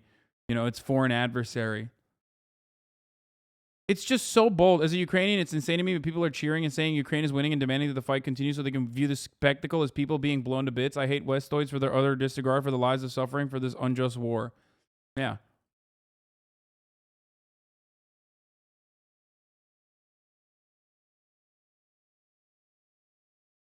Only diplomacy can end the Ukraine war, says Volodymyr Zelensky. Wow, dude. What a fucking tanky. But remember, I was also channeling what Zelensky was saying originally when I said I am not confident that Russia is going to invade Ukraine, because that's exactly what Zelensky was saying too. But of course, in the endless paternalistic attitude that these dumbass fucking pro-NATO supposedly leftist shitheads have, they were saying, no, you're wrong. American State Department knows better. And also this guy, Volodymyr Zelensky, seemingly is a tanky, I think, who doesn't care. Yeah.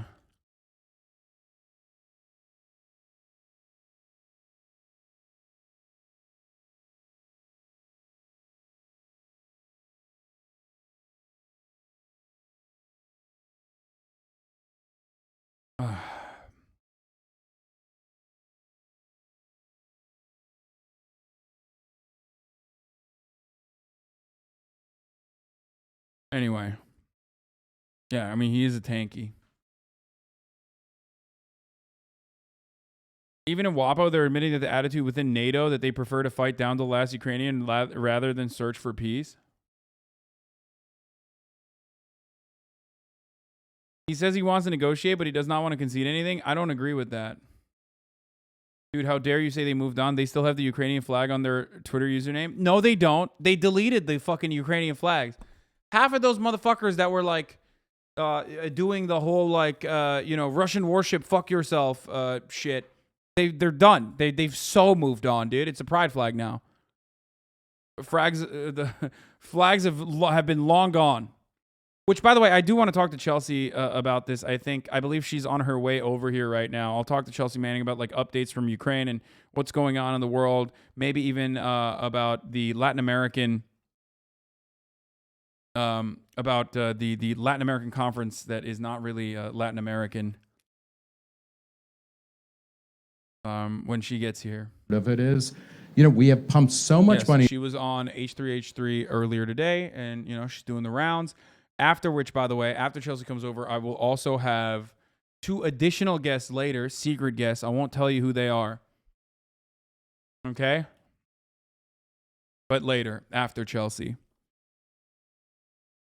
Into the economy, including telling people, giving people money not to work. which slows things down. It's, it is not a surprise that right now we're in an inflationary period. You'll notice that all of the people are like, oh, it's transitory inflation. It's going to clear up in a couple months. Now it's a couple of years, and I think it's going to be, a real tough slog. In the case of GM and the auto bailouts, I think they were necessary for many reasons. I think that was a case where the state intervention preserved a lot of employment, and in America, employment is tied to your health care. So there's a lot of ramifications that could have stemmed from that. They were far greater than the loss of just of some temporary government money going in. So is there a size thing when the government should intervene and save an industry? I think it's a question of policy, case by case. I think there's reasons why states all around the world sometimes shelter certain industries, and also for what it's worth, I think American Auto would be a lot better off if they didn't have to pay for their workers' health insurance. And I'm not suggesting that the UAW take a cut to their health insurance, but in other countries, they're competing against Korean and German and Japanese auto manufacturers that have government-run health insurance. So the burden is less on those industries to begin with, and also that means that the price for allowing these firms to fail would also be a lot less due. Let's talk a little bit about housing. If you look at a place like New York City, San Francisco, et cetera, major metropolitan areas, it's the highest housing prices in the world, right? Or in the country, some of them. What is the government to do about something like that, if anything? I've been trying and mostly failing at trying to depict myself as a sensible, reasonable person as Nick as an extremist. So I guess I'll just go Castro for it. right now. I think take the land. I think shoot the kulaks. No. The disdain that Moynihan has for Bhaskar is so obvious. He's literally getting bukkakied by two fucking libertarians that both worked or still currently actively working at Reason, a libertarian think tank. No shooting, but I do think that there's something really... We always say that. Just simple re-education, that's it, If those re-education camps are schools of choice, I'm there. Okay? School choice for re-education camps. No, but I am for the state building far more well-funded, well-maintained public housing.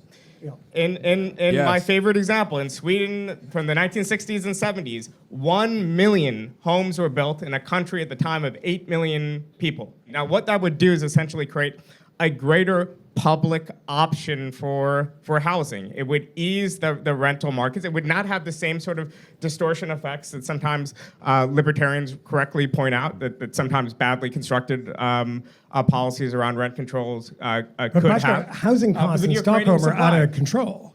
I mean, they're crazy right now, and particularly it's very difficult to get an apartment in Stockholm. Well, we're talking about, I imagine the housing crisis would be a lot greater if there was 1 million less units of supply in the country. But I think there is a truth to the idea. Yeah, no, hammer that point on. Ask him what this libertarian would think. In the absence of 1 million fucking housing units, what would Sweden's, Stockholm's housing market look like? Ask him that. I would like to know. I, for one, would like to know what that would look like. I thought you were fucking a Yimby, right?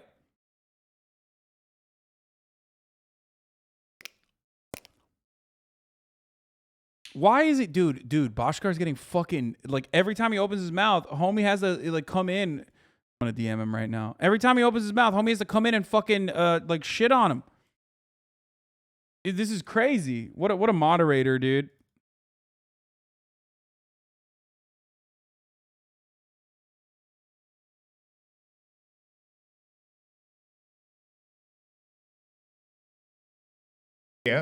That one important solution to the housing problem is generating more supply. The question is whether we could just wait for the free market to generate supply that is going to help working class people, as opposed to right now you loosen restrictions and regulations, you create more of an incentive for people to create housing. That's going to have some net benefit effects, but it's going to take longer to take effect than building public housing units. We should have have more public housing. Who's that leftist magazine guy on Twitter who had no idea you existed? I think he was literally a Jacobin magazine guy, which is really funny because a lot of the Jacobin magazine guys are very familiar with myself, and I have I've had them on the stream. Housing works quite well in Singapore and a lot of other countries where you're invested. This is the kind of yeah, but it doesn't work well in America. What happens, and here's an instructive case. This is where I think if we had more capitalism in housing, we would have better housing, more housing, and cheaper prices. A couple of years ago, Tokyo was the most expensive city in the world to live in, and for a variety of reasons, the Japanese government actually loosened up, all the regulations on it. Tokyo created 150,000 new housing starts in 2018, which was more than New York, LA, Houston, and I think San Francisco combined. Tokyo is now a relatively cheap city to live in because there's more housing. That gets done through the free market if it's allowed to in places like San Francisco, New York. Okay, this seems incredibly cherry-picked, okay?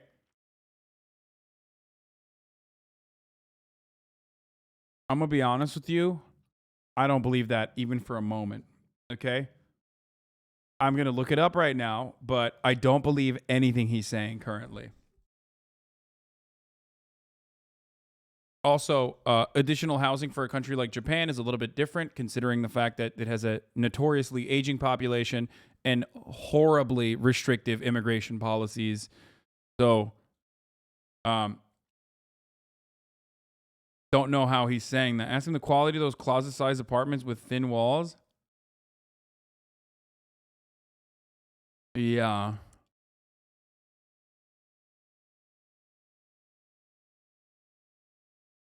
They have public housing for the middle class, for fuck's sake. I mean, he's kind of right about that. We need to get rid of regulations requiring only single-family homes. Brother, the landmass of the United States of America in comparison to how many people live here is not even fucking comparable. Not only that, but also, I don't even disagree with it. I do think that more buildings could be helpful. More buildings are helpful in alleviating some of the immediate need for housing. Problem is, the Tokyo opening up building restrictions in order to build more it seems like a very disingenuous fucking take, considering how restrictive building is originally. There is no fucking shot, knowing what I know, even across the board, about how housing works in many of these other countries. I doubt that it is. I doubt that it's exactly as the way he is presenting it.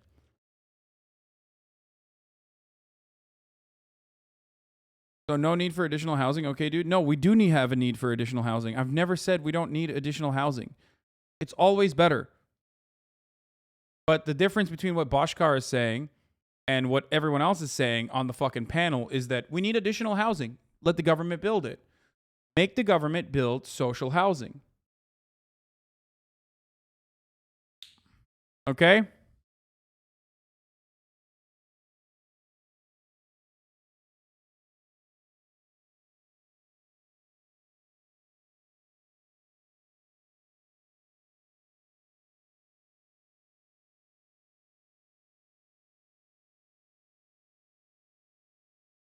I literally studied that shit. Japan is a very different economic structure from us. Liberalization in Japan does not equal liberalization in the U.S.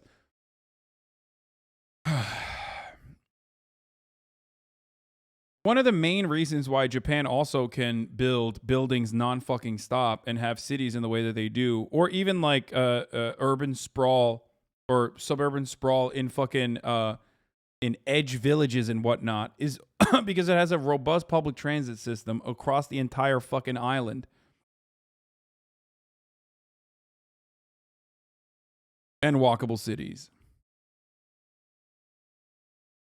As far as the housing market goes, though, time and time again, it is shown, time and time again, it is proven incredibly successful to have social housing alongside some kind of private partnership with the government with respect to new housing allocations. Vienna is the greatest example of this, obviously.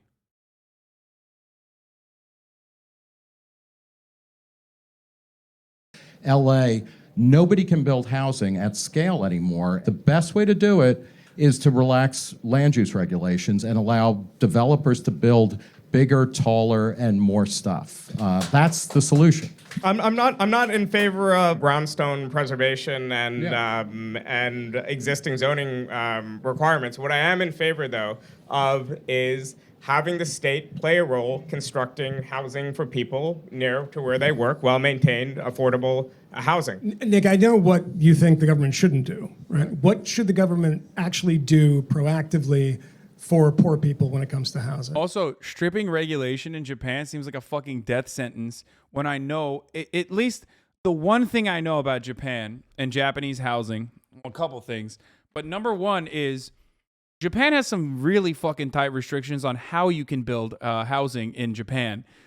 Care to guess what the reason is for that? It's earthquakes. Because if they didn't have incredibly tight restrictions on how you can build housing, you wouldn't have those fucking famous wobbly ass buildings, okay? You would have a leveled city. So the idea that like there's the government is like less restrictive in its housing is still a silly one. I know for a fact that it's super fucking strict regardless for that reason. I think that all transfer programs should be in the form of unrestricted cash grants, because then you just, instead of like Section 8 housing, which is like government financed housing, it carries a stigma with it and things like that. If you gave people, if the poverty level is, $13,000, for an individual or something like that, if you gave them that in cash, rather than saying we're going to parcel out here some food stamps, here's this, here's that, I think they would make the best decisions with those dollars. I'm for a welfare state that has less conditions, and giving cash is one way to do that. So there's no real point of disagreement there. What I would say is that in general, Nick can say those sensible things, but broadly, the libertarian world allies themselves with politicians and with large business interests that advocate against the politics of redistribution. So I think that's the political aspect that we have to take aside for these policy debates. Who is the coalition that can build a better constructed welfare state, even if it's just in your vision for people on the margins of society? That coalition that's built welfare states all around the world, some poorly constructed, some better constructed, have been labor unions, and it has been forces of the left. 8 in 1 Americans believe housing affordability is a problem. Adjusted for inflation, the average home prices have skyrocketed 118% since 1965, while average house income has only increased 15%. For low-income renters, there's a shortage of 6.8 million homes needed to get their rental costs below the 30% threshold of total income. Even before the pandemic, 1 in 4 renters in America spent more than half their income on housing. Dire state of affairs. A brief digression on something that is kind of funny to me, because we filmed 2 episodes about cryptocurrency, NFTs, things like this. The metaverse, which I still don't know what that is. It's just having an avatar of yourself. Oh God, they're not going to talk about cryptos, are It's they? very exciting. It's very exciting. The one thing I found pretty interesting. Of course, the libertarian thing is very exciting, dude. You could buy so much lolly with that and more, if you know what I'm saying, without the watchful eye of the government, obviously. I mean, I love DeFi. I can buy all my good stuff without the government spying on me. The thing about it at this NFT conference was that there are people that were avowed socialists that I spoke to, and the usual kind of libertarian types. So it was a really good-looking crowd. It was a great-looking crowd. Yeah, both sides. It was not socially awkward in any way. No. And both of them have different kind of enthusiasms for something that essentially cuts the government out. Oh, for the record, what I was saying about inelastic demand also exists for fucking housing as well, in my opinion. That's the way I view the world. I think that the housing market should be severely regulated by the government, and that we should take every effort and every initiative we possibly can to make it as unaffordable as possible, as humanly possible, to be a landlord.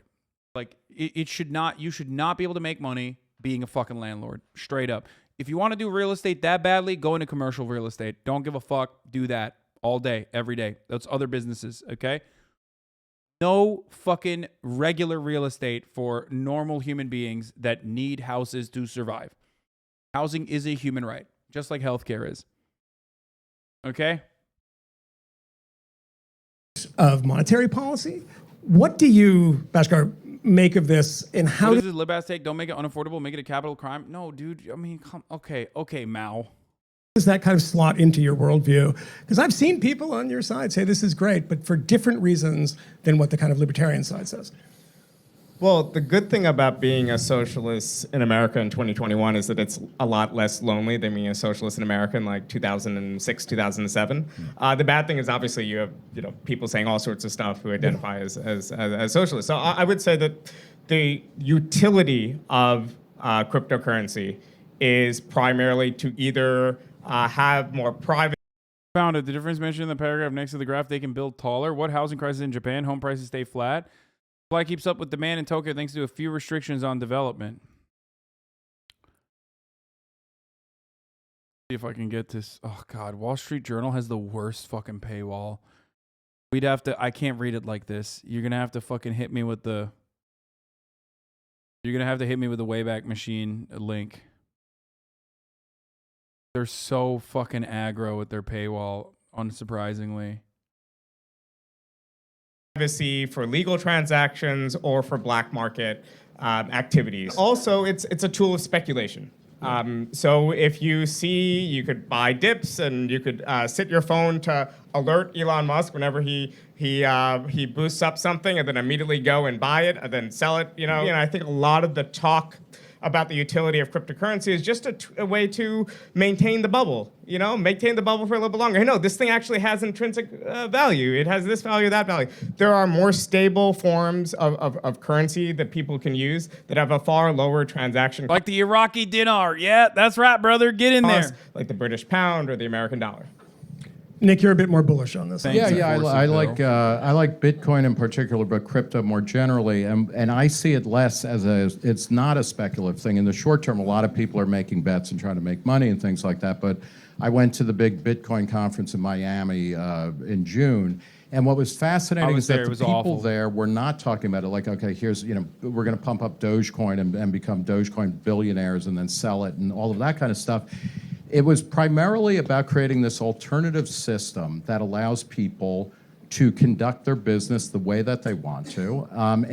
There's a guy named Alex Gladstein at the Human Rights Foundation who talks about Bitcoin as a way of people in authoritarian countries, Venezuela, Iran, China, to buy and sell things and get stuff. I mean, people in Venezuela Venezuela subsidized electricity so heavily because it's an oil-producing country. They had massive Bitcoin mining there, and the people would, they would send Bitcoin out of the country and have people send back stuff from Amazon to it. It's a way of getting around authoritarian governments. It allows a currency to circulate independent of central banking. I think that's great. Yeah, authoritarian governments enforcing the nanny state enforcing its arbitrary age of consent laws. You know what I mean?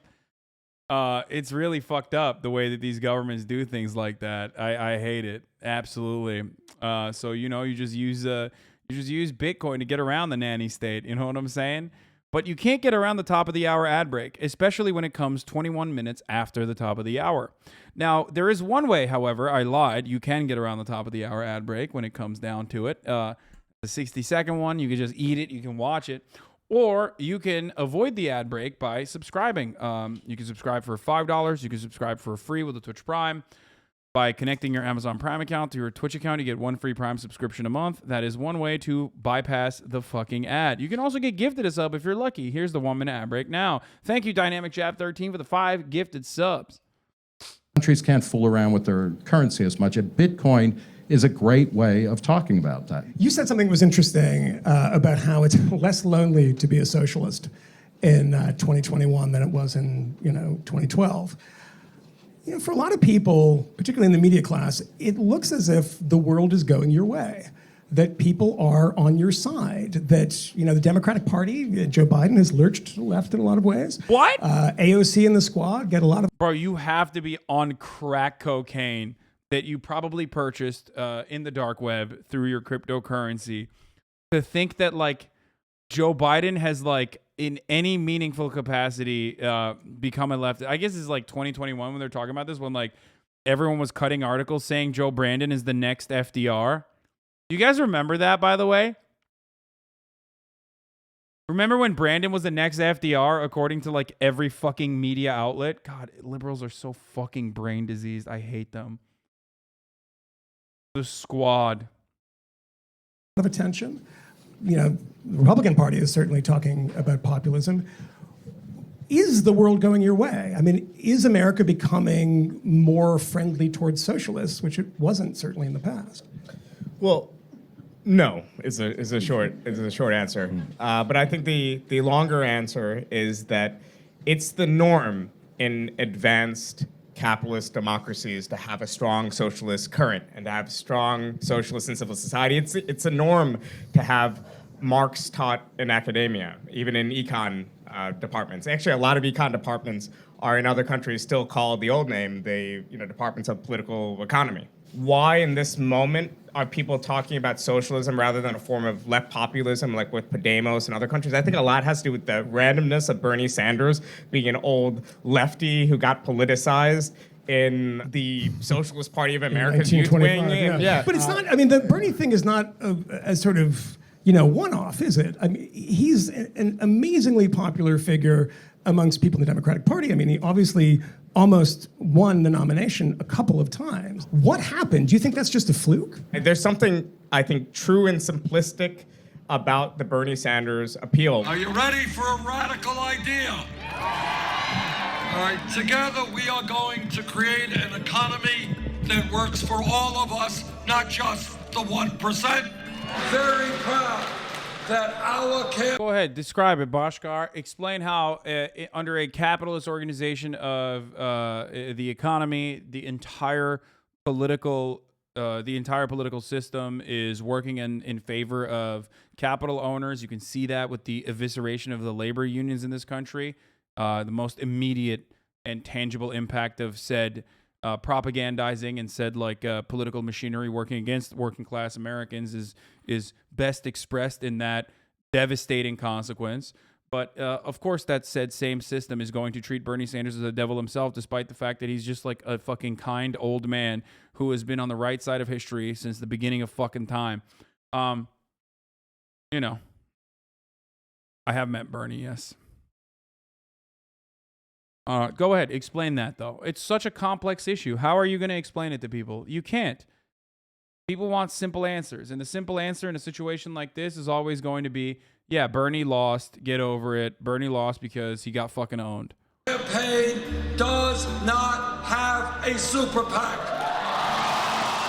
Which is telling people, you work hard and you're not getting enough. And there are people who are getting what you deserve. There are millionaires and billionaires. There's some eternal truths to the appeal of class struggle. Every billionaire is a policy failure, right?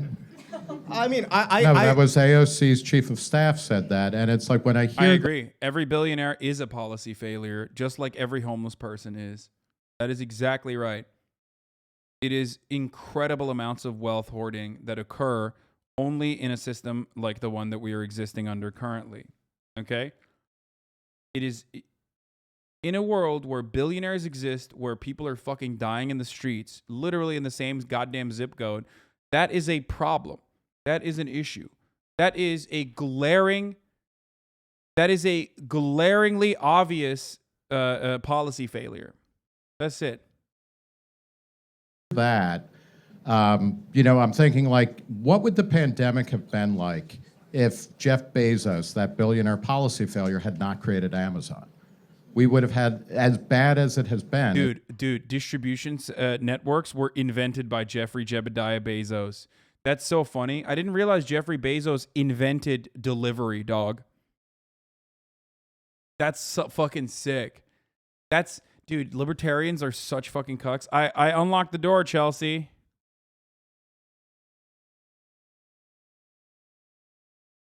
That's awesome.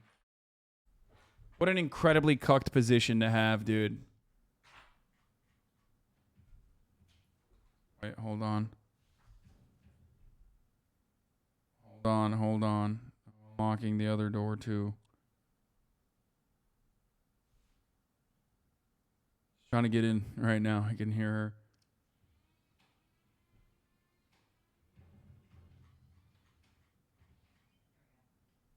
God damn, it's not. You're like breaking my door down. You're breaking my door down. Shoes off. Okay.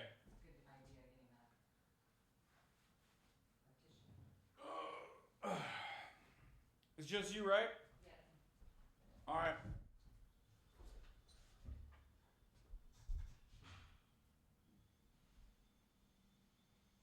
How many smart locks you got? Don't worry about it. What are you fucking doing, a pen test, dude? It would have been unlivable. What would the world be without Jeff Bezos? Well, there'll probably be a lot of other smaller firms creating employment and workers at those firms helping to create value as well. Like There wouldn't have been people bringing, the same day when I need. Dude, that's so funny. Like, this guy, unironic, dude, libertarianism is such a fucking babies of worldview that homies out here unironically saying, like, delivery was invented by Jeffrey Bezos in, 1999. That's sick, man. Thank you. I'm so glad. I'm so glad for your contribution to this intellectual conversation. It's wonderful. I love hearing. It is a comedy club, but this is supposed to be like a serious convo between a libertarian and a socialist, right?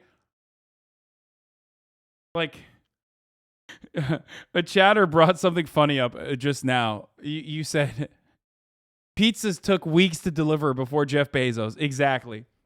Exactly. Jeff invented the automobile and gravitational force. Famously, he also invented roads and the postal service. That's how it works. This is how it works. And if you don't like it, you're a fucking goddamn lib, okay? You're a goddamn libtard. And you don't understand how the world truly works, okay?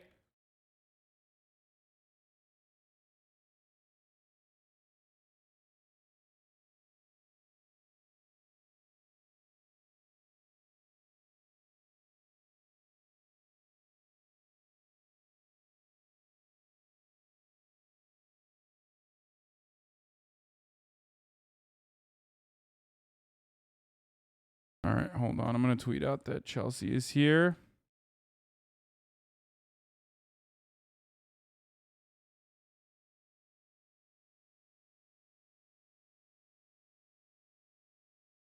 What's up? What's in the box?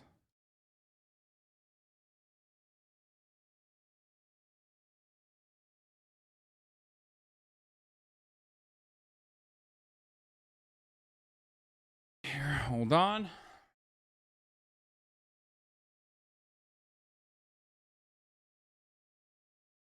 Okay.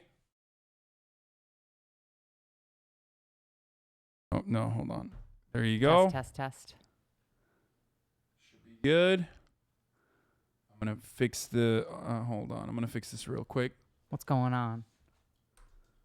Ladies and gentlemen, Chelsea Manning is in the building. Hold on. Yep. This time I made it over the moat without any issues. Good. Yeah. First time's the hardest. Yeah. It's the Gators. Yeah. Really get you. All right.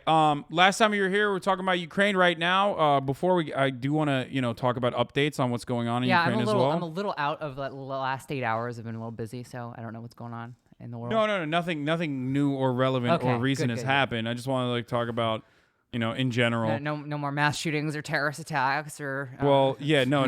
I think there was another mass shooting that probably happened. I mean, statistically speaking, that's like a normal thing to assume, even if we don't know. You were on the H3H3 podcast earlier as well. So we can talk about that as well. But right now, before we get into any of that, I'm currently watching Bhaskar Sarkar go up against what is this, Nick Gillespie or whatever. Oh, that guy. The Reason Magazine libertarian. Yeah. And of course, the panel is hosted by another Reason Magazine libertarian, Michael Moynihan. So really cool stuff is happening here. Big brain ideas. So we're just like listening to so many ideas. He just Lots said, of learning. He just said, I fear about what the pandemic would look like if Jeffrey Bezos had not invented Amazon. Like, as in, he thinks that like delivery is a Jeffrey Bezos invention. What? Yeah. Wait, was the post office not invented? Yeah, no. First of all, you're owned. Okay, he just owned it. He just owned you and me and everyone else because he's right and we're wrong. Yeah. Yeah. Someone said a shooting just happened in a mall in Gastonia. Not surprising. You know, I don't know, a ketamine infusion, and they'll be like, we're going to get it there. It's same day delivery. You know? I think there's an old school kind of socialist talking point, kind of, which is that all capitalists are parasites, which is a very hard position. I think doesn't really make that much sense. The question is, can we do better? Can we create a better system? It's not in absolute terms whether it's better to have the status quo of an economy dominated by a handful of powerful people versus an economy where nothing is produced and we're just starving and poor forever. When it comes to the realm of politics and also when it comes to the firms in which wealth is constructed, ordinary workers are still relatively replaceable. Now, Nick, with you at Reason, I'm sure you're not I get told my annual review, it's like, you are eminently replaceable. If you had, let's say, upper management or something like that, maybe not you, but someone else like you at Reason, can actually go to a meeting with your boss and say, I deserve 10% more, I have some sort of leverage, I have this skill, I have this whatever. They can negotiate as individuals, yes, or that photo. If you're a worker at CVS and you go and say, hey, I'm earning $12.50 an hour, I want to earn $15, $16 an hour, as an individual worker, your boss will probably tell you to F off, right? But if you go with the rest of your workforce and you make that demand, then collectively you might be able to make that happen because you have a threat of slowing down or stopping production. But that's the collective logic that works at a firm, and that's the reason why we need unions at firms. But that's also the collective logic of why broadly working class people need political parties and need institutions to actually say, yes, we as a collective have a common interest, and these are— I love that, like, only in America do you have to like sit there with two adult humans and explain what a union is and explain like the benefits of unionization to a crowd of onlookers who also cannot comprehend this like fundamental concept that like other countries take for fucking granted. You know what I mean? And it also stems from like some of the most basic ideas, like together you are stronger. Everyone knows what a strike is. Yeah, apes together strong. Ape singled out, not strong. Like it's that simple, Apes together strong. They say it all the time at fucking Wall Street bets when it comes to collective action for pumping a fucking we can do this together as a collective. Yeah, exactly. It's just popular. So dumb. Other people have a different interest. Let's say you, as an owner of private property, Nick, decide to build a factory and you make this investment and whatever else, and you convince 100 other people to work at your factory, your restaurant, or whatever else on terms of $14 an hour wage and 10-hour shifts, but everyone's really happy there and they like it. Then the government comes about, where a political party pushes the message of, we're going to demand that everybody gets paid $15 an hour, but 8-hour day maximums or whatever else. So for the ordinary workers at that firm, they're now getting more freedom. They're getting 2 hours extra a day. They could do whatever they want.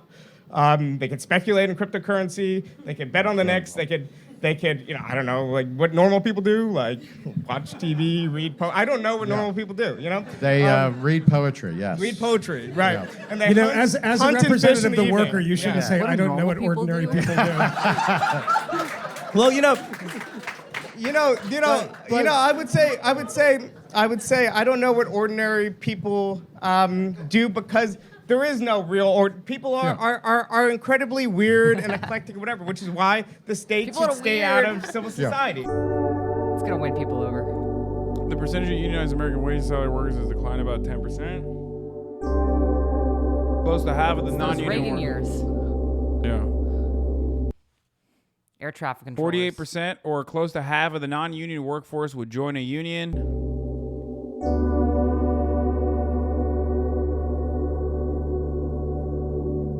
65% of all Americans approve of labor unions, including 83% of Democrats, 64% of independents, and 45% of Republicans. Damn, that's a lot. the funniest part about it is like Republicans are so fucking brain dead. They're like, yeah, I hate unions. It's like, dude, what are you saying right now? Like, say that in Michigan though. Yeah, but like, dog, you literally like you live in a fucking trailer. What are you talking about? Like, the whole reason why you had a fucking job, like a stable job. I mean, I guess like people in West Virginia probably don't fit. People in West Virginia are probably the 45% of Republicans that want unions again. You know what I mean? Great Lakes region, Appalachia. It's just so wild, like that it's this number. Republicans really do fancy themselves as like temporarily embarrassed millionaires. I swear. So dumb. But it's like in cities where it's like in cities and factories where it's like 90% like white workers though. Yeah, but it's cops. Honestly, this probably is like that's why they're the fraternal order of police. Yeah, of a union though. There's nothing in libertarian philosophy or ideology that precludes collective bargaining or forming unions. If the government comes in and just arbitrarily sets the wage rate at $20 an hour, and the company is barely getting by, you're not going to keep the same number of workers. It's not a costless intervention, and it's not just like, oh, we can pull all of this money out of the profits that the swells. So it is true that for our version in our country, a higher minimum wage would encourage firm failure of certain less efficient producers. But if less efficient producers collapse and more efficient producers expand, that's good for productivity, that's good for the economy. And if you're the right set of active labor market policies, then it's a net benefit. I mean, firm failure is not a bad thing. If you can't afford to pay your workers a living wage, it might be better. The market kind of is the thing that sorts that out. God. Good firms versus bad. There is no invisible hand, dude. It's just like, again, libertarianism is like such a fucking. It's just completely abstract. It's just such a fucking like insane way to approach. It's like a child's way of seeing the world. You know what I mean? You're like a child. You're like, oh, the free market. Yeah, unicorns, dude. Like there is no fucking free market. The market has never been free. Yeah. There is no like supply demand curve that actually works in the adequate ways that you learn in neoclassical economics theory. Like that's not a thing. If that was a thing, there would be no marketing, okay? It would be illegal to do marketing. A multi-billion-dollar industry that unironically has the express purpose of like changing the demand curve, like directly changing the way that you see certain products and consume it. Yeah, it's all just P's and Q's to some of these people. Yeah. Bad firms or efficient firms versus inefficient. Libertarianism is astrology for pedophiles? Yes, God. Exactly. Firms.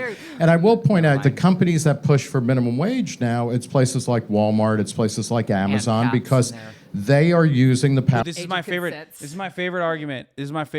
Libertarians have been using this now, like where they say, oh, well, actually, like, a higher minimum wage benefits large mega corporations. So all you're doing is like eliminating fucking smaller companies, small businesses they can't operate because they don't have like the same profit margins, and in favor of like further monopolizing industries. It's like, dude, we live in America. What industry isn't monopolized at this point? Yeah. And no, Walmart is not pushing for higher minimum wage. Amazon is. Walmart doesn't have. Everybody's just a contractor or a subcontractor, or has like a relation, or has an extensive business relationship with an existing incumbent like super mega corporation. Like practically nobody operates without having to have some kind of relationship as a contractor. Yeah.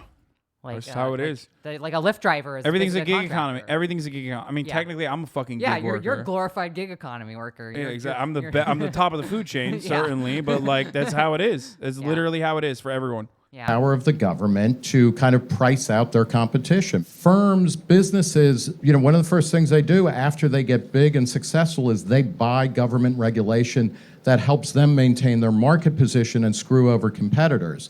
And that's happening now in big tech. Yeah, that's why famously Walmart is advocating for a $15 minimum wage. Like, shut the fuck up. Do you hear yourself, dude? You just like made. Well, now $15 isn't a living wage in most Yeah, but also like he just made that up. Like Amazon nor Walmart is advocating for a $15 minimum wage. Like it's so stupid for him to say that.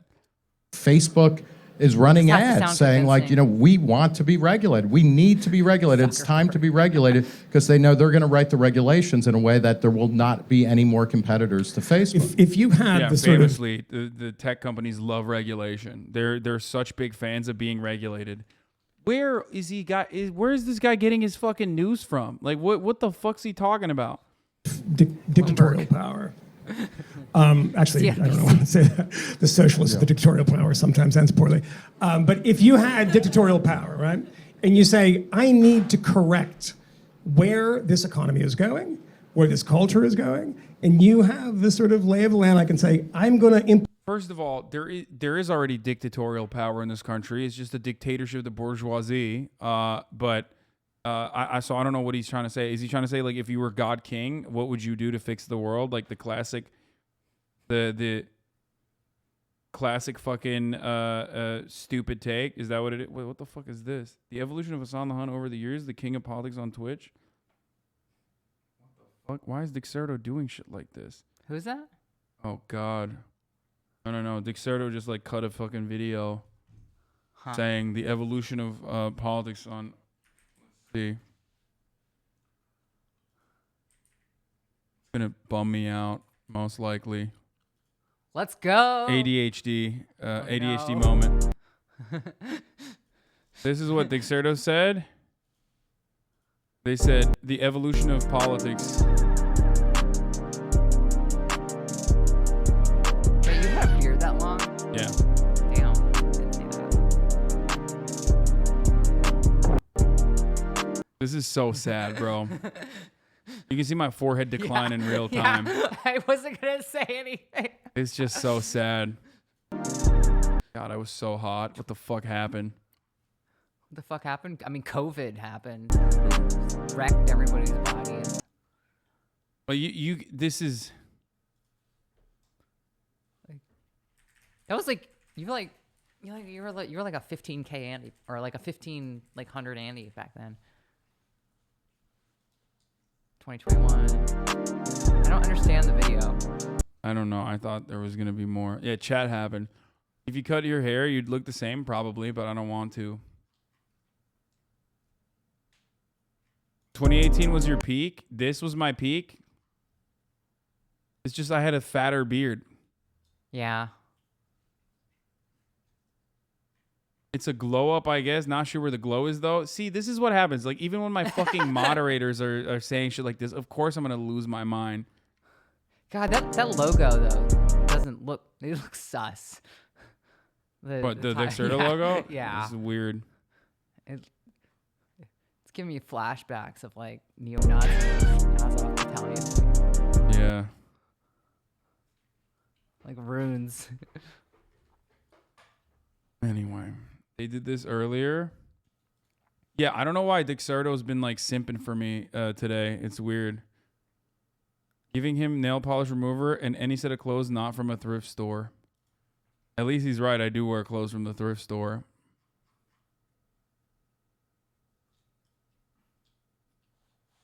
Okay, let's continue with this fucking socialism, capitalism shit. Implement Almost done. policies, whatever it be. What is the main concern for you, and how does one fix it? Sort of wave of the wand. When it comes to my wider dreams of being a socialist, I believe that Give the ordinary invisible hand people the are invisible capable of running their own workforces, electing their own management. I think dangerous. we'll always need Pathetic. divisions of labor. Block that out. We'll always need firm failures. I believe that the market is necessary for both price calculations and also incentives. sock them. But I believe there's certain spheres of life, like for instance, healthcare, in which we don't want to leave it to the market. And we see effective models. You could say that, hey, I prefer the American system to the British system. But the British system works in its own way. And I think the flaws in the British system could be corrected by policies. The American system, to me, seems like the worst of both worlds, where you're subsidizing a failing system that has this mix of public and private in a very incoherent way. I think there's a real solution that can be found in a more social democratic direction in America. If capitalists control the flow of investment, at some point capitalists can just say, no, the gig is up. We're going to stop investing because the system doesn't make sense, and we prefer to be in a situation similar to our peers in Britain and the United States. So I think fundamentally we have to grapple with the need to collectivize that sources of investment, precisely because capitalists are not parasites. So we need to take control of the things capitalists do productively in some way. That's why I think we need to go beyond social democracy. But the quest for my lifetime in the United States, I think, is getting people access to free and affordable healthcare. Dangus, he's a base dangus. Nick? What I would argue is we're moving in many ways to a better society where when you look at broad social movements, and this is things like equality of all individuals, on racial terms, on ethnic terms, on gender, sexual orientation, we're moving. Dude, my favorite thing is like the moment that you actually start talking about like what is to be done, right? About improving the material conditions of the working class. Libertarians and conservatives alike immediately hit the fucking gender note or like social issues. Like it's like, oh shit, fuck. He's saying stuff. That like people will agree with. Immediately, I gotta be like, what's an issue I can just immediately bring up that like I will win them over again. What about gender? Well, I mean, he's a libertarian, so I don't know if he's gonna like actually. Isn't he like an OG libertarian? I'm gonna be very surprised if he's like also fucking reactionary on the gender front, because like. These guys, at least back in the day, if they worked the fucking reason, like they were like, I don't give a shit about trans people, like they can do whatever the fuck they want. Most of them transitioned. Yeah, most of them. Yeah, they did. They transed into fucking being fascists. That's what they did. They did their ideological. No, I mean, like literally, they started like. They transitioned into being, they started like transitioning, started taking hormones. I thought I was just talking about, they transitioned into being fucking fascists from, because they. No, that was the other one. It was the other path. It was sort of this brand. That's the pipeline. That's the two different directions you can head to. Which way, Western man? Yeah, exactly. It's the only two directions. AFAB, assigned fascist at birth. Oh, Jesus. But so basically that's what happened. Yeah, they either like really got into trains and fucking grand strategy games, or they were like, I actually do like trains, but in the Nazi way. Actual meme about 4chan. I mean, literally. Moving in the right direction. That's good. I think we're becoming more adult about things like drug legalization and letting people choose their intoxicants. I think the key things that we need to do with the federal government is reduce its size, scope, and spending, which has blown up enormously over the past 20 years in particular. And we need to, the government, we can't pay for that. This is my favorite government spending. No, dude, I want. Rich people love government spending, though. I love conservatives when they talk about government spending, because it's my favorite, because no one gives a shit. Like, this is the tax credits argument for like liberals. You know what I mean? Like, liberals love talking about means testing programs, and no one likes it when they talk about means testing programs except other fucking annoying liberals. So this is my favorite thing. Conservatives should always talk about the national debt and like tort reform or whatever the fuck, like they used to in the 90s, instead of like the very successful culture war psychopathy that they engage in. What I find funny is that as soon as the government stops spending and then they're like quantitative tightening and like, we're going to take dollars out of the market and we're actually going to address inflation, they start like rich people just start freaking out. Oh yeah, that's they're the like, other part. Oh my God, like this is going to ruin everything. The stock market's going to fall apart. Like we're not going to be able to like do anything. Like all investment's going to stop. We're going to stop doing business. No, they want money to be printed in their direction. That's it. They just never want. It's only. I mean, it's the famous fucking moral hazard argument, which is like, it's only a moral hazard if poor people are getting money. It's never seen as a moral hazard if like banks routinely and other mega corporations routinely rely on government bailouts, knowing full well that the government will have their back if they fucking fail, and can easily eliminate redundancies and engage in stock buybacks instead of fucking creating like a surplus of safety for themselves that might come in handy in a time of need, because no company fails anymore. No big company ever fails, because the government is never going to let that happen. Yeah, a la 2008. Yeah, exactly. So it's just it's a moral hazard only for the poor, the working poor, to get money. 2008 is a great example of this. Yes, giving money, bailing out banks rather than the individuals who fucking were victims of predatory lending was a decision made to solidify that point, to really hammer that in. You could have given that money to the fucking homeowners so they could have maintained that property and actually quite literally fucking paid off their insane predatory loans, but they didn't. They didn't do that. They gave it to the fucking banks. And then people just were no longer had housing, so that was cool, and killed themselves. That was dope. Well, BlackRock the debt that we a lot accrue for that wanna buy a house? is slowing down economic growth. It comes with a lot of regulations that clog up the ability of creative destruction of an innovative economy to change, so it's supplying the demands of people that change over time and things like that. We've been living in what I call the long 20th century, which starts with like Bismarck's Germany, and it's the social. He's saying this is the guy from 90 Day Fiancé, same guy. This guy went to Ukraine, I think, right? This was in Ukraine. He got debated by a Ukrainian woman in 90 Day Fiancé. Welfare state. It is no longer viable in a world where population growth is shrinking, where the fertility rates are down. Oh my God. All of these systems that are bankrupting America, and they're bankrupting countries all over the world, are based on the idea you'll have 10 or 20 people contributing to a system, per beneficiary. That's no longer the case. We need to radically change that and say we want a government that keeps peace, does a couple of things, for the common good, and then it helps people who need help. And Beat other the than fuck that, out of kind of get out of the way, and let's see what we develop. Get out of the way. Well, thank you, guys. Everything he described in this point, you can directly pinpoint to the declining birth rate as a consequence of the government actually not fucking regulating the marketplace, so it's easily sustainable to have a fucking child. You know what I mean? Obviously, there's also the other side of it where developing nations with no influx of immigration, unironically, do have declining birth rates, like Japan. I wonder, but again, as but a even in libertarian, Japan, I wonder what his view is on contraception, on abortion. No. He might be. He seems like one of the old school libertarians. But again, it's even in Japan, when you look at the declining birth rates, it's why is that happening? I wonder if the fucking insane work week has something to do with the fact that people just don't want to fuck anymore because they're too busy working non-fucking stop. It's not like American corporations are famously, famously childbirth friendly. You know what I mean? They are friendly as long as you give birth to your child during your lunch break and then come the fuck right back to work immediately after and report it immediately. Only country on the planet, and only with people that you're not with coworkers unless you report it. Well.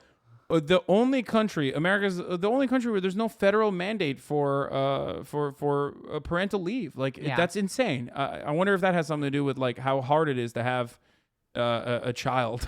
Zero paternity, maternity leave, and then making it as difficult as possible and as expensive as possible to have a child. And then you do the surprise Pikachu phase when it's why aren't people having children anymore? Yeah, and then they go to schools that look like goddamn prisons. Yeah. And you're terrified of what happens to them. Great.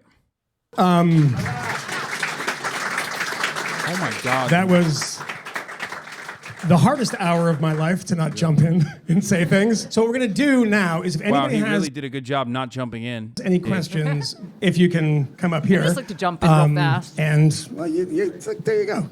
What are the cultural norms or things that I don't care about the Q&A stuff as much. It's always cringe. Every Q&A is cringe. Okay, first and foremost, Bolsonaro's he's fighting Mark Ruffalo. Mark Ruffles. That's very Trumpian. He says, "Dear Mark Ruffles, calm down." He said, "Down. I'm sure you have never read the Brazilian Constitution, but I can assure you it's nothing like the complicated Hulk scripts you have to memorize. Wait, what the fuck? I prefer." What? Is he trying to say a slur? What is that? Read it and you'll find out. I'm not only respecting it, but protecting Brazil's rule of law. Is that a... He didn't fall off. What are you talking about? Chat? He's got fucking 110,000 likes. And It's a groan and Hulk voice? Oh. Dude, I'm not doing a Cholo voice, okay? I'm doing a very specific Brazilian accent, okay? You're always the worst with accents. That's why I didn't say that. That's not true. I'm the best at accents. And British people agree with me, okay? That's all I need to know. They agree with you, so they don't argue with you. That's not. I would never argue. Your Irish accent's okay. He's roasting him for only having the grunt as the Hulk. God,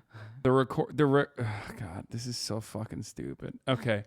Fuck Bolsonaro. I'm not even gonna look at that. We talked about the consumer price index.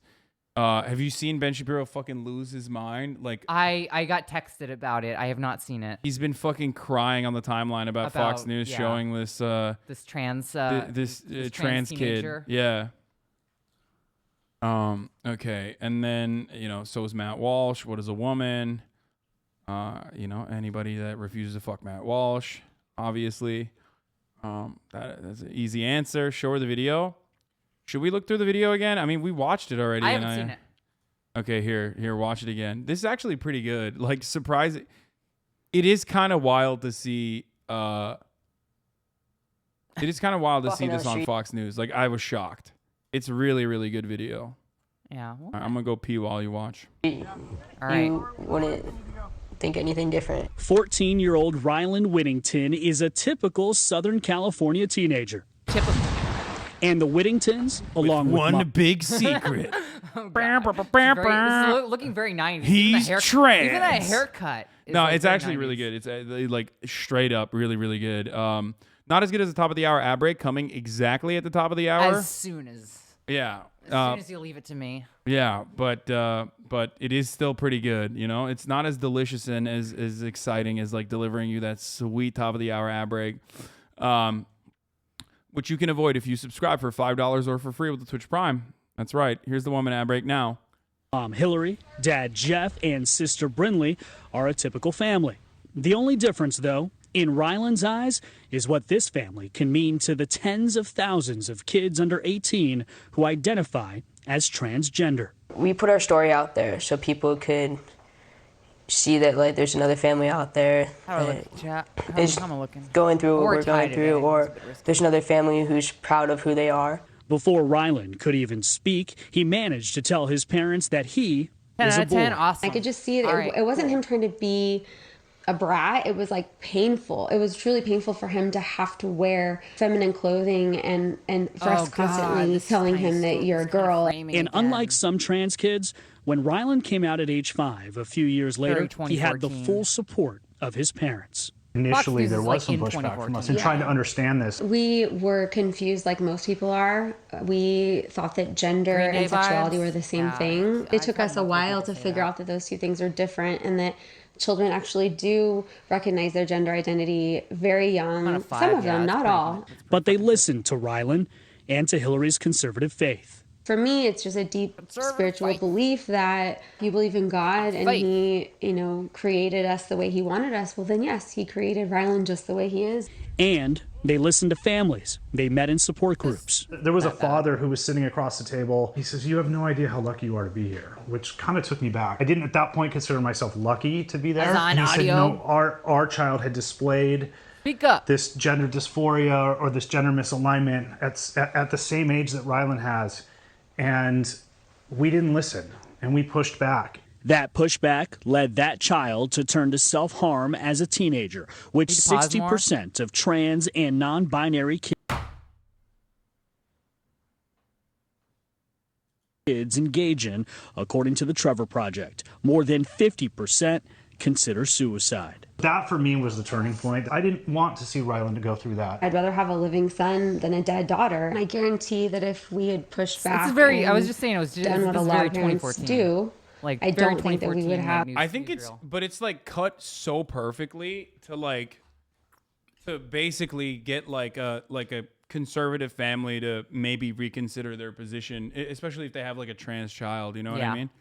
So I liked it a lot. I mean, it was done in the morning, so it's a different crew, it's a different editorial staff, and whatnot. Yeah, no, it's Fox like News gets like Fox News News. Yeah, like there's a Fox News News and there's the Fox News Politics, and those are like two different. It gets progressively more reactionary the closer you get to Tucker Carlson. Yeah. Which is you're right. I mean, that's what Shepard Smith was like, the morning guy. Even then, so. Because it's like the mothers that are at home and they're like putting their kids to fucking school and they're like not at work yet or whatever, like going for like a specific audience during those hours. Have either one of the kids that you see before you here today. Allowing him to live authentically and true to himself and be who he really feels like he is. When you get to know Rylan, you see just how proud and confident he is of himself. Rylan's story got international attention in 2014 when a he just lost his fucking mind. Like he just he straight up was like, did he have a lot to say very fast? Yeah. No, he was you have to slow him down at like 0.75. This is it. This is the thread. Incredible that have been absolutely seething at the prospect of a trans teen living a normal life featured on Fox News. The coverage is sweet, but his tears are even sweeter. This would be absolutely despicable, insane lunacy if I saw it on CNN or MSNBC. To see it on Fox News is a complete betrayal of anything remotely resembling conservatism or decency. So you'd think he'd stop there. You know what I mean? Like one take on it. Yeah. No, he had. Oh. That he lost. This is touching a nerve for him. Yeah, he was like, trans people existing comfortably in society? Fuck no, not on my watch. I'll lose my fucking mind. Every element of this video is propagandistic, dangerous garbage. The report states that his biologically female child was choosing her gender before she could speak. This is madness. The report further states that Rylan's parents began social transition at the age of 5. This is child abuse. The vast majority of children who display signs of gender dysphoria desist over time. Like, he's literally seeing a parent be like, I didn't want to lose my child. Like, I didn't want my child to kill themselves. And that's why we took this measure, and it was actually really good. These tweets aren't doing that good. No, I think, yeah, I don't know what happened on this one. People really probably watched this and went, wait a minute, this seems like too normal of a family. What the fuck? Yeah. They look. Ben fell off. Well, they look normal and happy. This is why it's like really palatable and really successful agitated propaganda, which is why I think like for especially tailor-made for like the Republican audience, like they look like golden retrievers, this entire fucking family, you know what I mean? Yeah. And they're conservative and they maintain their conservative side. It's uncomfortably conservative. Like they're probably fucking hella racist, but like I don't give a shit at this point, you know what I mean? Like currently this is like great for the Fox News watchers, right? That's why he's seething. The report further states, the report is absolute horrifying propaganda. We got mom citing her Christian faith to justify the perversion of biological identity. We got the radical gender theory activist Trevor Project, you know, the radical gender theory activist. Like, don't kill yourself. That's radical. Yeah. No, but that's like, for Ben, that is radical. Like, Ben's like, I want to kill as many trans people as possible, and Trevor Project is stopping me from doing so. Stats claiming that childhood transition is the only way to prevent suicide. I'd rather have a living son than a dead daughter is, again, propagandist sloganeering. There is no credible evidence that transition alleviates suicidal ideation among children who identify as LGBTQ. Sauce? Site? Where is it? Heritage Foundation? This seems, but like, not even. Like, is there any evidence to the opposite? I feel like this is one of the more like well-documented. Yeah. It's not even just transition. It's literally even less than that. It is just one fucking singular parent being accepting of the identity. It like reduces the suicide rate by a gigantic fucking margin. Why is our side being accepting? Urgh. Like it's literally less than that. Like the bar he set is fucking relatively high in comparison to what the reality is. The reality is like way easier to clear. The empirical evidence is there. We've got dad talking about living authentically by hormonally transitioning a biologically female child transition that, if continued, will result in biological sterilization and or breast and genital mutilating surgery. This is my favorite part about transphobes that do this thing that like every conservative does where they describe like medical procedures in like an incredibly gruesome way. Yeah. And it's they like fetishize it. It's like, dude, you can describe heart surgery that way too, you fucking idiot. Like, you know what I mean? Oh my God, I can't believe medicine more is gnarly and meat cleavery than like a heart transplant. Yeah. These parents want creepy doctors to come in with a fucking saw and open up your chest and break your rib cage so they can like, you know, take apart your entire chest and turn it into a cavity so they can put their hands on your heart. It's like a Fringe episode. You can describe it that way, but it's like, you know, it's a fucking medical procedure, idiot. Like, you know what I mean? It's life-saving. Yeah.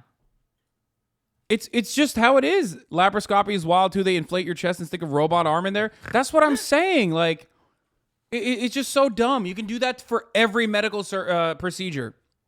That doesn't make it fringe or crazy. This family became famous in 2014 when Rylan, now 14, was 6 years old. Mom wrote a book about her own heroism. This isn't about the children. This is about pushing a gender theory that victimizes small children. And this is happening on Fox News, where families praise for the extraordinary courage and in the face of politicization of transgender issues. People are afraid of what they do not understand, the reporter says. But we do understand the agenda. We understand that this propaganda on behalf of destruction of children, and it is vile. Right. I have this friend of mine who got facial feminization surgery, and the way she describes like you take bone out of like the skull, and it's like just sounds like super like heavy metal, like. Yeah, I mean, like it's gnarly. badass. It's gnarly. It's surgery. Of so course, it's cool. fucking gnarly. But that's every medical procedure. That's my point. Like, you can. What is this gif? Ben making fun of Ben. Yeah, the reason why he got this triggered is because the story does something. It's done by our side. No, he's mad because it's convincing. Yeah, it is because convincing. the story doesn't show like These are the kinds of things that were like being shown on like NBC in 2014, because like people forget like how bad the media was on trans issues like pre 2014, 2013 era. Yeah, I mean, Like it's this is right where NBC, ABC, CBS, CNN kind of were exploring and touching on it on stuff like in 2014. Yeah. Do you think it was an easier time to be trans like maybe 10 years ago than it is now? No. No? Honestly, the reason why I say that is because like for a long time I didn't even know that like hormones were an option. Like as being like 18, 19 years old, it's not that I didn't have access, it's that I didn't even know it was like an option.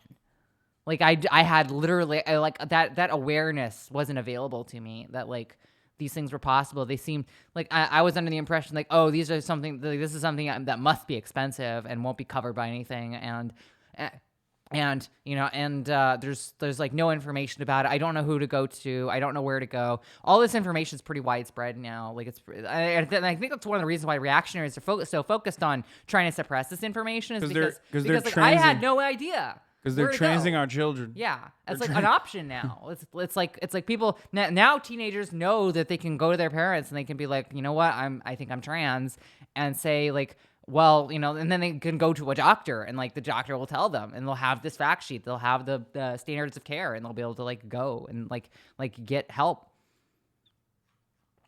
Because it just didn't. I mean, it didn't exist, and it didn't exist 12 years ago. It just didn't exist. Yeah. There's readily available information out there. I just meant like the attitude. It almost feels like trans people were like relatively. I feel like it was like more invisible almost. Yeah, visibility was where like it's funny because like we went from like invisible to you know, trying to obtain visibility, and now we just like, just leave us alone, shut the fuck up, like leave us alone for one day. Yeah. Like don't like I just don't. I want a day where I'm not having to talk about trans stuff. Like that's just it. Like I just wanna chill on my best friend's couch and watch fucking like anime like reruns. That's all I want to do right now. Yeah. Society can't hate gays, so they hate trans. Same reason my dad doesn't yell about Mexicans anymore. I think you can still hate Mexicans. No, I thought Donald Trump kind of brought it back. It was like 6 years ago, dude. Yeah, that's true. It's been a while. My hairline looked better then. I agree with you on many issues, but as you have said many times, you are a himbo. It seems like you are slowly losing the will to have any perspicacity or focus, and fashioned yourself as a reactionist. I'm pretty well educated. I don't know if that's a word. I've never heard this word before. I don't think that's a word. This guy got so mad at me. He said I'm a sick hypocrite fuck yesterday because I said I like shooting guns, and then showed a video of myself shooting a Draco, and he like lost his mind in the chat. Nice. Is this you at the gun range, you fucking hypocrite? You are a sick hypocrite fuck. Please never come close to my country, he said. What country is that? I think Australia. This guy, yeah, he's crazy. Anyway, you want to restrict guns, yet you've used a gun. Yeah, like hypocrite.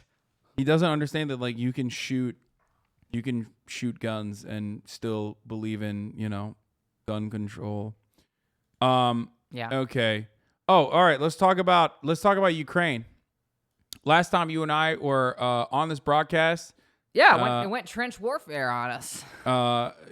We both had some takes, and I guess we were both right on some of the stuff, and we were both wrong on some of the stuff. The war is still ongoing. Yeah, I feel like I was 70% on. It is hyper focused on the eastern flank now. It's turned into trench warfare. It's like World War I out there. And apparently, Ukraine, according to their own estimations, is taking a lot of losses. Yeah, they're losing like 200 this is people a day. This is what I was saying. Was like them moving in with armor and doing the blitzkrieg style thing, really fucked them up. But like whenever Russia starts switching to infantry and they're just using infantry and they're not like trying to ride to battle when they're actually in trench warfare, like they have they really do have home court advantage in Donbass. So like now that the front has shrunk and they have less logistical need to supply the front line, and they can just grind at it, which I thought was the original plan. Like I thought that was how they were going to do it. Yeah. This whole trying to take the whole thing and go all the way around didn't make a lot of sense to me. They can chip away at parts of Ukraine for a period of time if they do this. But like we're not talking about we're talking about the western or the eastern provinces. Sorry. Yeah, and it seems like even though many people called me and even Noam Chomsky a tanky or a Putin apologist, seems like Vladimir Zelensky is also rooting for Putin. It seems like Vladimir Zelensky is also coming to that conclusion, saying only diplomacy can end the Ukraine war.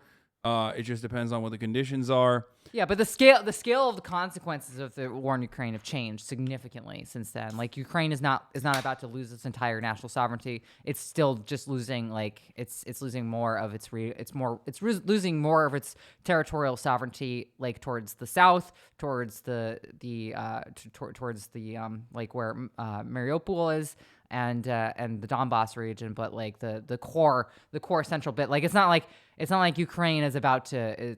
I don't think Russia has what it takes to be able to take the entire thing. No, but I don't think Russia's taking. They can settle and take Crimea and take. That was surprise. Look, that was surprising for every single person, including myself, that they chose to do that, which I always thought that would be impossible to do, considering the size of Ukraine, a country with 40 million people. Yeah. Obviously, that was not going to happen. And I don't know if that was like icing on the cake or to ensure that like they could take out the entire air defenses, which they failed to do so regardless. Yeah.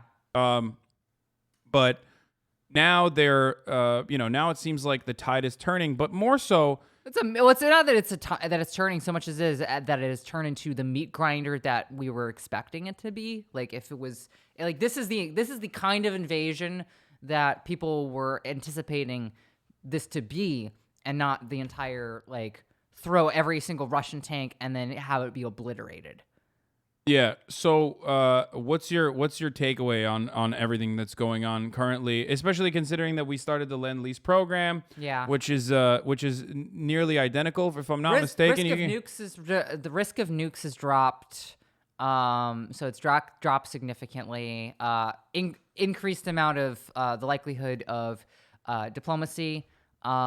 Casualty numbers are going to continue to rise on both sides, much higher for Ukrainians, because now it is trench warfare. It is like digging into ditches and going from like a ditch to a ditch and trying to avoid getting machine gunned and shelled. Like it is a much different fight than it was in March. Like it is a much more, it's less World War II and much more World War I. Still very incredibly deadly. That's what happened with the Iran-Iraq war, right? It turned into trench warfare, and just both sides were just throwing bodies at this into a meat grinder at that point. Why did nukes chances decrease? Because it seems like Ukraine's prospects do not look as good as it once did. Yeah. When the Russian forces were spread out all across the gigantic country. Yeah, I mean, Russia has a much stronger negotiating position in terms of finding a diplomatic solution that supports their strategic aims, which is essentially to reduce the amount of territory that borders directly with Russia between NATO. And obviously, as long as they can hold on to territory in Ukraine, there is no Ukraine joining NATO, which, as long as they have chunks that was chipped never away. that was, I mean, that was not going to happen regardless. But the thing I wanted to ask you is, America started a $40 billion lend-lease program, which I think is like almost identical to the cost to the military-industrial complex, at least the cost of our war in Afghanistan. So it's like it's basically huge. shifting over the budget from one never-ending war to another that we've outsourced to the Ukrainian people, so it's even better. So there's no It's great for American defense military. contractors. Yeah, Except there's no American bodies coming home. Yeah, well, there are probably not to the same degree, of course, nowhere near the same degree as like Afghanistan Foreign or anything like fighters. that. But we were going to privatize, if it was up to Eric Prince, we were going to privatize Afghanistan anyway. So instead of that, we just decided, this is a different foreign nation with its own nationals and genuine interest in emancipation that's justified. And also on top of that, like a genuine hatred for Russians that's maybe not as justified, but, it's very real. Yeah. So we'll just use them to fight against our foreign adversary, and we'll just keep fucking, billing the same companies the same exact price that they normally would for Afghanistan. Yeah. And it seems like that's where we've arrived US at. war support is always at 100% a Hearts of Iron 4 joke. Yep. So what are the ways that you see out of this? I don't. I think this is going to continue to go on for a while. I think that the biggest risk that both Russia and Ukraine have is running out of food. I think that they both are running low on supplies of staple crops because Ukraine has not been able to, which has been a main provider of food to Russia and Ukraine and to the Middle East. Essentially has caused food prices to go up. And there's actually material shortages of wheat and a few other staple crops that are typically grown in the breadbasket of the region, which is Ukraine. You can't, an army marches on its stomach is sort of the saying. And that holds true. Your morale is going to drop as soon as you start running out of food. And I think that means that there's going to be no advances on either line for a while. I think the Russians are going to keep chipping away in some parts. But these are parts where they have home court advantage because they're Russian-speaking areas. These places have been under siege for a very long time. But Kyiv has been basically back to normal. Like there are actually conferences. There are already conferences that are starting. Yeah. And like Kyiv and West Ukraine right now. People are traveling again to the region. I would say that this is It seems like what happened in Luhansk and Donetsk has just expanded. Yeah, it's expanded. Which was what was going on for the past, since the original conflict starting. Like that was what it was. Ukraine had normal existence, and then if you went to like LPR, DPR, like you had active conflict, shelling. To the tune of 13,000 or 14,000 total casualties even before the Russian invasion. So that was just like an ongoing, never-ending back and forth. Yeah, and all those anti-tank. If Russia stops using tanks, which is what they're essentially doing, and switching to ground troops and foot soldiers, then those NLAWs. The advantage of the NLAWs and the javelins and the anti-tank guided missile systems is significantly dropped. So now it's much more like dropping anti-personnel, artillery rounds and shells and shelling, and then obviously firing machine gun rounds over trenches, which is. It's an ugly kind of. So what's up? I do think. Do you think they're going to give up? Like, do you think they're going to give up LPR, DPR entirely? I think that I think that the Ukrainians will consider it a diplomatic option that kind of eats at their border. But I think that much more likely this continues to go on because of the amount of support they're getting from Western countries, and that increases running the risks of seeing seeing unconventional weapons being used in the trenches. Okay. It'll just get uglier and uglier as new and more innovative types of weapons start to be crafted, as a continuation of the First World War. Okay. I mean, that sounds awful. Yeah, it's horrible. That sounds no like the worst of all scenarios. Yeah. Do you think that there's a responsibility by Western nations in their effort to continue this ongoing war rather than, dude, I'm interrupting because I'm the fucking host. Okay, suck my dick. Yeah. My God. Yeah, oh my God. What is this? Shut I'm the fuck not up. saying anything. I don't have an issue. Shut the fuck up, I chat. interrupt you all the time anyway. Like, Jesus Christ, why are they being so fucking... I egg you on in chat all the time. Oh my God. Do you think the West has culpability in continuing this war? I think Ukraine has this. I think that they have what they need in order to find their sort of to find their solution at this point. I think that Western support it actually decreases the chances of it getting resolved anytime soon, because they can just keep throwing equipment and resources there. And you think that's conditional though? Like, obviously this is pure speculation at this point, and my speculation I don't know enough. My speculation is, at least like with the way the timing aligned with like the original, I think it was like Antalya talks that were happening in Turkey between the Ukrainian officials and the Russian officials. I think that Boris Johnson's visit and like the subsequent change of attitude, I think like the timing on that is a little too close. Yeah. For me to assume that like there was no Western interference on like a negotiation, where Zelensky agreed to 15 points that I think were totally fucking reasonable and actually very smart, including pushing the Crimea question further down the line by being like, we can discuss demilitarization potentially, but like there has to be put up to a vote or blah, blah, blah, like all this shit, even that stuff. Yeah. But especially when it comes to Crimea, we will not have this conversation now. It will maintain its like, autonomous position as it is currently for the next 15 years, which I thought was a very smart way to deal with this delicate politics sort of look. Yeah, exactly. I thought it was a smart way to deal with a delicate situation in a way where like he doesn't have to concede to the Russians in any meaningful capacity. He doesn't showcase himself as like making concessions to Russians, because if he does, I feel like the far right is going to eat his ass. It just ends the sort of bleed. Yeah. I mean, this was. This is whenever he like. This was from Pravda. I don't know. This is whenever he slid into the border. Yeah, possibility of talks between Zelensky and Putin came to a halt after Johnson's visit. UP sources. Oh, I think I know what that would have been then. Following the arrival of the British Prime Minister Bojo in Kyiv, a possible meeting between Ukrainian President Vladimir Zelensky and Russian President Vladimir Putin has become less likely.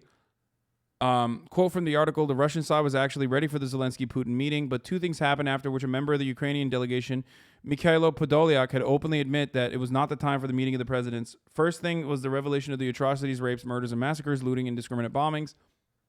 Okay, so the British offered something in exchange.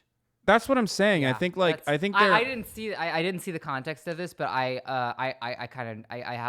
have a general idea of what this would be. I think what's going on is I think it's for additional weapons to be able to do a siege on Crimea itself.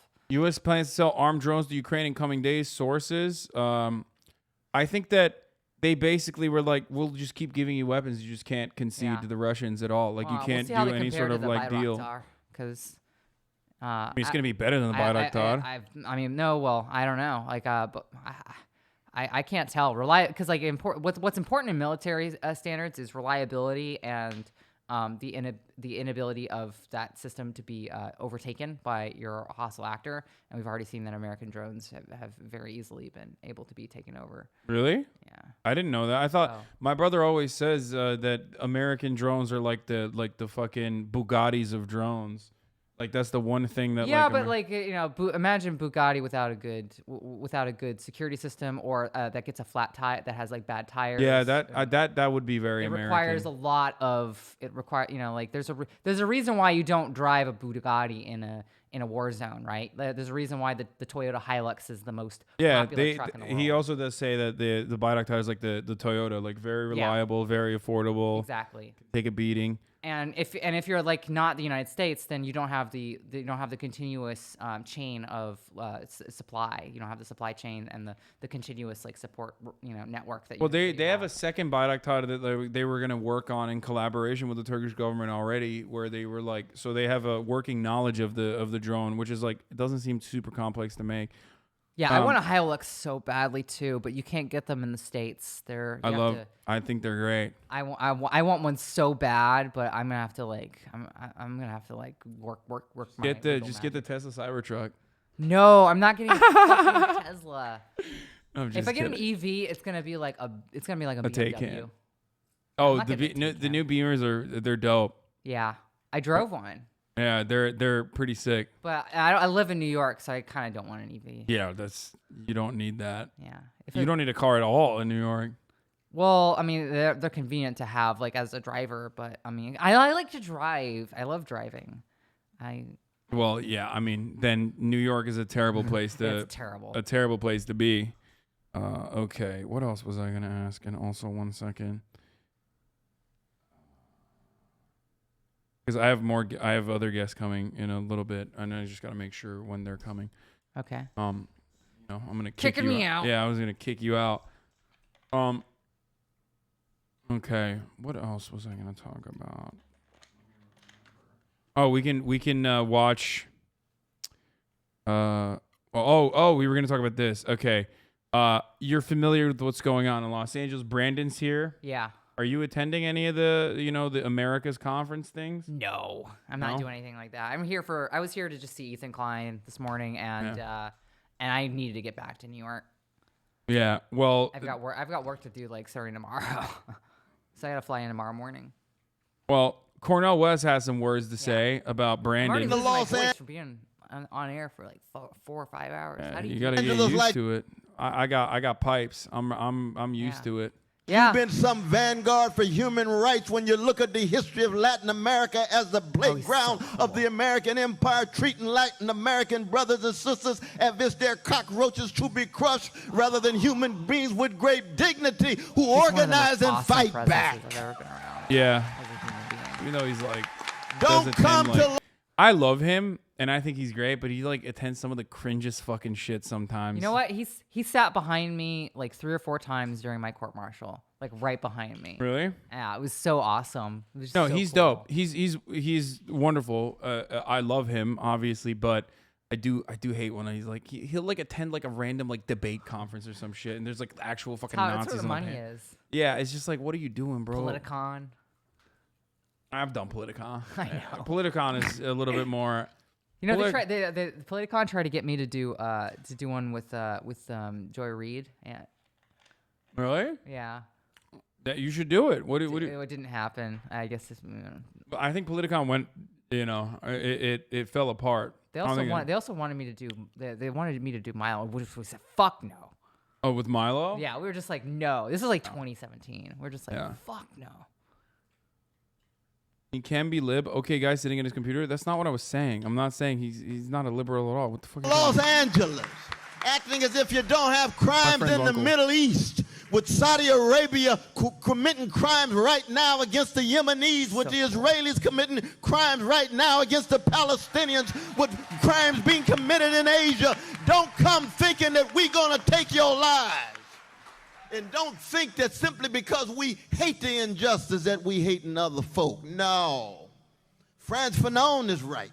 And Brother David put it well in our presentation. We don't know of a national bourgeoisie that has not betrayed the working people, has not betrayed poor people. I don't care what color, what national identity, what gender, even sexuality. This is not a question of some neoliberal identity politics. We talking about justice. We talking about equality. We talk about democracy from the bottom up. Great.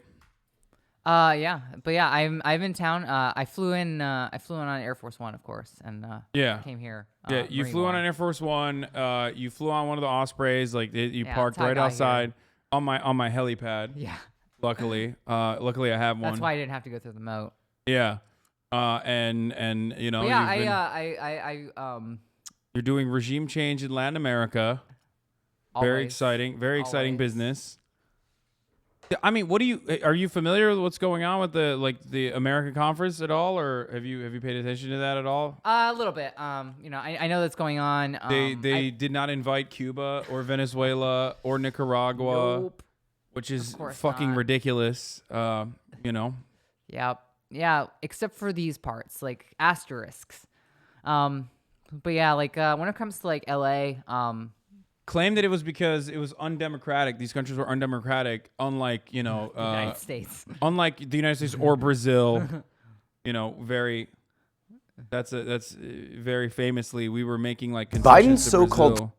Summit of the Americas is completely falling apart. This summit is a gathering of countries in the Americas where regional issues are discussed. The purpose of these meetings is allegedly to build more unity and cooperation, but this year's host, the United States, has made it clear that cooperation is completely off the table. Before the meeting even began, the US announced that Cuba, Venezuela, and Nicaragua would be barred from participating in the summit, essentially turning the summit into a political weapon to isolate countries the US doesn't like. This decision has backfired, however, as Mexico, Bolivia, Guatemala, Honduras, and all 14 countries of the Caribbean have now said they're boycotting the summit. Many of these countries specifically citing the exclusion of Cuba, Venezuela, and Nicaragua. The Biden administration immediately went into damage control mode, announcing that it was lifting monetary and travel restrictions on Cuba, oil sanctions on Venezuela, and then sent a team of diplomats to Mexico to try to convince the Mexican president to soften his position on boycotting the summit. Ironically, the US had been promoting the summit as a way of increasing diverse forms of participation and strengthening democracy.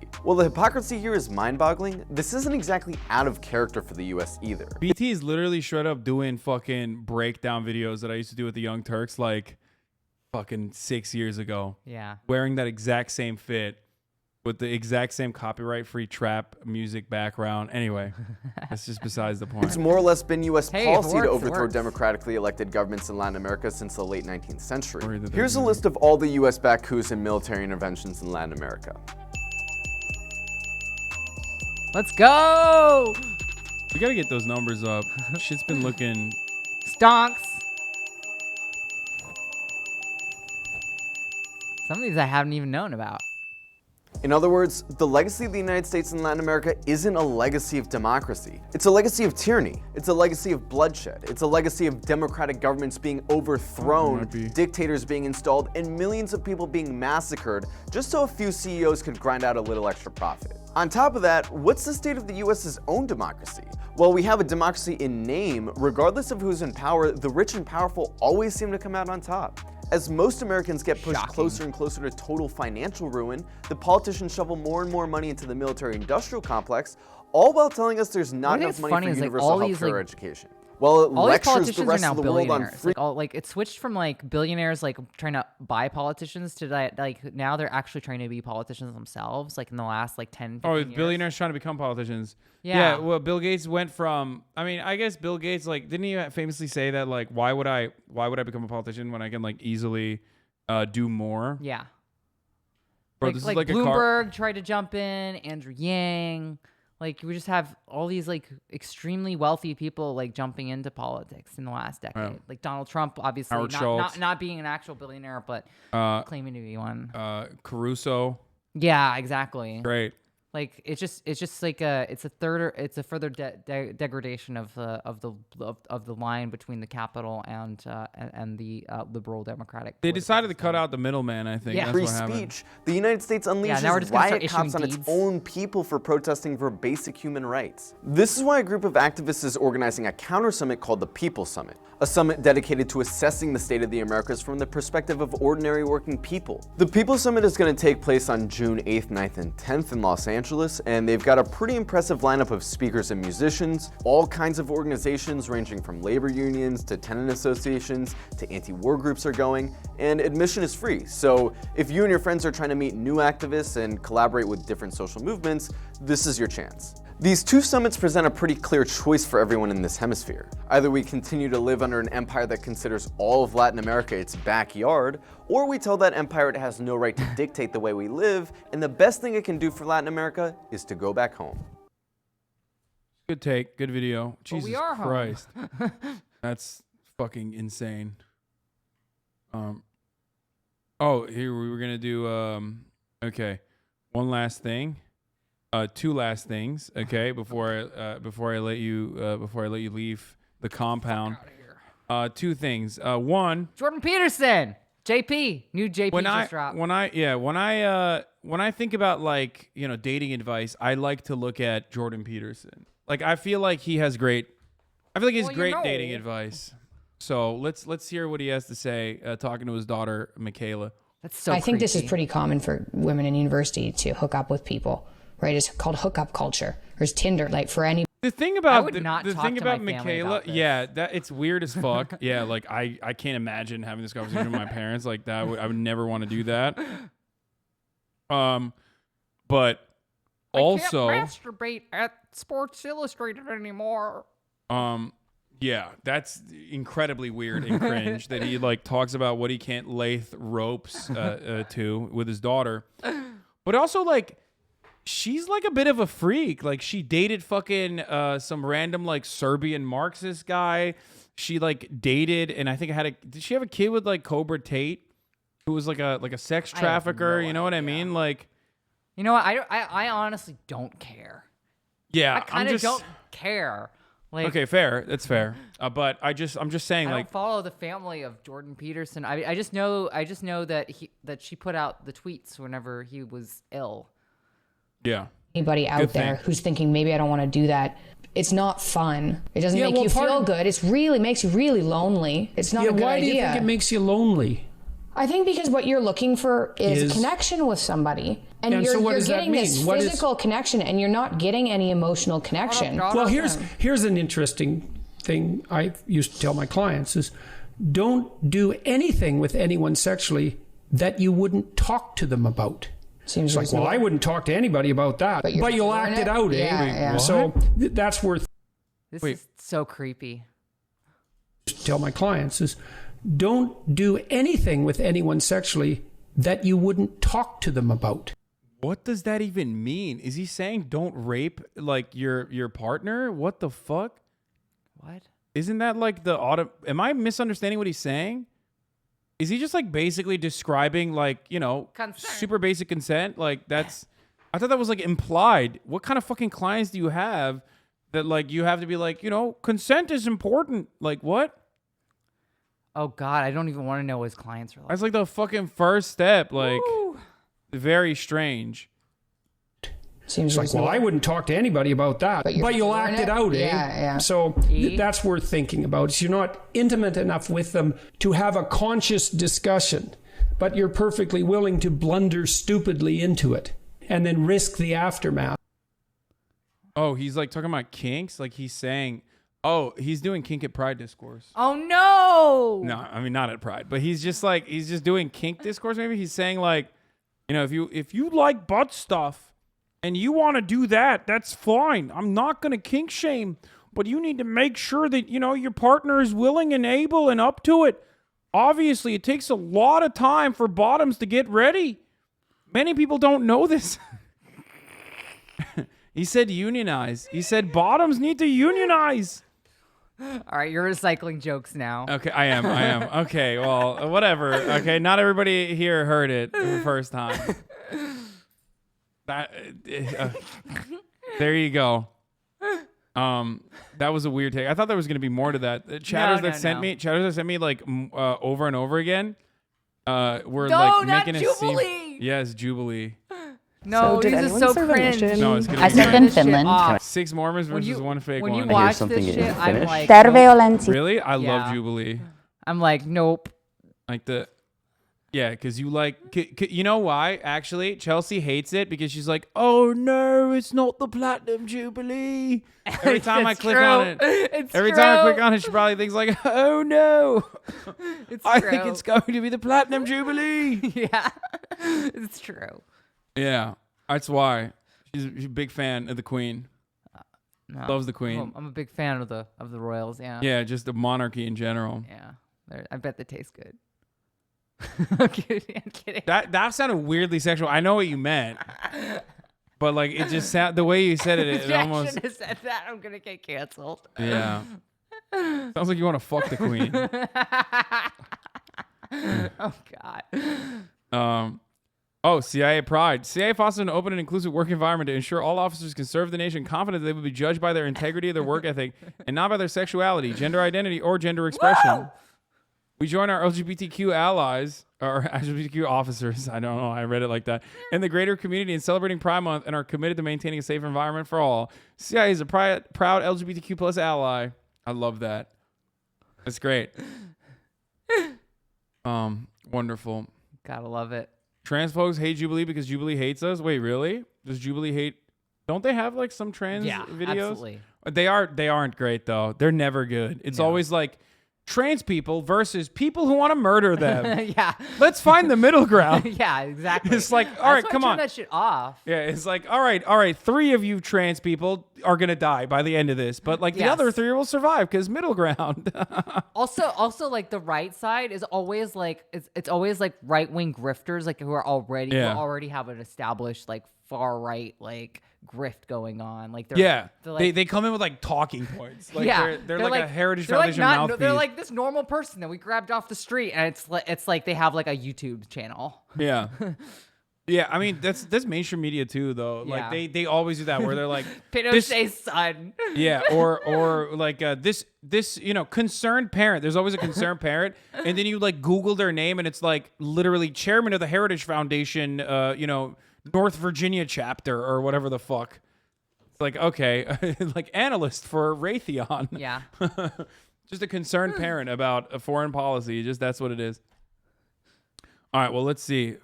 This one's just about Mormons, so it's not as bad. Yeah, mine was, hello, I'm a missionary. I love that. We brought together 7 Mormons or Latter-day Saints. I'm a member. I am a member. I'm a member. I'm a member of the Church of Jesus Christ. The Latter-day Saints. One of them is a liar. If the group discovers who the liar One of is, them's gonna be they'll split a ex-Mormon. cash prize. That's how they do this always. If the liar survives, they win the entire prize. Sorry, I'm lowering He's it. the odd one out. Way too dink. I guess we can start with like how long everyone's been a member of the church. Does that work? Yeah, sure. Okay. Totally. Born and raised. I'm Zalia, by the way, or you can call me Z. I actually converted to the church when I was 10 years old. I converted before my mom, actually. I got baptized before her, so I guess like 8 years now. I'm Savannah. I was born and raised in the church, too. Yeah. I'm Elizabeth, born and raised in the church. Hayden, also born and raised. Somebody not born and raised in the church. I was born and raised, but if you want to know how. No, so one of them, they're all lying. I mean, one of them's lying, sorry, but like we need to find out which one is, wow, you really haven't watched a single one of my Jubilee videos. God damn. I turned that shit off. Gotta eliminate non-whites first. You're wrong. As a matter of fact, the Mormon church had a fucking patch. You must have not read the patch notes because they decided black people were no longer evil, okay? So, get with the program, sweaty, okay? Yeah, the Mormon religion has gotten patched like many times. Yeah. And one of them was, yes, we've decided black people are no longer cursed with the mark of Cain. I think that's what they say. That means that they're like evil automatically. And when you become an evil person, you become black, which is really what they used to think. What else did they patch? They patched even fucking caffeine drinks and shit. So yeah. How long Yeah, that is DLC since I was baptized, 19 years.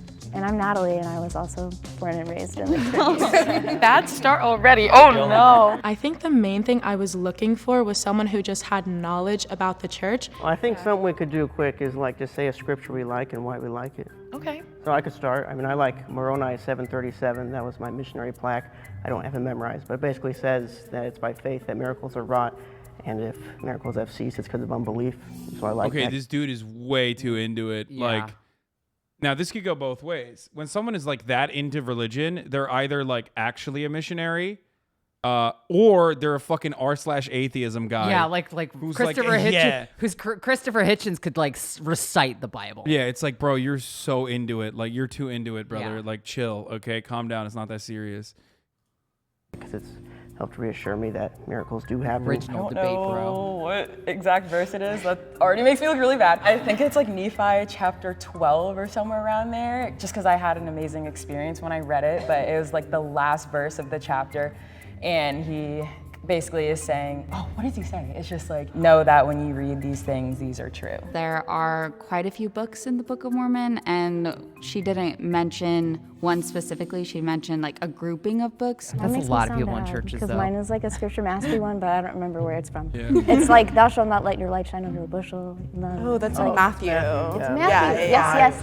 And I learned that in high school, and I was living in Oregon, and so I was one of the only Mormons there. And it just made me have to be like, I don't know, I had to be an example to everyone else as a Mormon at the time, So Natalie kept saying the word Mormon without even flinching. In our church, there's a big push that Mormon is not our official name. It's not the PC term. Wait, really? Yeah. Is it Latter-day for Savannah Saints? because of the scripture mistake. Oh God, yeah, they are clapping the people of color first. You Yeah, were of right. course. Oh my God. I just had a feeling I was gonna be eliminated because I definitely like had a brain freeze and I just froze. So did anyone serve a mission? I served in Italy. I served in Finland. Wow. It was very fun. Can I hear something? Is it Finnish? Terve, olen Cesar Olsen ja haluan opettaa täällä Mormonin kirjasta. All right, I guess I'm up. Buongiorno, mi chiamo Anziano Lacey, sono missionario della Chiesa di Gesù Cristo dei Santi degli Ultimi Giorni. Okay, they're both Mormons for sure. Like, no one is that much of a sweat lord to be like, I learned fucking Finnish to fake being Mormon. Yeah, mine was, hello, I'm a missionary. Wait, is that language that fucking Buttigieg? Yo, Lord? they didn't send Caleb. Isn't this I think this is a meme in the Mormon community, but like they don't send the uglies out to like to do like missionary work. Yeah. Overseas or anything, right? Isn't that like? I remember I What was found it? I found one of the missionaries cute, and it was like, gosh, I hadn't. That's I not had true. I thoughts. thought that's how it was, right? Isn't it? Isn't that the meme? I let one Mi in. chiamo Anziano Lacey, 'Cause I sono was like, missionario da... hi. Jesus Christ. I know. Her long hair is an easy identifier as Mormonism. Opposite. Fuck, you've reinforced shit in me. What? Wait, hold on. What is it? What do they do? Caleb has a Mormon chin. Hasan, don't call him ugly. Okay, everybody calm the fuck down. Don't they make like actually wait, it might be the opposite. They might send like people that they find to be like not attractive to. It's a meme with Twitch streamers, not missionaries. No.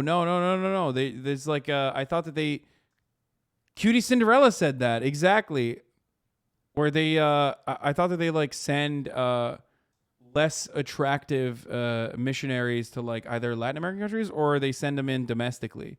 They keep them internally. I have no idea. I'm so confused by that.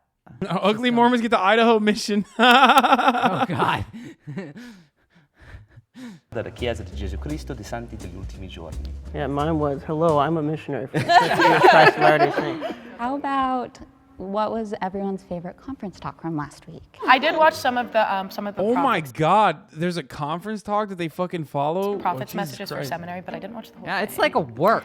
It was my birthday weekend. That's so fair. Every 6 months in October and April, there is something called General Conference. The First Presidency of our church and other leaders will have different talks given, and so it's important that people tune in to see what the Lord has to say. LDS requires a big work. part of the LDS religion is that we do believe that there is a living prophet on the earth right now. What? It's like Elder Hollins talks about mental health awareness. Oh my God, homie looks. That is. Oh Jesus Christ.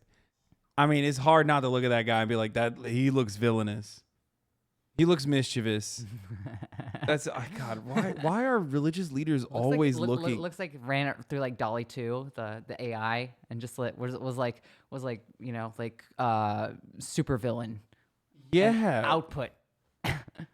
Okay, I'm sorry. There's just like, even with all the fucking face tuning that went into this photo, there's still hella evil vibes permeating from every Just orifice. needs one of those American flag pins. And how we can. You asked Cutie about the hot Mormies here? Oh, really? Yeah. Is it true that Mormons don't send the like attractive girls and boys remember this. on like Latin America and African missions, and they only send them internally in the U.S.? No, that's made up. Because one girl that did it, I guess in Chicago or something, was like, yeah, they don't send the attractive ones to Latin America. That's made up. And I think she was just trying to say she's attractive. Yeah, she just felt. Yeah, she needed. Damn. Sneering at you too. It had staying power in my mind. I was like, who told me this first? Now I'm remembering the experience. And yo, you just made that up? I do remember. No. I met a Mormon girl at like Kiss Kiss Keep Bang the Bang. receipts coming, chat. Holy I met the shit. Mormon. No. I met a Mormon girl at Kiss Kiss Bang Bang, but I guess like I didn't even believe her that much myself, and I just it just stayed in my mind. An ego boost. But here's the thing. Here's my question. Have you ever seen like an unattractive Mormon? Hasan, she was trying to flirt. Yeah, I think so too. Anyway, let's keep better going. ourselves and be aware of what other people are going through. Yeah, I love when he talks about that because I suffer from mental health issues. So. Yeah, I love that. Like, there's been so many talks recently about mental health. Like, I feel like that's so important, and I'm glad that it's not like it's being destigmatized. I think. So you guys all were raised, right, Mormon, and do you feel like are part of the Church of Jesus Christ of Latter-day Saints? My seminary teacher is gonna scream at me when he hears me say that I said that. It's a hard transition. Yeah, sorry, it's a long-winded one. But do you guys feel like you were raised like pretty much with very, very set values, or do you feel like your values really like are in line with the values of the church? So I don't know if you guys have noticed, but I have a tattoo and I have like extra piercings. When I was younger, I went through a more rebellious phase because some of my values weren't aligning with like the church, and I feel like I have a really strong testimony in the Savior, and I was like, as long as I still have that, I think I'll be okay. And like, so you left and then, or not left, but you kind of strayed and then came back. Yeah. I went inactive for a little bit. You know, I did some soul searching, and I get that. I'm kind of actually in more of a inactive phase right now in my path. So I'm kind of doing that soul searching right now. Oh, it's always important to ask questions for sure. Absolutely. Oh, yeah.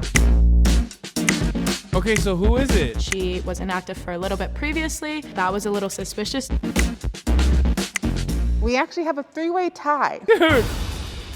The tie is between Natalie, Elizabeth, Natalie caught and Z caught strays for no fucking reason again. Are you bored of this? Yes. Oh my god. Each will I have love this. 30 seconds. I love this. Just kind of state your case. I don't really know what to say. I was born and raised in the church. My favorite movies, BRM. So that's like a real good part of Mormon culture, if you know that. I don't know what to say. I teach youth 15-year-old Sunday school. So I feel like I would have hidden. those. You are such a fucking chatter. I swear to God. Even when you're here, you're like, oh, turn on MasterChef. I don't like it. It's about. I mean, yeah. Like I that's how I encountered you. Like, you like rated me once a long time ago in like 2019. Like the first time I ever streamed, I had no idea what was going on. Oh God. And then I came back to you like afterwards because like who did that stream that one time? And then I started watching you, and then I started chatting, and I got sucked in. Yeah, it's the worst. I should have never done that. I'm one of you, y'all. There you go. I broke your brain. Yeah. And I would have like taken out all my piercings. If I were trying to blend in, if I were the mole. I was baptized at 8. My brother's been sealed in the temple. I do baptisms for the dead a lot. I have a temple recommend currently right now. That's why I could state my case is by reciting the young woman's theme. We are daughters of our Heavenly Father who love us and we love Him. We will stand as witnesses of God at all times and in all things and in all places. As we strive to live the young woman's values, which are faith, divine nature, individual worth, knowledge, choice, accountability, good works, integrity, and virtue. We believe as we come to accept and act upon these values, we will be prepared to strengthen home and family, make and keep sacred covenants, and receive the ordinances of the temple, and enjoy the blessings of exaltation. The only reason why they're still going to fucking vote for her is because she's black. If they vote for her after all that, yeah. Raise your hand if you think the mole is still in the box and you would like to continue the game. I think it was. I have so many things I want to talk about. Yeah, I feel like there's only 2 people that have gone out so far. I'm happy to keep talking. I'm happy to keep talking too. Yeah, I got no problem with that. But To help educate our audience, here's a question I've been wanting to ask that will continue the conversation we had. But I was just wondering if anyone could share a moment they had that really helped them come to know these things are true. My grandpa passed away 4 years ago this month, and he was actually my last living grandparent. There was a time where I was praying for strength, after it happened, and I just got the best feeling of just warmth of I'm going to see him again. Personally, I think I already said this, but I was the first person to actually get baptized in my church, and I was only 10 years old. It was really, really signifying. It's not even the feelings that you feel, it's literally the changes you see. My family was always loud, super rambunctious. There was never peace in the home. And then as soon as I started bringing back these lessons and teachings I learned, all of a sudden the family was super peaceful and it was super nice. Can I ask you guys more about, well, you said you're currently going through kind of an active period, and you said you went through one already. Yeah. Do you guys want to go a little more in depth about that, or just kind of the questions you had? So for Get the blonde chick to talk. She's getting away with it. And so is Caleb. Even though I do think Caleb is straight up the most Mormon. With, because I consider myself to be left-leaning politically. And so a lot of that, doesn't really align with some of the things the church teaches. And so for me, it was just kind of finding a way that I can still hold my beliefs, because I do think it's important that we, treat everyone with love, and being able to separate, I can vote how I want, and that doesn't indicate my faith in the gospel. Mine's kind of personal right now. I'm just kind of trying to figure Someone say, Z is Mormon because she fucking sucks. Chill, dude. She seems like a nice person, maybe a little misguided, but what I think.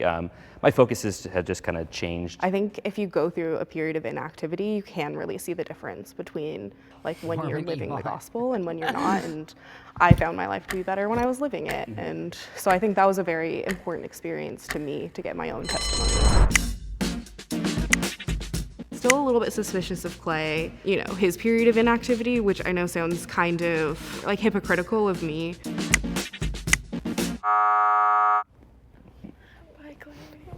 Bye, Clay. I wasn't surprised. I had a feeling I was going to get eliminated the entire game. Raise your hand if you think the mole is still in the box and you'd wish to continue playing the game.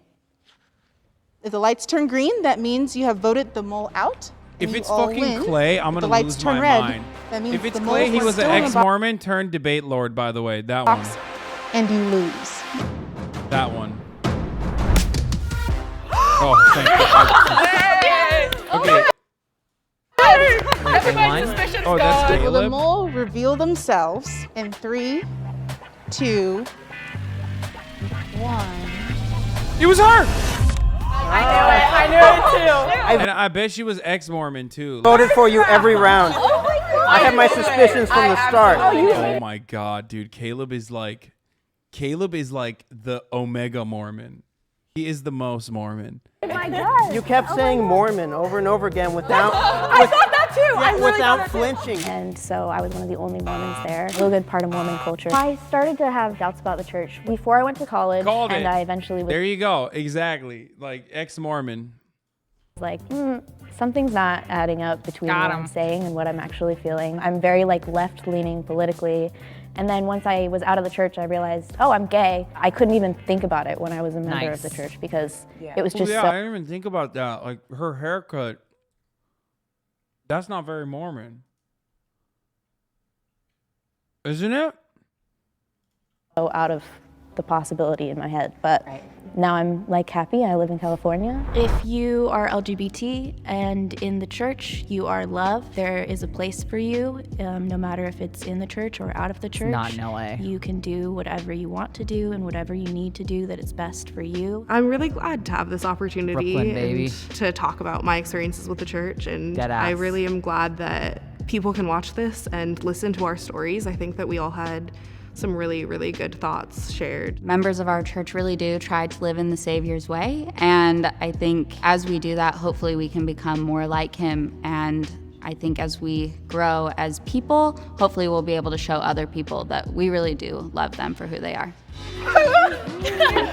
I think we have to. I think we have to. All right. Okay, well, I mean, I got nothing else. This is what I had in the tank, except for the top of the hour ad break. Oh, it comes at the top of every hour. I also have some guests coming in a little bit. Cool. In a few, but some surprise guests that are coming over right now. Is there anything else you want to talk about? Just I was on the podcast earlier. You wanted to How mention was that. how was that? It went well. I thought it's I love Ethan and I'm a big fan. It was I was actually kind of taken aback by how much ground we covered in terms of like my past and my history and stuff, because I don't know, I'm so used to talking about current events and more recent stuff. So it was like a different change of pace for me. So it was a pretty intimate conversation that we had. I was surprised that it didn't turn. I was kind of expecting something pop culture-y and memey, and something more like something more like the content that I usually associate with H3, and it was actually pretty in depth. And no, he's got a serious streak going. I just have I don't think I've seen some of his more serious content. But called Leftovers. I don't know if you know that, but it's a podcast that he does. I do know, because that's where I caught your recycled joke from earlier. Okay, well, all right. But yeah, no, Ethan is a great interviewer, and he has a great team. Get more material. I'm trying. Look, I gotta fill up 8 hours every day. You know what I mean? Like you got chat to help you all day long. All right. Well, I'm gonna fill up chat with the top of the hour ad break right now. And if they no longer want to see those ads, all you need to do is subscribe. Hit the restroom, and then I'm gonna order left. Well, thank you so much for coming. Yeah, thanks for inviting me. All right. And as always, I love you all, chat. Unionized chat. I'm out. Oh God, don't do that. Okay. Here we go. All right, folks. In a little bit, I will have a couple guests coming over briefly before we go to something together. And before we do that, they're gonna come over, hang out a little bit. Chat recycles content more than you do. That's true. Oh, this is what I was referencing earlier today.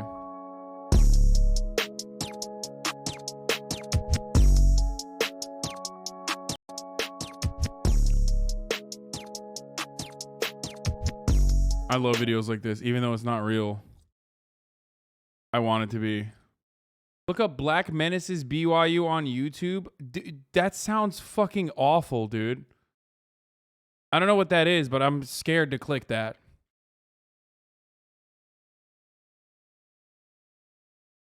Valkyrae and Fuslie leaked everything, lol. Oh, they did? Watch it. Yeah, Oh, dude. Yo. God damn.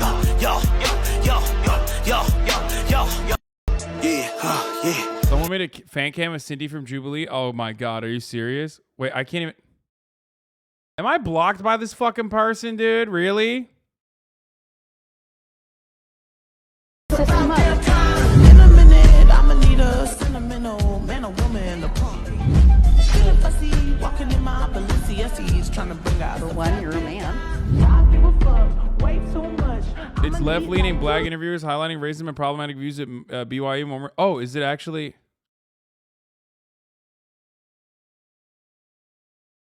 Okay.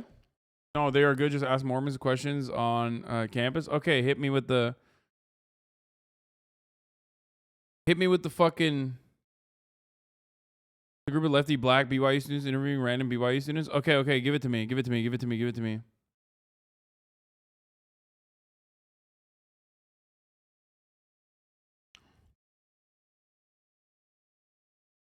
Black menaces be a menace.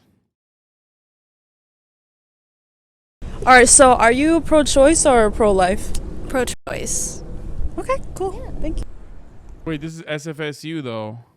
Pro-choice. Bro, do they have videos or is it all shorts?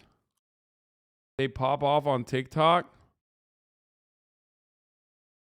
Menaces at Equality Utah's portion of the Pride Parade, and we're here asking important questions to Sebastian here. Like Sebastian. Okay, let's see some of their pop off ones. Asking BYU students if someone is boring, gay, or just a choice. That somebody's born that way. So I feel like it has like the two different sides. When some people might have a choice, but then there's also like the different like neurons, hormones in the brain that can like happen when they're born, which can influence like someone is gay or lesbian. So I feel like there's both sides. Okay. Dope. Thank you. What? I think it's complicated. Definitely not a choice. It's not a choice, I'd say. Period. Like, it's not a choice, but it's also not good. It's like, I want to hear a take. I want to hear the brave take of someone being like, it's not a choice, but it's also not good. You're destined for hell. Did you say boring gay? Wait, what? No, I didn't say that. I don't even know what the fuck the first person said. Thank you. I think it's a lot more complicated than most people give it credit. I mean, we know there are genetic factors that go into it, but there's also obviously a lot of other influences. Okay. Do you want to expound upon genetic factors? I just have never heard that. I'm very like, I mentioned it in my evolutionary medicine class. That's all I know. I think it's more case by case. I think that you can choose to be gay, but I also think there are people who can be born with essentially gay. That sounds a little more reductive than I. Dude, I love the Army ROTC kids, dude. That's fucking fire. Homie's got the ROTC shirt on, and he's like, he can't even fucking he can't even openly state that what his perspective is on the matter. He's like, maybe that's why actually. He has a hard time saying gay is a positive thing. I think people are pretty open-minded, it seems like. I'd like it to, but I think it can go both ways. And I think that I think there's just a problem with reducing one population. I think it's both. I'm not gonna lie. I actually took a human development class last semester where we were kind of talking about how it can be like something that you're born with and it can be biological, but I definitely think it can be both, that it can be something that happens like based on stuff that happens in your life, and there's nothing wrong with that. So What do you mean by stuff that happens in your life? No, they believe if you're born gay, you could just ignore the impulse and be straight and start your happy little family. I mean, that was like low key. That was like Ben Shapiro when he like wasn't overtly homophobic. There was like a brief window in time when Ben Shapiro wasn't like outwardly homophobic. I don't know if you guys remember that, when he went on like the Rogan Experience and stuff, and he was like, because it was like super, it was just uncool to be homophobic, you know? Even Republicans were not saying it out loud. And at that time, he was like, I don't care if you're gay. You just need to, like, you know, if you want to be an Orthodox Jew and gay at the same time, like, you have to get married to a woman. And you have to get married to a woman and, like, suppress your urges for homosexuality. Like... So when black people were restricted from entering the temple and receiving the priesthood, do you believe that? Oh, Jesus. Okay, let's finish this one and then we'll look at that one. I think there may be some like environmental factors that can play into someone being gay, and just like things that happen, and maybe it's something that they decide based on what they see or decisions that they make. So, yeah. Cool. Thank you. You're welcome. That came from God. I don't know. Okay. Fair answer. No. Good question. And I mean, good answer. Good answer. I would say my gut feeling tells me yes. I don't know why he did it. You know, I know that he did do it. He instructed the prophets to lift the ban when they were told to lift it. Mm-hmm. Part one of asking if BYU students, they believe the priesthood and temple ban was of God. Oh my God, this is such a logic trap. Give you an idea what these students are being taught. When I was at BYU, I had to write a paper on why gay marriage was morally wrong. But like they have here's the thing I don't understand. Here's the thing I don't understand personally, and I find strange. Hold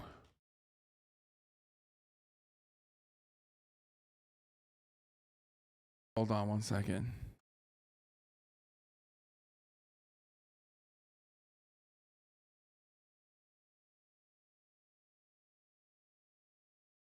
They teach normal classes and they teach evolutionary biology.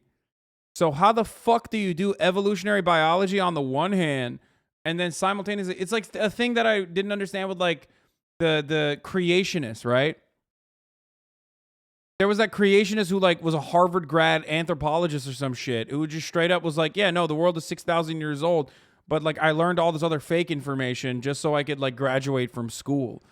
And that is something that I will never understand. It's like how do you learn it at school and have to recite it, but then also simultaneously just be like, I believe in a totally different set of rules though, like that are completely made up.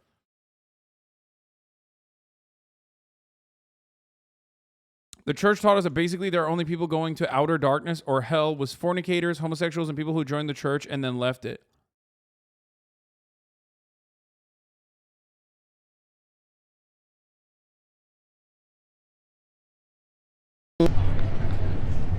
Considered temple ban? Oh, like blacks not having Yeah. No. Yeah. Good answer. I don't know. I don't think anyone knows. Okay. Do you? I don't think it's of God. Dude, okay, these dudes are like, am I crazy? The vibes are off with these homies. Like, it's a little bit hostile. I think it was a racist policy. Considered temple ban? Oh, like blacks not having Yeah. No. Good answer. I don't know. I don't think anyone knows. Okay. Do you? I don't think it was of God. I think it was a racist policy. Dude, that is like, those black name tags mean they're missionaries? No, I can tell. He's giving him the side eye, bro. Look at him.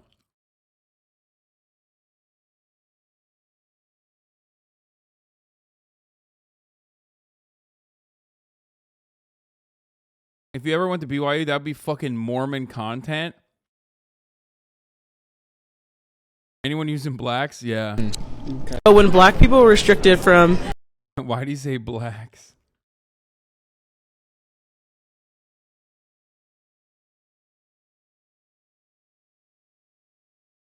Have missionaries ever tried to play basketball with you? No. Or what are they going to do? Convert me? I'm such a fucking heretic, dude. Good luck. I would love for a fucking Mormon to try to convert me. That'd be sick. I'm also too old. Like, I'm 30. I don't think you're going after 30-year-olds. Asking Brigham Young in slavery? So I'm going to say a quote, and then I'll give you an option of two people to choose from who said it. So the quote is, I'm a firm believer in slavery. Now, do you think the Confederate leader Robert E. Lee said it, or the prophet Brigham Young? I would hope it was the Confederate leader. But I know that it's possible that... Yeah, it was Brigham Young. He's the one who said that. I'm gonna go Robert E. Lee. It was Brigham Young. What? Yeah. No way. Yeah. Actually? Yeah. You heard it here. You heard it here. You heard it here. Considering the context, probably Brigham Young. Yes, it was Brigham Young. Interesting. Yeah. Yeah. Crazy. Dude, being a black person in America is so wild. Like, just a wild experience. Like, every fucking institution, like, what? It's the Mormon church is not exclusive to this. You know what I mean? Like, literally every institution has, like, either at least one guy or every guy that created it that straight up was like, yeah, no, slavery's fucking fire. Like, big fan of that shit. You know what I mean? And also, on top of that, every building that you're inside of before a certain era is, at least in some degree, was like built by, you know, slaves. So it's not even just like BYU. It's not exclusive to fucking BYU. It's just that like that part of it has been whitewashed successfully, I guess.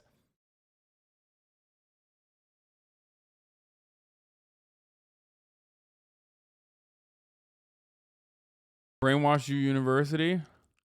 Shoot. I mean, the only reason why I'm expressly anti-BYU is because porn is banned on college campus. Like, you can't crank one on the without a VPN. And I think that that's completely unacceptable.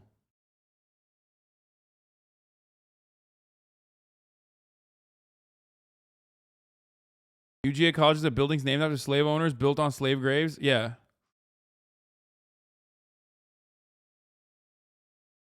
About 3 years ago, I had a Mormon woman come and talk to me about her church faith, etc. for about 2 months. And the very last time she came to visit, she talked to me. She brought her superior to listen to everything I was telling them.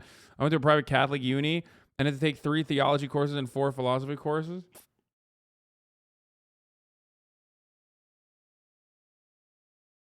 What is this? Do you believe Black Lives Matter? I believe listening matters. Oh, that's okay. Yeah. Do you believe in equality? I'm not too sure what that is, but once I do more research, I will definitely let you know. Oh, nice. So, are you a feminist? No. Oh, period. Do you believe in gay rights? Ooh, that's a tough question. All gays having rights.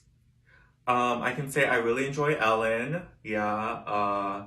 I just proposed to Michaela after 1 month in the background. That's so dumb. I think I would have to check the honor code for that or check with the elders. Okay, perfect. So who's your favorite Black historical figure? I would say Zendaya. Nice. Do you believe Black Lives Matter? Wait, they kicked them out? Hi, it's the blackmenaces here. And we had a very interesting experience today on BYU's campus. Rachel, why don't you start us off and tell the story a little bit? So we were, doing our usual, asking people questions on campus in the Cougaree, which is where people, get their food and where they sit. And we actually were not near the part where you purchase the items, the whole area, sitting area. Go ahead, Sebastian. You can tell the next part. So as we were asking questions, there was one guy in particular just looking at us a lot, and I didn't know if it was because we're black, the blackmenaces, or those are the only 2 reasons. Or interviewing people. Interviewing people. Yeah, that's good, also, right? And so I'm like, oh, that's weird. But it was steady, all the time, just staring. And so after a few questions, somebody approaches us, and then what happened? And he said, "Oh, you guys need to be able to film in dining services. You need to get approval from the director." Approval? I said, what? We got 15 videos there already. Also, I'm like, that is not the BYU policy to film on campus or record. So we were like, what? How do you have a policy that goes against BYU's policy? And then he's like, well, I just heard it from my boss, my director. So then he's like, let me call him over and you can talk to him. So we waited about 5 minutes for his boss to come just to tell us that his boss told. Okay, it was just they got kicked out. All right, let's see the fun shit. So the question is, part 2 of asking BYU students and an old couple if they support gay marriage. Do you support gay marriage? Yeah. Say it again? Yeah. Perfect. I support what is written in the Family Proclamation and what the leaders of the church say, and I will leave it at that. Can you expound what that is? Kind of for people that don't know what that is, could you expound on what that says? Exactly? Okay, the Family Proclamation is that marriage is between one man and one woman for the purpose of rearing children. Damn, bro, that's crazy. So gay people can't get their the planets. You can't have a homosexual planet. For those of you who don't know, higher level Mormons in the church actually get their planet, and their first wife is locked in with them forever on that planet when they die. So that's part of the reason why they get multiple wives after that. Obviously, that shit's fine. But the first wife, you're locked in for the rest of your fucking life on your very own planet. And that is the reason why apparently Mormon couples, even if they break up, they try to, keep good relationships because they're because they're trapped in perpetuity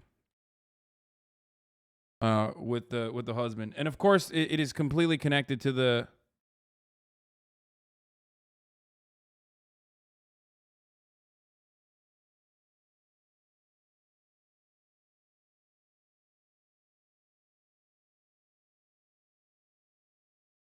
Sometimes I feel like I'm on my own gay planet. The family doctrine says that marriage between one man, one woman, and another woman, and another woman, and another woman, and another woman. Brigham Young had 56 wives. God damn, bro. How do you have enough dick for that? 56? I feel like your shit would fall off at a certain point, right? I mean, god damn, dude. No shot.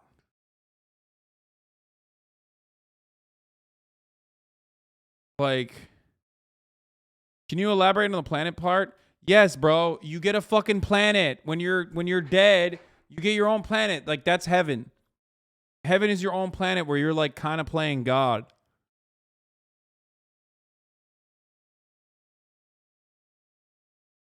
My man, the Ottoman Sultans had way more wives. I mean, that's crazy. Should queer relations be allowed? Okay, this is content as fuck, by the way. Holy shit, they got some good ass content. Okay, let's keep watching. And that is what we as members of the Church of Jesus Christ of Latter-day Saints believe in, and that is what we promote and defend. Okay, cool. Sweet. Thank you, man. What's your... Not in general, no. Do you want to elaborate on that? I just, I mean, it's definitely a state-by-state issue, but I think that... The fuck? What do you mean? On campus, bro? Oh, in general, if they support gay marriage. Dude, what the fuck? This is 2022, dog. He said states' rights to gay marriage. Bro, these homies are living in a totally different decade. Like, what the fuck? Polyamorous are actually outlawed in the Mormon church a long time ago. It has not been a part of Mormon doctrine for longer than it was a part of it. Joseph Smith's wife was pissed off when Joseph started saying polyamory was the shit. I mean...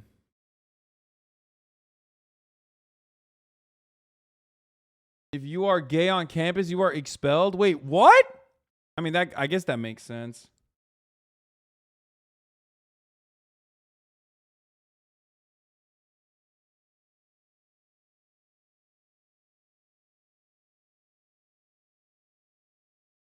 When I was going to BYU, it had just became barely okay to be gay. If I can collect my thoughts. When something becomes supported by the state, then I think it transfers the, it kind of, sorry, I'm a little on the spot here. When the state says something's okay, then the people who are governed begin to think it's more all right.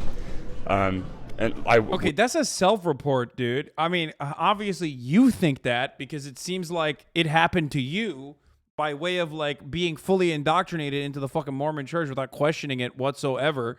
He literally is like, I'm scared that, you know, more gay people are going to get married if like it's allowed.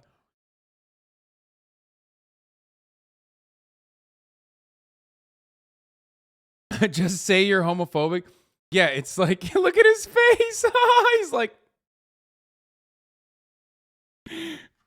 it's so much easier to just be like, yeah, no, I'm homophobic as fuck, dude. Like, straight up. Can't stand him. Nope, not on my watch. Don't do it. Don't like it. Don't want none of it. Just use a slur. He's like trying to dance around the fucking, he's trying to dance around the main issue in so many words.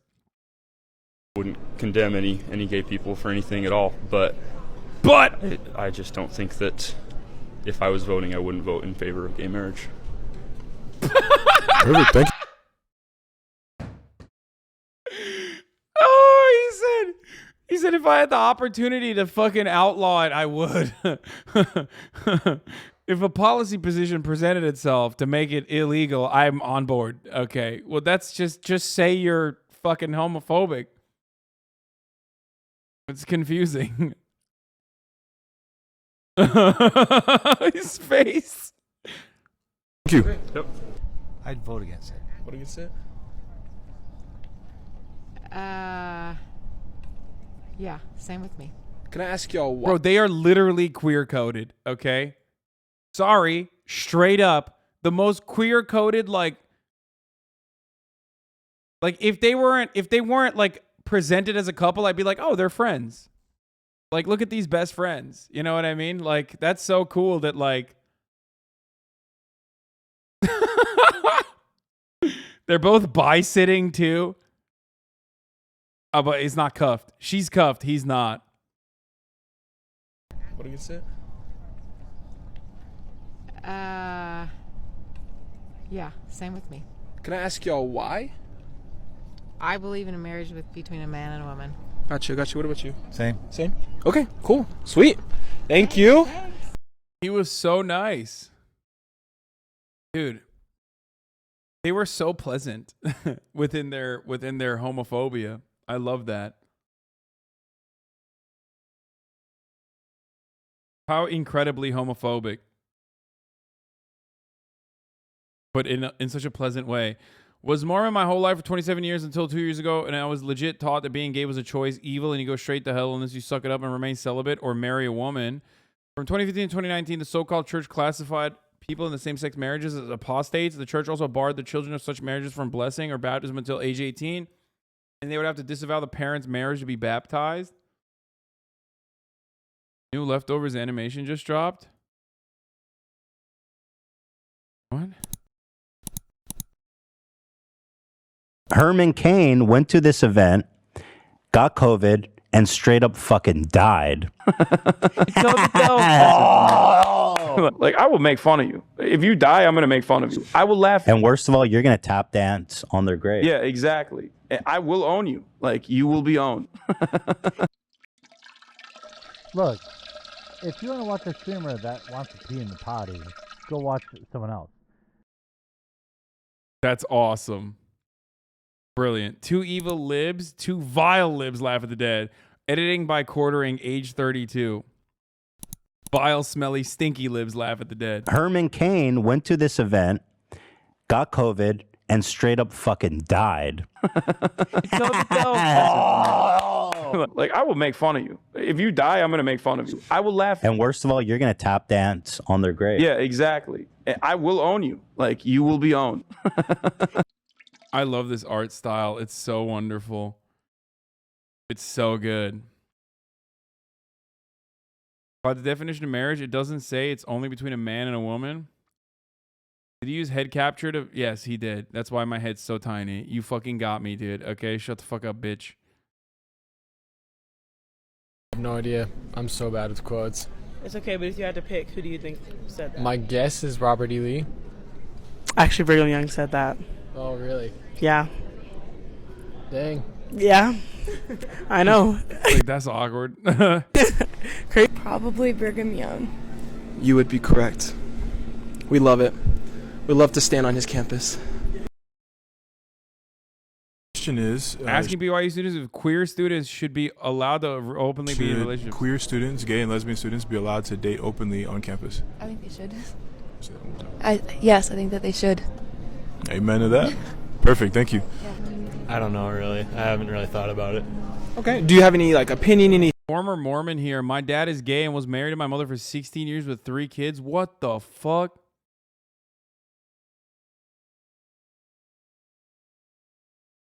What the fuck? That's crazy. So, like, your dad's just gay? Straight up? Like, that's gotta be weird, man. I mean, hey, I hope he's happy now. Wait, not an uncommon story. There's another person. Ex-Mormon here. My dad is gay, has 2 wives, and had 6 kids. What the fuck is going on?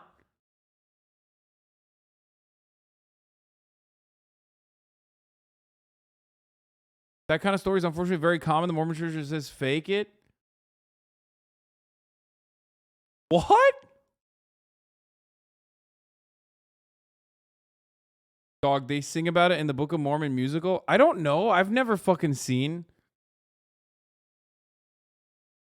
I have not seen the Book of Mormon. Any thought of would you be uncomfortable or would you not mind? I probably wouldn't mind. I mean, that's it. All right, dope. Thanks. Should they be allowed to openly date here on campus? Yes, just like us straight students can. I know in the honor code it says they can have public display of affection, right? No. No? If they do, they get kicked out. I swear there was an adjustment or something. So they erased the clause, but then they reaffirmed that that's not allowed. Dude, I just go with what the leaders tell me, man. Maybe it's not popular, but it is what it is, what the leaders say. So that's it for me, man. All right. Yeah. All right. Cool. I think that I'm gonna go on a little tangent if that's okay. But I think that our logo or our motto is to go out and serve. And so if we're not learning and we're not exposed to people who act differently than we do, then how are we gonna serve those people in the future? And so I feel like they should be allowed to date, and I think it should be more normalized. Amen to that. Perfect. Thank you. Yes. What about you? Yeah. Yeah? Har. No, just kidding. Damn, dude. They're open-minded, it seems like, across the board about gay stuff. This girl was struggling not to be homophobic. Nice. All right. So the question is, should queer students be allowed to date on campus? Oh, that's a tough question. I've never really thought about it, so I don't know if I have an opinion right now. I feel like... What? You stupid. What's the definition of marriage? A combination of two elements, two people as partners, a union, dumbass. That's the basic definition of marriage. People just categorize it by picking and judgment. You're stupid, Hasan. Wait, what? Nice. All right. Chatter, are you all right, dude? What the fuck? How many S's you place on that name? God damn. Why do people even need licenses to be married by the definition of marriage? It doesn't say it's only between man and woman. I've never been cheated on, and I've never cheated either. But if you're single and you sleep around, is that the same as cheating? What if they get in relationships? Sleeping around is already a habit, isn't it? You know, I saw a video of celebs in China that they sell their bodies to other celebs for money. I'm sure a lot of that goes on here too. Okay, so why is she using dark colors over dark colors? It's supposed to be dark and light, like yin yang. Ex-Mormon, my friend's dad is gay. He had 9 kids before he came out. Brother, that's like, he might have been bi, okay? I'm sorry, dude, but like, if you're fucking busting 9 times, dude, like, what are you doing? Like, what the fuck? Yo, half these dudes don't sound like, I mean, I don't know, dude. What the fuck? You're deep in the cut, dude. Have one and then be like, okay, I did my thing.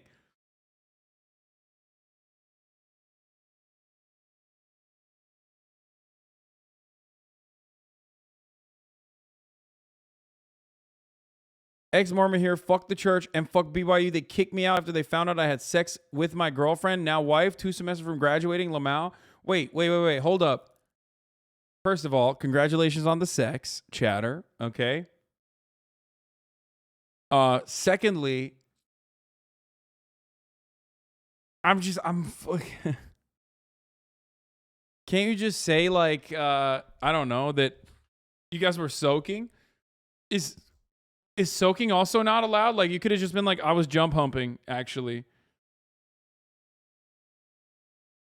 You can literally report other students if you find out they're having sex and get them kicked out. What the fuck? Next moment here, my dad has 7 kids and 3 wives. Only found out he was gay this month after you piped him for Gay Pride Month. Shut the fuck up, idiot. All right. So the question is, should queer students be allowed to date on campus? Oh, that's a tough question. Why is that a tough question? It's literally like yes or no. It's yes if you're normal, and it's no if you're homophobic. You know what I mean? Like, I don't understand. Anytime someone says like, it's such an obvious answer. Anytime someone says like, oh, it's tough, it's just, that's no. You're no. You just have a hard time saying no.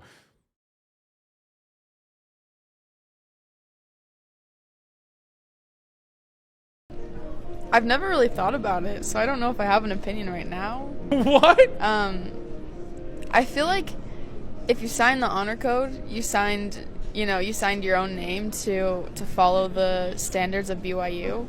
So I kind of feel like no, just because students have signed saying that they wouldn't, follow that lifestyle.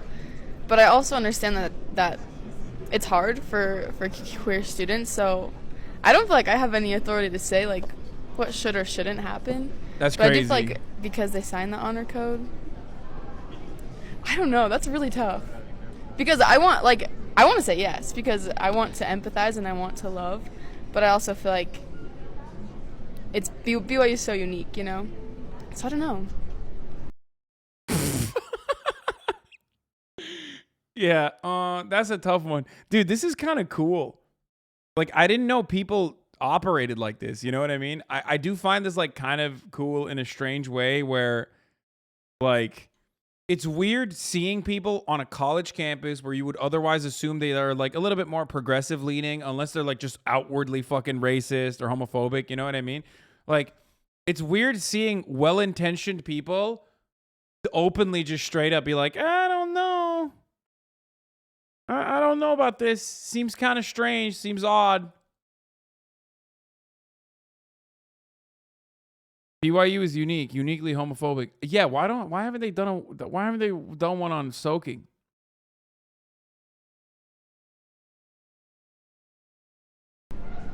Perfect. Thank you. Good. Nice. This is like, yeah, this was straight up like, you know, the rules are rules. What's SFSU, by the way? Ask me BYU students who they voted for in the 2020 presidential election. Who did you vote for in the last presidential election? I voted for Donald Trump. Okay. Cool. Thank you. I think it was Donald Trump. Okay. What he doesn't even remember? Get the fuck out of here, Jimmy Neutron. Rockabilly Jimmy Neutron. What the fuck is this? Ever since I got this hairstyle, I forgot. I can't remember old memories. Honest. Cool. Thank you. Yeah, absolutely. Cool. That's a personal question. I'm not going to answer. Sorry. All right. Donald Trump. Yeah, thank you. No, that's cool. Thank you. That's Donald Trump. Actually, it is fucking Utah, and they are on BYU campus, so maybe it's not Donald Trump. No, I don't know, man. Maybe it's not. It seems like one of those instances where it's like the other way around. You know what I mean? Like, he could have been like, yeah, actually, I voted for Hillary Clinton, but I don't want these motherfuckers to know.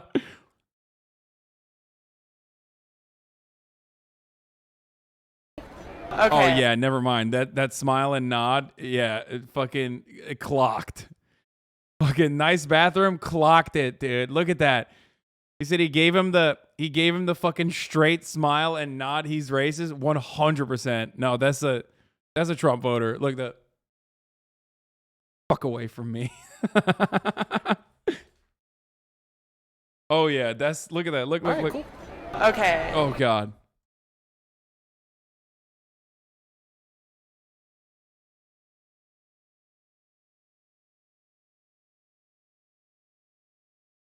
I am 19. Okay.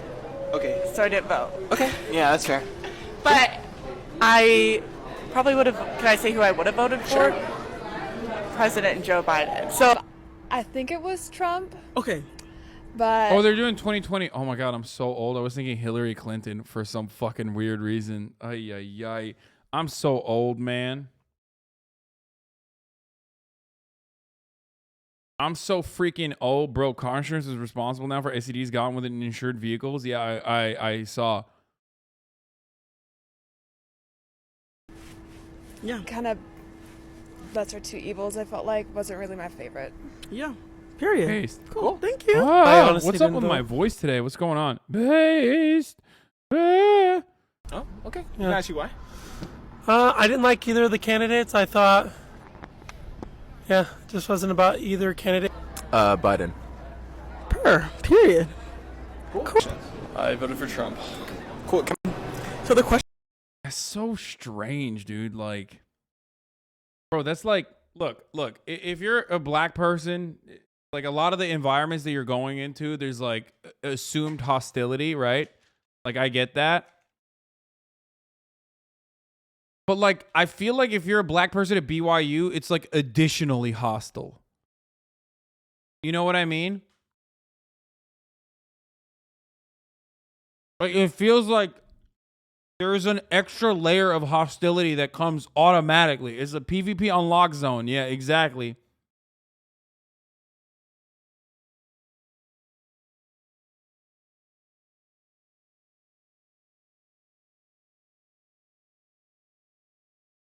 Is nodding people in the street weird like here in Quebec? I feel like most people pretty much smile and nod.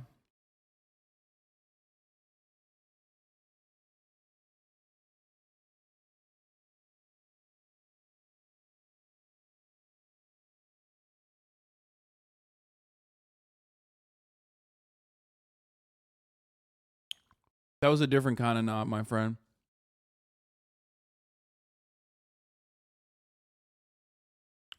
This is really good stuff, though. I love these guys.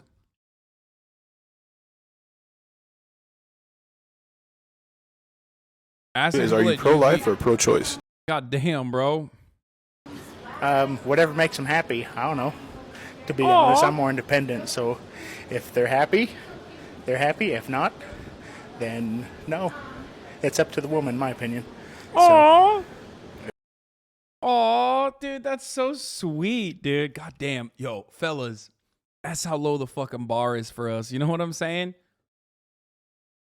If you kind of look like a chud a little bit, you know what I mean? And then you just come out with a take like that, boom. Automatically, that means like, you know, you're solid, you're set.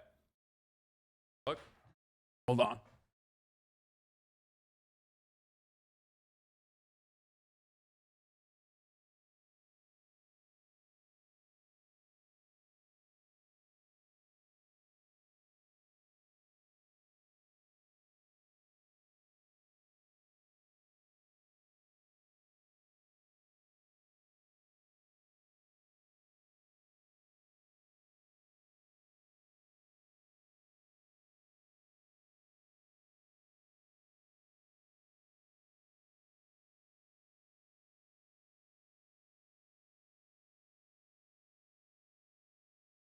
What are your thoughts on Colin Kaepernick? Colin Kaepernick? Yeah. I think he's a pretty cool dude. I appreciate yeah, I mean, standing up for right now, it's only good stuff. So hold on one yeah, second. it's pretty cool. Yeah. Wait, I don't know how the fuck that started playing, by the way. That was crazy. Here, boom. There you go. It's that one. That's the camera. What thing? Oh, yeah. I mean, you can talk about it if you want. Here, pull up closer, and you pull that microphone to you. And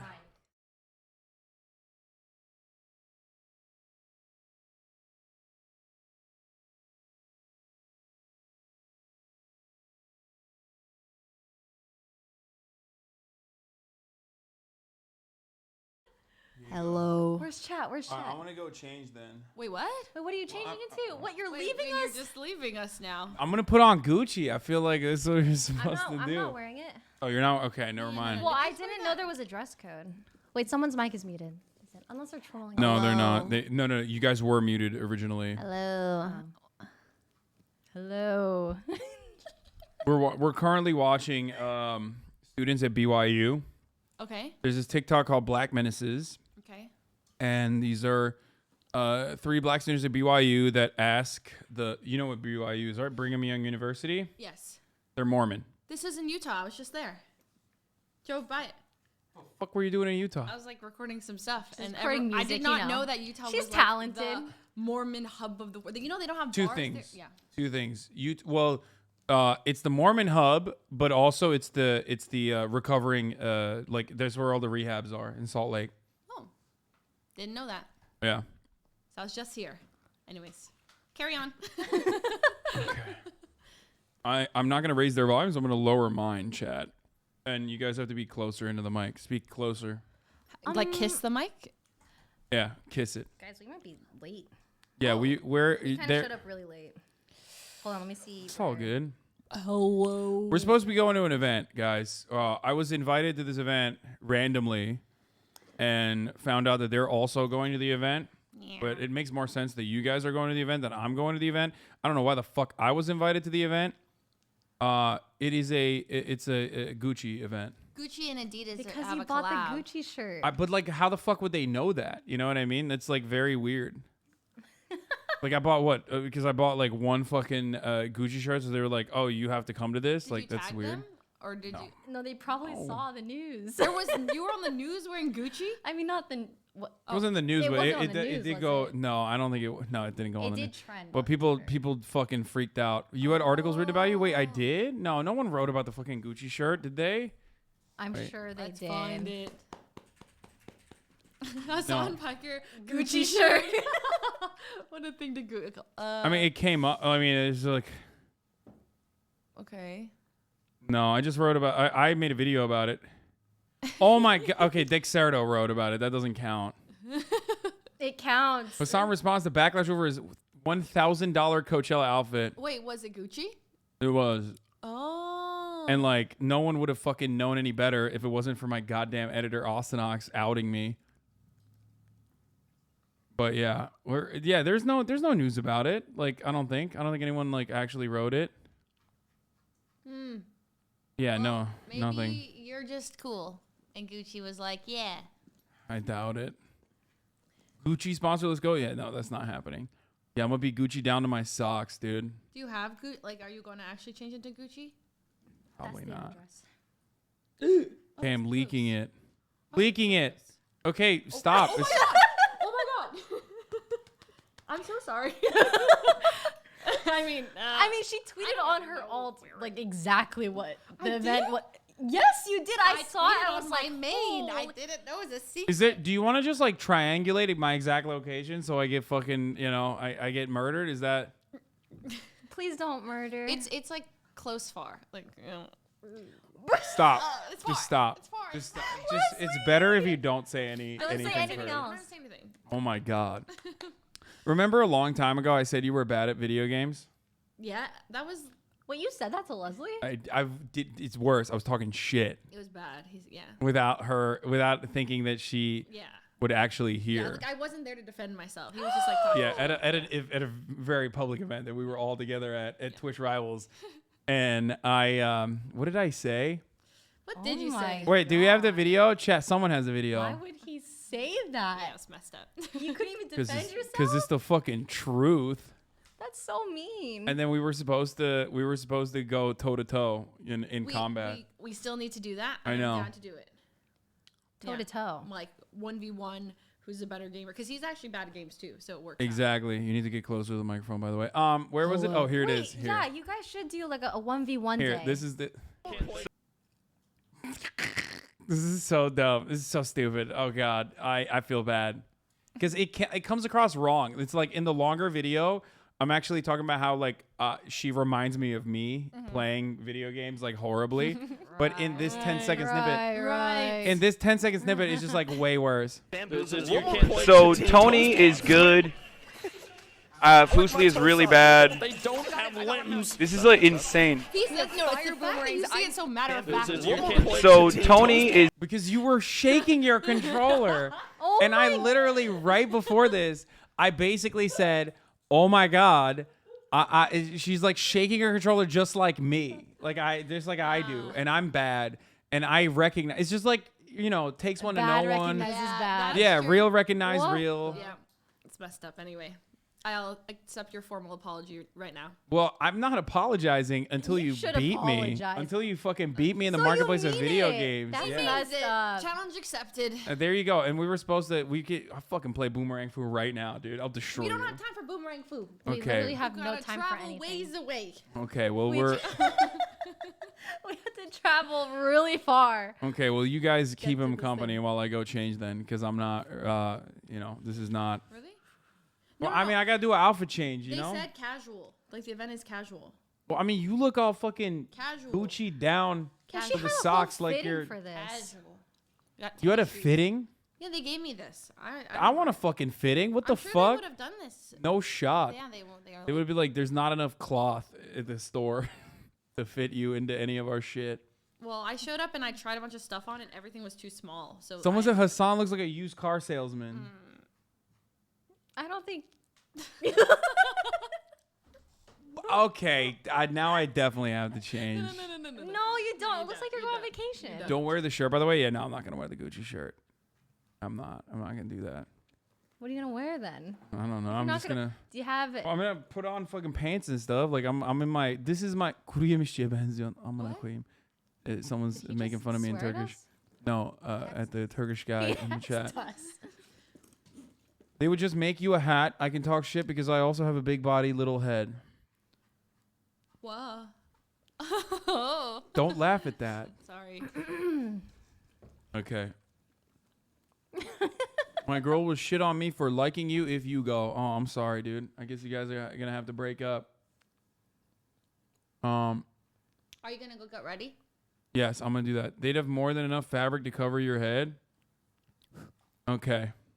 All right, I'm gonna do that right now. Well, you guys take over. Oh god. Oh god. You got this. Oh, You're like professional streamers. Hold on. Yeah, it's so different. It's actually different. Why is it different? Imagine. He's awesome. Actually, They are really nice. They are nice. But I got really sweaty last time I because was he left watching- me by myself. Yeah, you by yourself. I think by yourself. And I is used even this scary. mic, and it was cutting out, and I was freaking out. And you weren't sure if they were trolling you or not. I couldn't tell if they were trolling, and it's definitely different. This is crazy because I was literally watching the stream of you. I was taking a shower, literally in the shower, and I put my phone with you two on this thing, and I'm washing my hair, and I'm listening to you guys. You watched me in the shower? I do. I have to have something on. I can't be by myself with my thoughts alone. It's just not good. So you then, can't have shower thoughts. I don't have shower thoughts because I'm always like putting something on. Then it was you two, and then you two were talking about how you got the nail colors from me. Yeah, yes. And my name came up, and I was like, oh my god. Yeah, so thanks to Fuslie. Wait, I left it here. Oh. I bet it's in that box. There's a nail polish box. Don't forget, your nail polish is okay. here. It's fine. I don't need it. And then I heard you, and then you said, and then he left, and then you were by yourself, and I started freaking out. Yeah, it's scary. And then I was because thinking, he has like 15 cameras. One, and then 2, 3, 4, freaking lights everywhere. 1, 2, 3, 4 mics. 1, 2, and he's got tripods hanging from the ceiling. ceiling.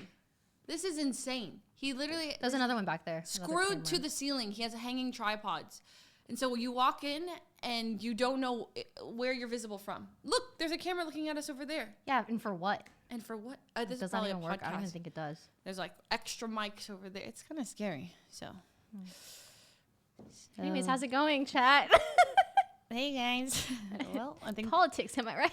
Politics. Oh my god. I learned what imperialism was the other day. What is it? Oh god. Like when expanding with it's like hegemony, imperial. They kind of go. Are you a Fahrenheit or Celsius type of girl? Great Britain in the 16th century, lots of they expanded outwards, and that's why a lot of countries speak English. I'm not well versed in this. It's not my forte. I'm not gonna lie. Honestly, relatable. I was thinking about doing Red Dead Redemption RP, right? And then my number one thing was that I just don't know, like, on a timeline when things like happened. Like, I know like World War I, World War II, but then like my knowledge of things, like I just feel like my knowledge of when things happened would affect the way I would like. Does that make sense? I'm not just, no one asked. And I'm just out here exposing how dumb I am. Wait, are you going to actually play Red Dead? Probably not. I'm too intimidated. Really? Yeah, I'm scared of it. But I like been watching I can't even Buddha handle and, GTA. Yeah. Okay, so when you guys 1v1 each other, you have to pick the games. Ludwig did it. Okay. With like me and Saikuno. So like you pick 4 games and Hasan will pick 4 games. 4 games? Yeah, 4 games. And you guys go head to head. That's too many. I was gonna do 5. Wait, no. 4 to 4. Oh, 5 total? If you do you have to do 6 total. So, okay, each of you pick 3. But then what happens if I win 3, he wins 3, then you have a tie at the end? Fall Guys, he would eat shit at that. But that's the thing is, how do you 1v1 at Fall Guys? Like whoever gets to the end first. Maybe. Do you do duos, a squad, like a duo mode, and then you know what I mean? Dude, Valorant? Yeah, I think you could do squad and just see who gets the end first. Maybe? Yu-Gi-Oh! Duel Masters. That is a great... Yeah, apparently you popped off on that. I'm actually, so I did that against Rami. I think you're a better role player. Oh my god, 1v1 RP. I don't remember him as Donnie. Did you ever interact with him as Donnie? That was before our time. We were like... Before our time. Yes. Yes. I didn't even know what GTA was until we were on the Rust server. I played with when he was Hank Pecker. Did you ever play with Hasan when he was on Rust? I don't know. He was like, talk like this. Talk like what? Yeah, talk like what? Talk like this. Talk like this. He played Hank Pecker. Oh wait, isn't that his IRL persona?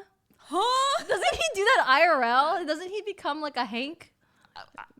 No. That's like there's something about he played Hank with a southern accent. Southern accent, something. I don't know. I don't know the lore on Hasan. that's when he goes from there, and then he goes to. I only knew what RP was because everyone from Rust just vanished. And I was like, where did everyone go? Why is no one playing Rust? And I saw all these people playing Grand Theft Auto 5. And I was like, why is everyone playing this driving game? Like, what is so great about driving? Is it the racing scene, like, or racing, is it that great? I thought everyone was literally just driving. Yeah. And then I realized people are like role-playing. Role-playing. I only started because Saikuno was doing it. I was like, I guess we could try it out. I started because you started. You and Saikuno started. And I was like, if they can do it, then I can do it. Look at us now. We did it. Quitters. Quitters. Hey, we played. All right. Okay, so you have Fall Guys, Valorant. 1v1 Valorant, you would destroy him. Destroy. Absolutely destroy him. Then he gets to pick 2 games. Does he even know 2 games? He could 1v1 you guys in Dark Souls. What? Is he actually, He beat the game. Okay, he'd win that. He would win that for sure. Wait, so I'm confused. So if, is there a 1v1 Or mode? Elden Ring, not Dark Souls, Elden Ring. Is there a mode for it where I can like... Yeah, no, he could summon you. And then you guys would fight to the death. But how do you know who? Bald. Oh, you 1v1. Yeah, naked, bald, no healing, no shield. Oh, that sounds fun. That would be fun. I never played Elden Ring. Okay, I think that she needs to beat the golden horse. No. It would be really funny to watch. What, can I never play the game and then one day of it just play him? And we're both like, do I have to like play a tutorial or anything? You should practice. I'd practice for it. I think it would be a great victory for you to win this competition. So you should actually practice. And we have to play this game. Boomerang Foo. What is it? They can't see it anymore, by the way. Oh, okay. It's a game from Twitch Rivals. I don't know. This is the one. I mean, Hasan was roasting me for it, so if anything, it makes sense. We play Boomerang Foo. Boomerang Foo, Valorant. Among Us. Wait, chess. Do you play chess? I'm so bad at chess. I know the London opening, though. I'm not going to lie. I have an opening down, and that's about it. Once it gets middle game, once I start blundering, I get in my head, and then... Do you play? I very casually when I was a kid, but I haven't played chess in a very long time. Aren't you going to do something with chess? No, because no. That's very secret. Very. No, there's nothing with chess she's doing.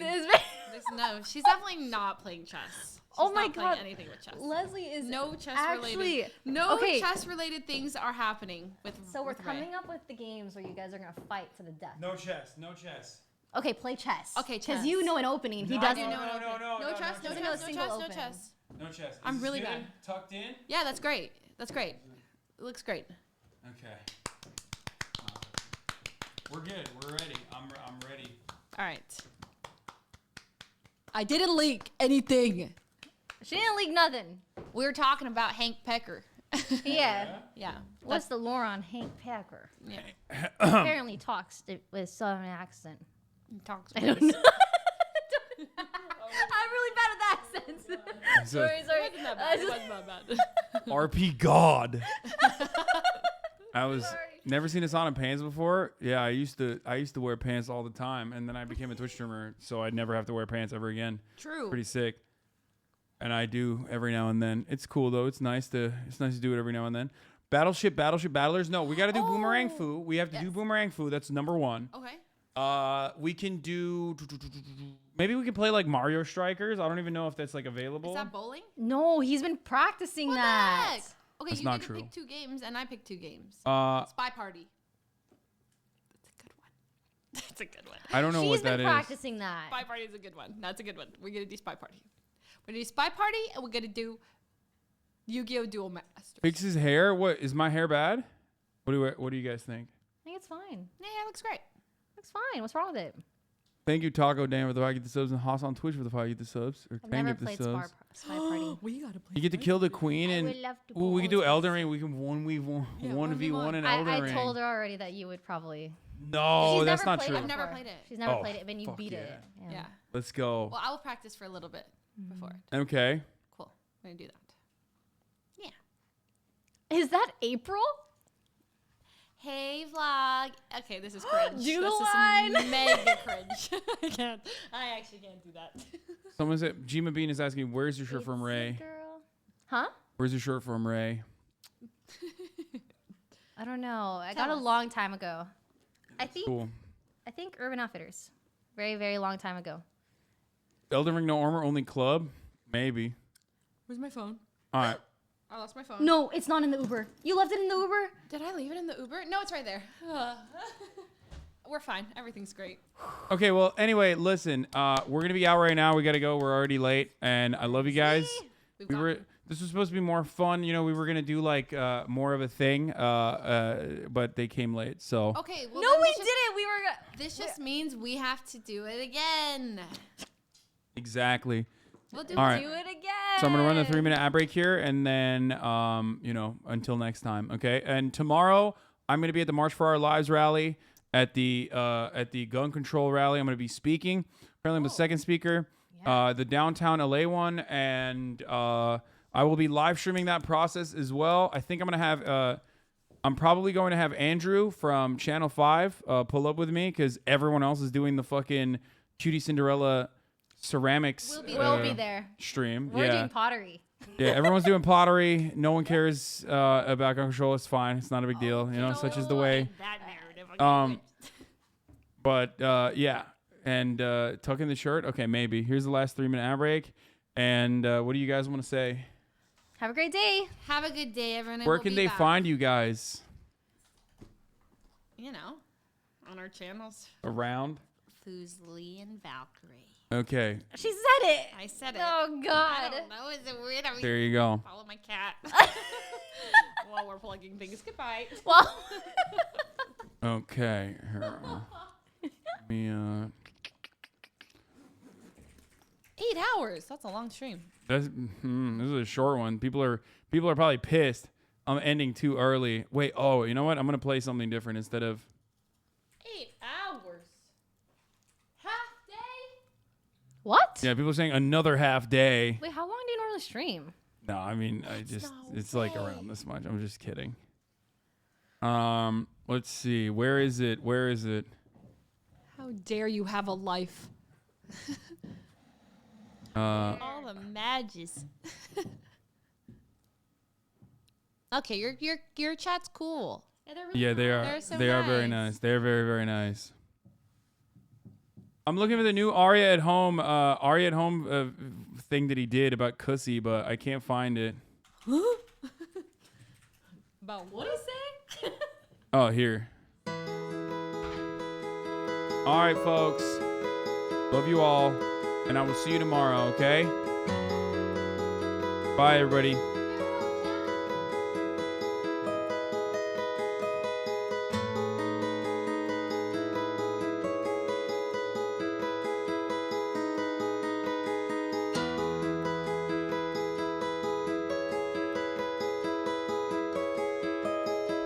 Don't be scared of me. And promise me that you still gon' care for me. Even when you got that post pussy not clarity. Even when you got that post pussy not clarity.